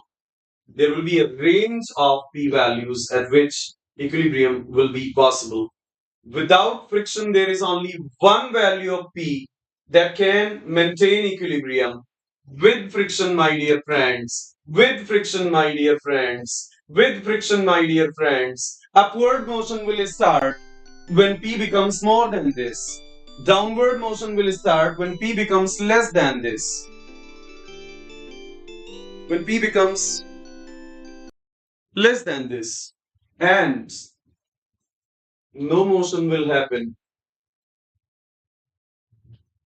when P is between these two values. When P becomes more than this, upward motion will start. When P becomes less than this, downward motion will start.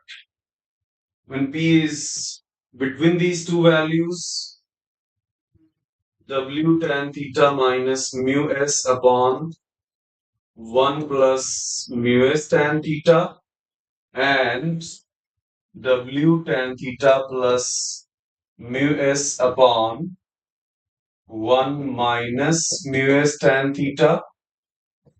When P is between these two values, no motion will happen. I repeat all these 5 laws of dry friction. पहला, friction एक tangential resistance है जो motion को नहीं, relative motion की tendency को resist करने के लिए पैदा होता है। ऑब्जर्वेशन नंबर 2, दैट फ्रिक्शन एक सेल्फ एडजस्टिंग फिनोमिनन है जो खुद को आपके अप्लाइड फोर्स के रिस्पांस में, आपके अप्लाइड फोर्स कि जवाबदेही में, जवाब देने में बढ़ाता रहता है। जो कहता है ईंट का जवाब पत्थर से मिलेगा भाई साहब। आप 20 लगाओगे, हम भी 20 लगाएंगे। कैसे? रफनेसेस में लॉकिंग बढ़ती जाएगी। आप 30 अप्लाई करोगे, हम भी 30 इंड्यूस करेंगे। आप 40 अप्लाई करोगे, हम भी 40 इंड्यूस करेंगे। ऑब्जर्वेशन नंबर 3, ऑब्जर्वेशन नंबर 2 इसलिए कि फ्रिक्शन सेल्फ एडजस्टिंग फिनोमिनन है, खुद को बढ़ाता रहता है। ऑब्जर्वेशन नंबर 3, एक लिमिट के बाद फ्रिक्शन खुद को नहीं बढ़ा सकता, क्योंकि रफनेसेस टूटनी शुरू हो जाती हैं। उस लिमिटिंग वैल्यू उस लिमिटिंग वैल्यू फ्रिक्शन की दो बातों पर डिपेंड करती है। एक, नॉर्मल फोर्स कितना है दोनों सरफेसेस के बीच में। दूसरा, दोनों सरफेसेस की टेम्परेचर, मटेरियल, ये सारी कंडीशंस क्या हैं। इस लिमिटिंग वैल्यू को हम एक्सप्रेस करते हैं mu S into N. Observation number 4, that एक बार मोशन स्टार्ट हो गई तो फ्रिक्शन फोर्स लिमिटिंग वैल्यू पर भी नहीं मेंटेन रह पाता, उससे भी कम हो जाता है। और काइनेटिक फ्रिक्शन कहते हैं उसे, जो कि लिमिटिंग से कम होता है। Final and very interesting observation, observation number 5, बिना फ्रिक्शन के अगर देखोगे आप, तो इक्विलिब्रियम मेंटेन करने के लिए एक यूनिक वैल्यू कॉन्फ़िगरेशन में चाहिए होगी हमेशा। लेकिन फ्रिक्शन क्योंकि सेल्फ एडजस्टिंग है, इसलिए फ्रिक्शन के साथ इक्विलिब्रियम एक रेंज ऑफ वैल्यूज पे मेंटेन हो सकेगा। फ्रिक्शन क्योंकि क्योंकि सेल्फ एडजस्टिंग फिनोमिनन है, जब आप फ्रिक्शन के साथ कोई प्रॉब्लम सॉल्व करोगे तो एक रेंज मिलेगी, उस पूरी रेंज में इक्विलिब्रियम मेंटेन रहेगी। उससे कम तो एक तरफ को मोशन शुरू, उससे कम अगर वैल्यू हो गई पी की, तो ब्लॉक नीचे की तरफ खिसकने लगेगा। उससे दूसरी अपर लिमिट से ज्यादा वैल्यू हो गई तो ब्लॉक ऊपर की तरफ मूव करने लगेगा। और ये ध्यान रखना, जब तक आपको पी और डब्ल्यू ना गिवन हो, आप नहीं जज कर सकते कि मोशन किधर को हो रही है। या तो ये गिवन हो कि मोशन इधर को हो रही है तो पी क्या होगा, या तो पी और डब्ल्यू गिवन हो, तभी आप बता पाओगे कि मोशन किधर को होनी चाहिए और फ्रिक्शन की डायरेक्शन क्या। या फिर ये गिवन हो कि मोशन इधर को होने के लिए कितना पी रिक्वायर्ड है। आई जस्ट होप दैट ये पांचों ऑब्जर्वेशंस आपको समझ में आए। Now I take you to the second topic, and the second topic of this chapter is applications. इन एप्लीकेशंस सबसे पहले हमने किया था बेल्ट फ्रिक्शन। इन एप्लीकेशंस सबसे पहले हमने किया था belt friction. We started with belt friction. Okay? In belt friction, please keep this in mind. In belt friction, please keep this in mind that ध्यान से समझियो, an amazing lecture रहा है जब मैंने बेल्ट फ्रिक्शन सिखाया है आपको।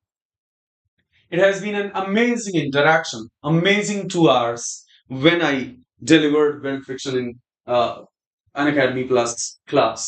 But here we are just going to present the summary that power transmission systems में power transmission systems में in the power transmission systems, my dear friends, in the power transmission systems, my dear friends, the static friction is going to be applicable. Suppose this is the motor, and suppose this motor is driving the pulley. Suppose this motor is driving the pulley. So motor is rotating clockwise, and then belt goes like this, goes like this, goes like this. Belt goes like this, goes like this, goes like this. Then by default, we will always assume no slip between belt and pulley. Then by default, we will always assume no slip between belt and pulley.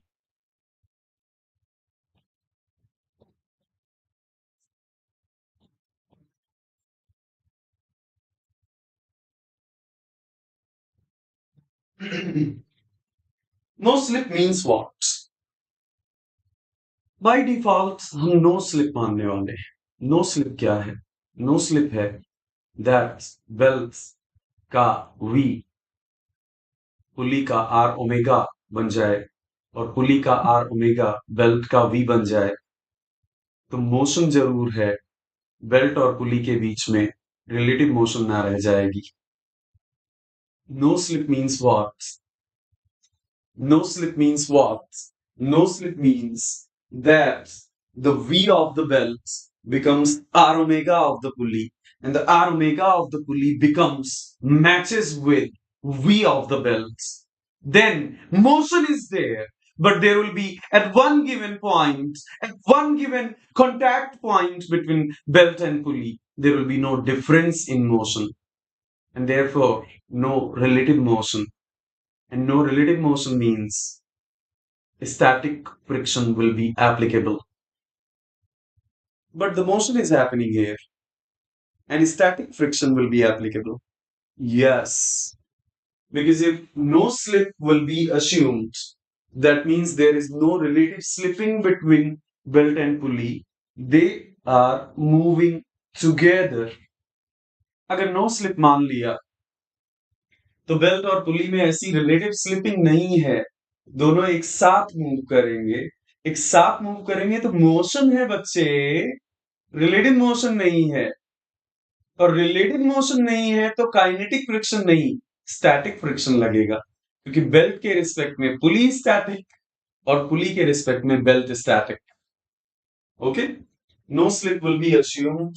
No slip का मतलब हो गया no relative motion, no relative motion. Basically कहने का मतलब है belt की velocity v और पुली की वेलोसिटी आर ओमेगा, पुली की वेलोसिटी आर ओमेगा, दोनों मैच करने चाहिए। The velocity of the belt v and the velocity of the pulley r omega, they must match together. No relative motion. No relative motion means static friction will be applicable. Keep this in mind. The tendency of motion is there. Tendency of relative motion is there. Belt has a tendency to slip clockwise with respect to pulley. So belt has a tendency to slip clockwise with respect to pulley. And if belt has a tendency to slip clockwise with respect to pulley, then naturally a belt has a tendency to slip clockwise with respect to pulley, then pulley is going to say that तुम्हें clockwise relative motion की tendency है क्या? ले लो फिर। मैंने मान लिया यहां टेंशन T1 और यहां टेंशन T2। जाहिर सी बात है T1 को दो लोगों को अपोज करना है, एक फ्रिक्शन को और दूसरा T2 को, इसलिए T1 को ज्यादा होना पड़ेगा। जाहिर सी बात है T1 को दो लोगों को अपोज करना है, एक T2 को और दूसरा फ्रिक्शन को, और इसलिए T1 को ज्यादा होना पड़ेगा। जिस तरफ टेंशन ज्यादा होगी उसे हम टाइट साइड कहा करेंगे, और जिस तरफ टेंशन कम होगी उसे हम स्लैक साइड कहा करेंगे। टाइट साइड आइडेंटिफाई करने का तरीका, अगर डिमांड साइड हो अगर डिमांड साइड हो तो जहां से बेल्ट रिलीज हो रही है वही बनेगा टाइट साइड। अगर आप डिमांड साइड हो तो जहां से बेल्ट रिलीज हो रही है वही बनेगा टाइट साइड। और अगर आप लोड साइड हो, अगर आप सप्लाई साइड हो, sorry, If you are on the supply side, then wherever the belt is releasing, that will become the slack side.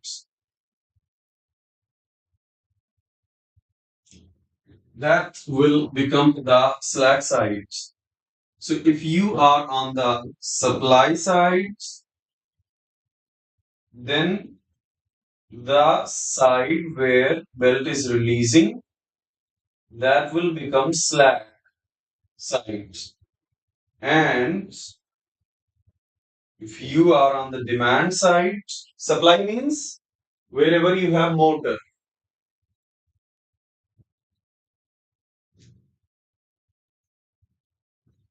And if you are on the demand side, then wherever belt will be released, that will become tight side. The question arises that are T1 and T2 related together? The question arises that are T1 and T2 related together? We proved it. आप YouTube पे classes हैं उसमें भी देख सकते हो हमने prove किया है और अनअकैडमी प्लस पर भी जो हमने क्लास ली है अभी रिसेंटली स्टैटिक्स की उसमें ब्यूटीफुली 4-5 लाइन में हमने प्रूव किया है दैट T1 और T2 आपस में रिलेटेड होंगे और वो रिलेशन होगी e power mu theta T1 and T2 will be related with each other, and that relation will be e power mu theta. Theta radian, radian, radian, radian, radian. Theta radian, radian, radian. इसमें गलती मत करना please theta radian में ही रखना don't commit a mistake here always put theta in radian what is theta is total angle of wrap theta is total angle of wrap.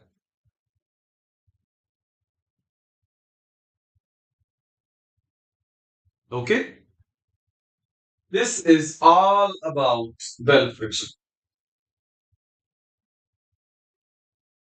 फिर से एक बार समझ लो that relative motion नहीं है बेटा लेकिन relative motion की tendency जरूर है.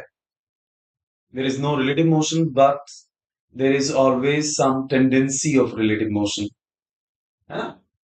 जिस तरह से ये बेल्ट मूव कर रही है लेकिन रिलेटिव मोशन क्यों नहीं है क्योंकि नो स्लिपिंग अश्यूम कर रहे हैं रियलिटी में होती है नो स्लिपिंग हाँ ना हो तो पावर कैसे ट्रांसमिट हो ट्यूबवेल में आटा चक्की में अगर बेल्ट वहीं स्लिप होती रहे तो पुली को घुमा नहीं पाएगी ना if the belt keep slipping there then belt ही बेल्टे बेल्ट पीट दिए हाँ so if the belt keep slipping then बेल्टे बेल्ट घूमेगी belt only will rotate it will not be able to drag pulley with itself. So there is no slipping. No slipping means there is no relative motion between belt and pulley. No relative motion between belt and pulley means no kinetic friction. There will be static friction applicable. Okay, number one. Number two, that though there is no relative motion, we still have some tendency of relative motion. We still have some tendency of relative motion. Let me highlight this tendency of relative motion. This is the tendency of motion, relative motion. There is always a tendency of slipping, and tendency of slipping is there. Naturally, friction will be there. Naturally, friction will be there. Friction always opposes the tendency of relative motion. Friction हमेशा motion की tendency को oppose करता है. Friction opposes the tendency of relative motion. Cool? And that's how we concluded कि बाबा T1 has responsibility of doing two jobs. One, T2 को भी balance करना है. Second, friction को भी balance करना है. Once it has to balance, T1 has the responsibility of balancing two things. One, it has to balance T2 and second, it has to balance friction force. That means T1 is naturally more than T2. The side with more tension is known as tight side, and the side with less tension is known as slack side. This is the rule to identify tight and slack. And there is a relation between these two tensions. E power mu theta, theta is the angle of wrap. Oh, slides खत्म हो गए. कोई बात नहीं. We'll add a new one. Hey guys, do you want this PDF of entire summary of statics? Huh?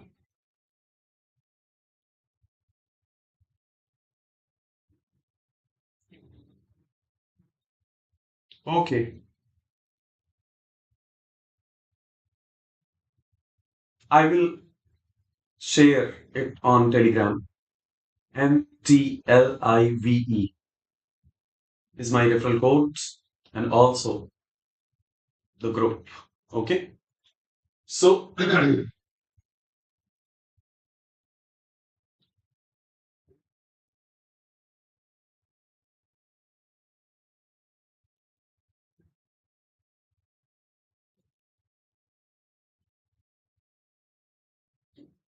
just wait a moment.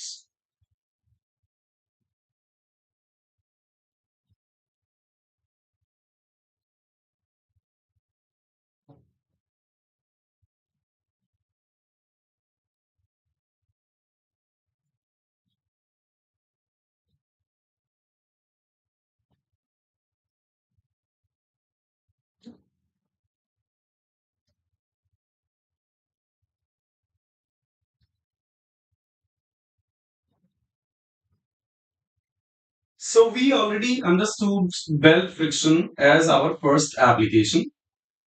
As our second application, as our second application, let us try understanding the screw friction. Screw friction is again a very important thing. Screw friction.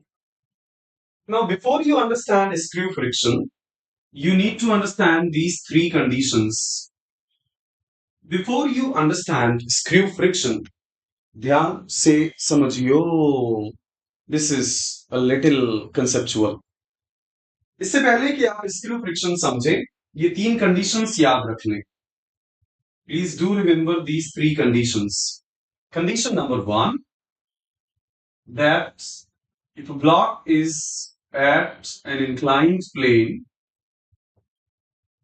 if a block is at an inclined plane and the block is having weight W, then the horizontal force required to cause upward motion of the block, then the horizontal force required to cause upward motion of the block will be W tan theta plus phi s, where phi s is nothing but tan inverse mu.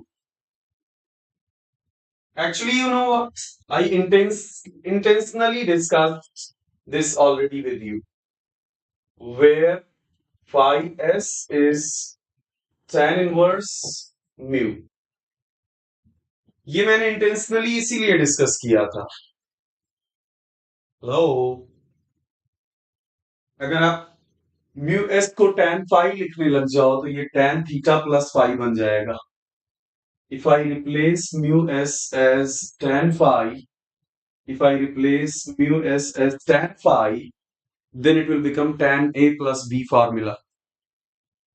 So एक inclined plane पर W weight के block को upward motion देने के लिए required horizontal force होता है tan theta plus phi s. एक इंक्लाइंड प्लेन पर एक इंक्लाइंड प्लेन पर ब्लॉक अपने आप अपने वेट के कारण मूव ना होने लग जाए. ब्लॉक अपने आप अपने वेट के कारण ना मूव होने लग जाए, इसके लिए theta tan inverse mu S से कम होना चाहिए। ऑब्जर्वेशन नंबर 1 दैट एक इंक्लाइंड प्लेन पर W वेट के ब्लॉक को अपवर्ड मूव कराने के लिए जो हॉरिजॉन्टल फोर्स अप्लाई करना पड़ेगा उसकी वैल्यू होगी W tan theta plus phi S, where phi S is tan inverse mu. Observation number 2 that एक इंक्लाइंड प्लेन पर कोई W वेट का ब्लॉक अपने आप नीचे ना खिसकने लग जाए।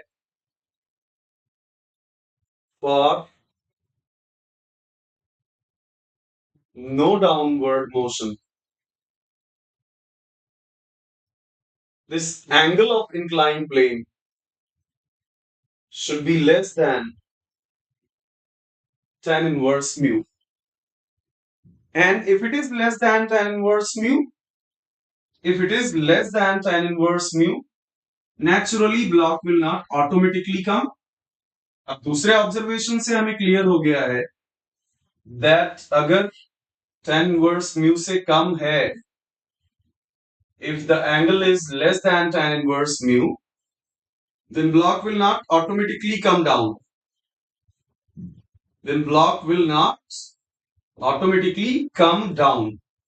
So you will have to apply certain force to bring it down. And again you can solve it that the force applied, the force required will be W tan phi s minus theta.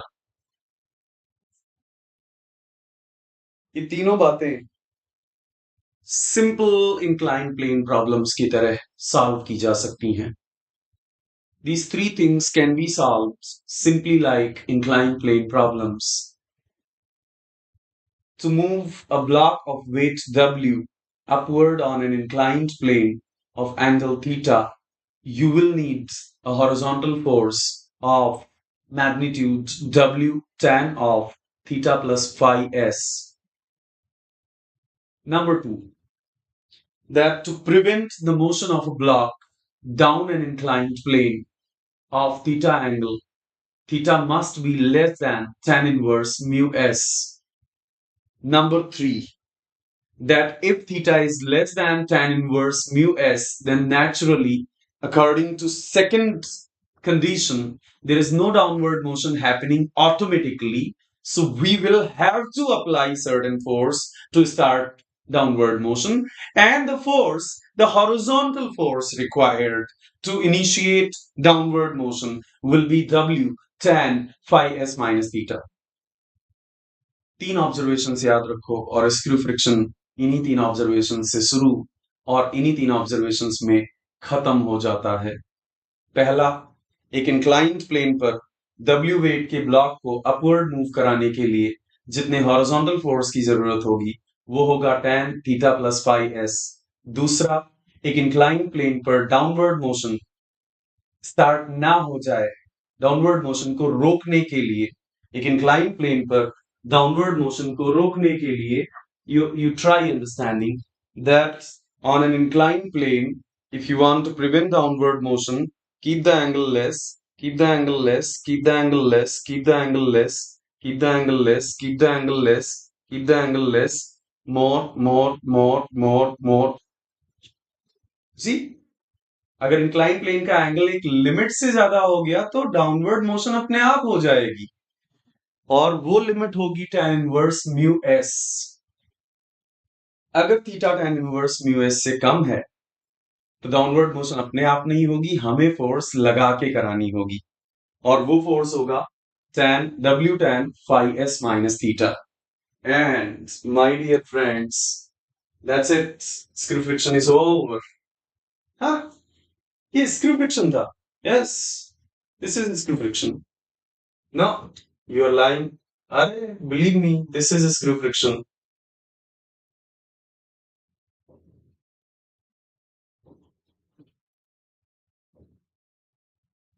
Sir power screw में यही use होता है। हाँ, this is power screw only.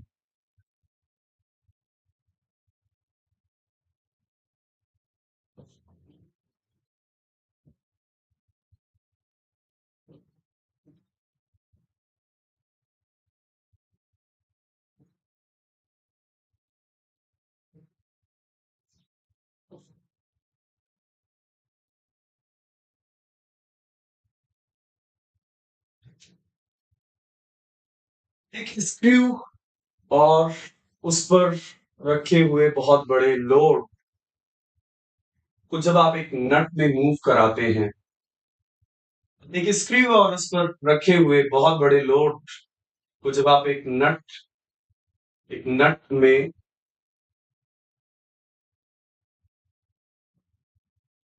जब आप एक नट में move करा रहे होते हैं,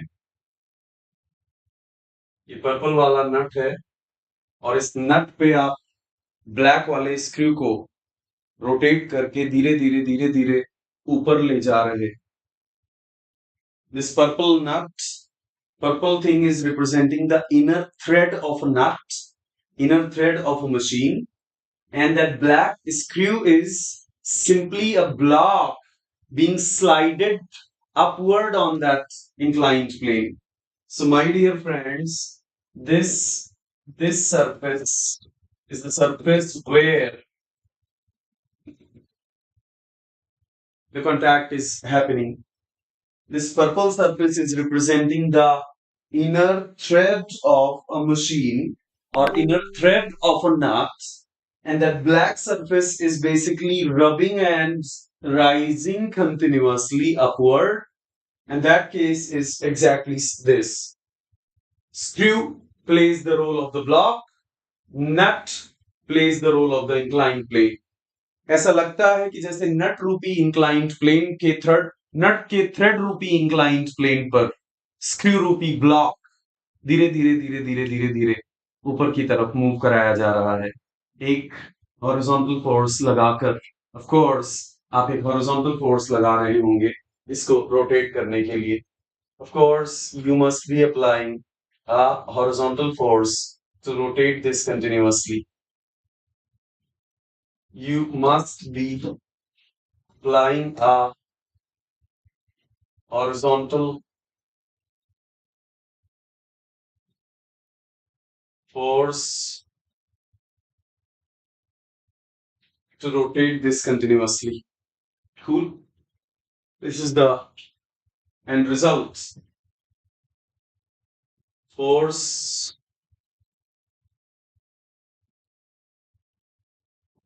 to raise W load will be this.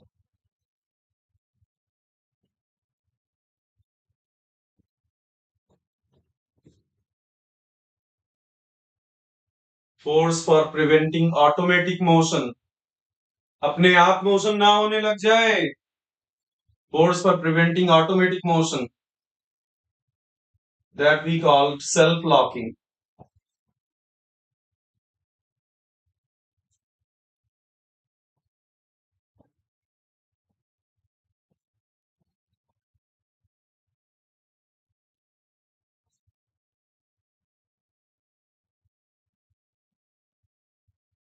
The lead angle of screw must be less than this value. But sometimes we need to lower the loads. And if we need to lower the loads, then we will start applying a force like this. Sometimes we need to lower the loads.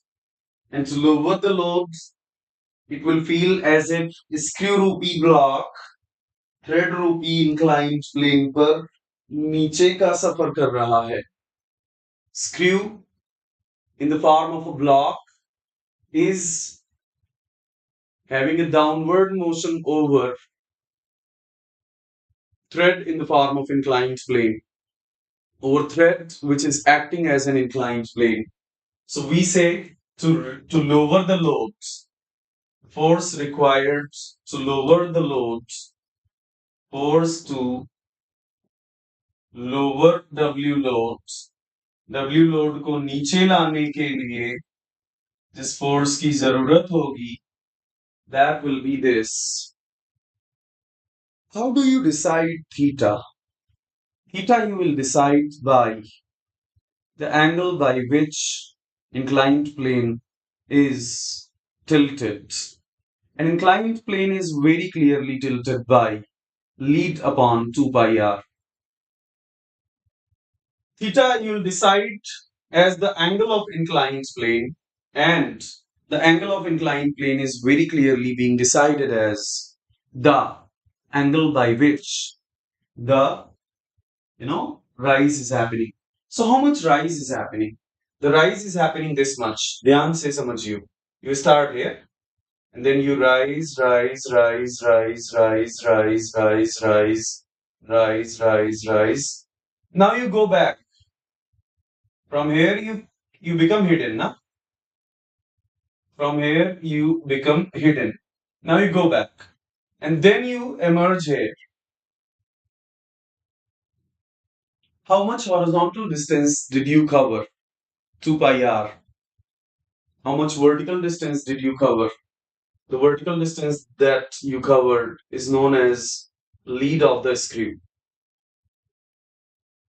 Naturally, if you know that when you cover horizontal distance 2 pi r, then vertical distance covered is L, then you know the angle of rise.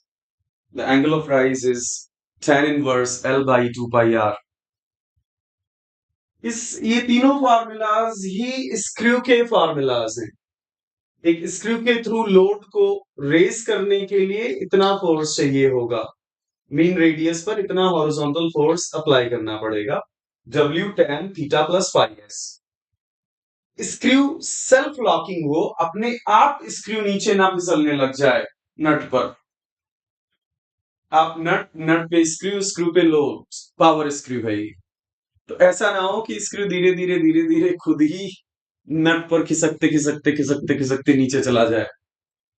Yes, you keep खिसकिंग and load will automatically go. वैसा नहीं होना चाहिए. Self locking होना चाहिए. So theta must be less than tan inverse mu s. Third thing, अगर self locking है तो फिर लोड अपने आप नीचे नहीं आएगा.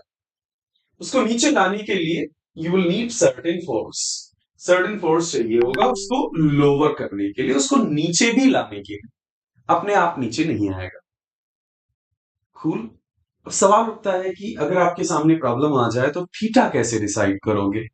Theta is naturally the angle of incline. Theta तो इंक्लाइन का एंगल है. अब यहां इंक्लाइन का एंगल कैसे पता करोगे? Start here and then go,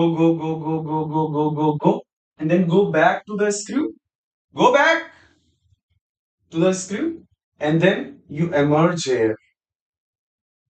How much horizontal distance you covered? 2 pi r. And एक टर्न में स्क्रू जितना एक्सियल डिस्टेंस कवर करता है उसे स्क्रू का लीड कहते हैं.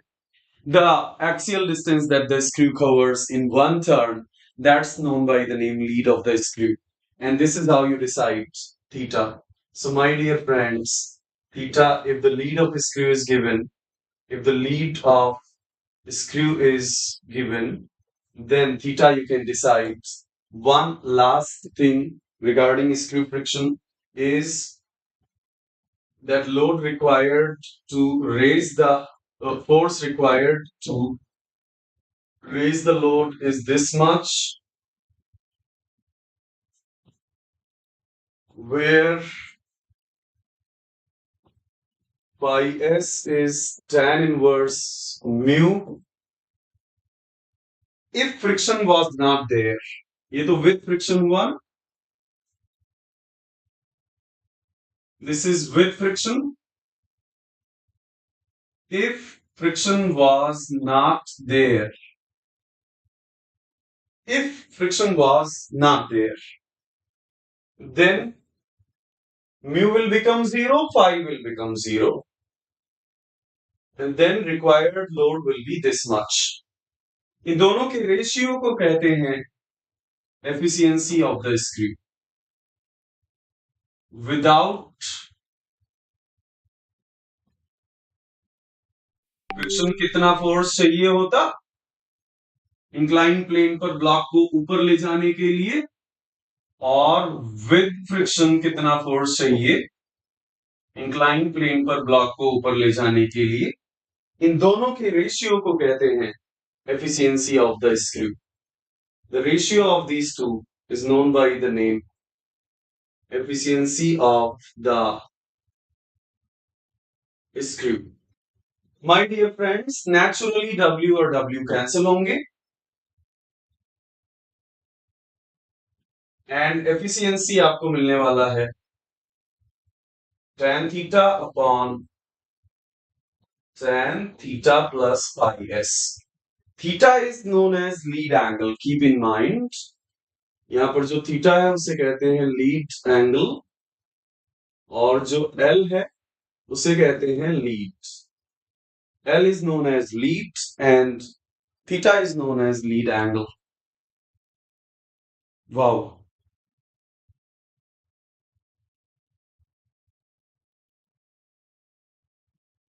All of you deserve a lot of appreciation who stayed here continuously for 4.5 an hour. It really, really, really, really, really means a lot. You have a lot of perseverance. You have something in you.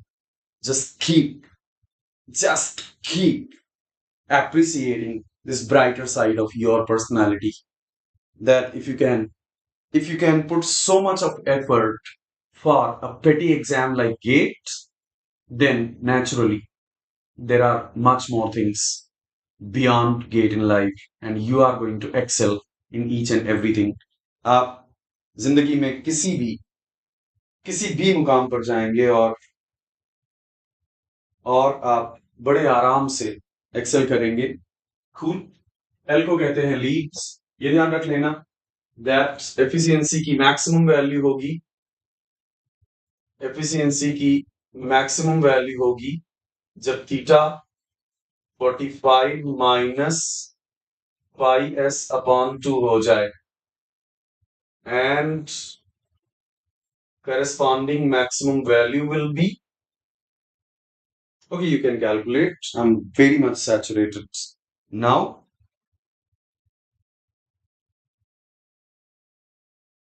Girls streamer recommends tinder x.xyz.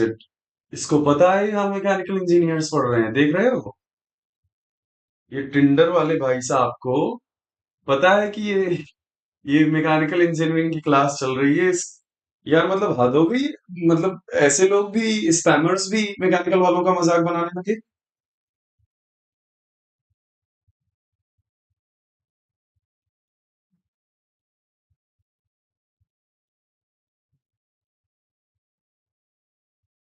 ये तो गलत बात है. ये भी चिढ़ा रहा है. हाँ. और सुनो, ऐसी लिंक विंक पे क्लिक विक मत करना कभी.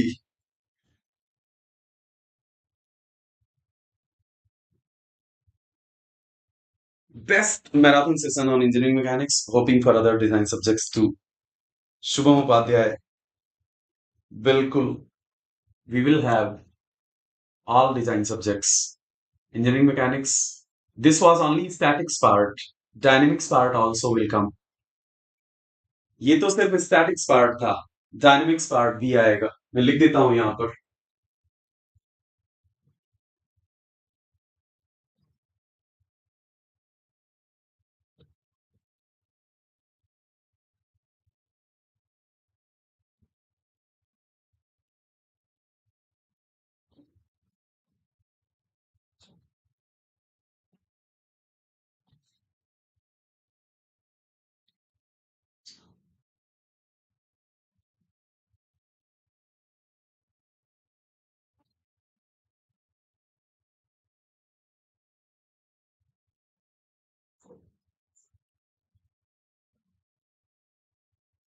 और ज्यादा जानकारी MTLIVE. धन्यवाद मित्रों. क्या ही तो पारी खेली है आपने. जबरदस्त.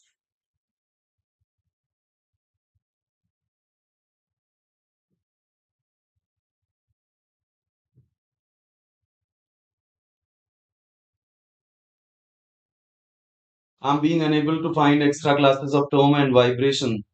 Ultimate bully. Ultimate bully. सुनो. To just go to the recent course of vibrations and There you complete last two classes.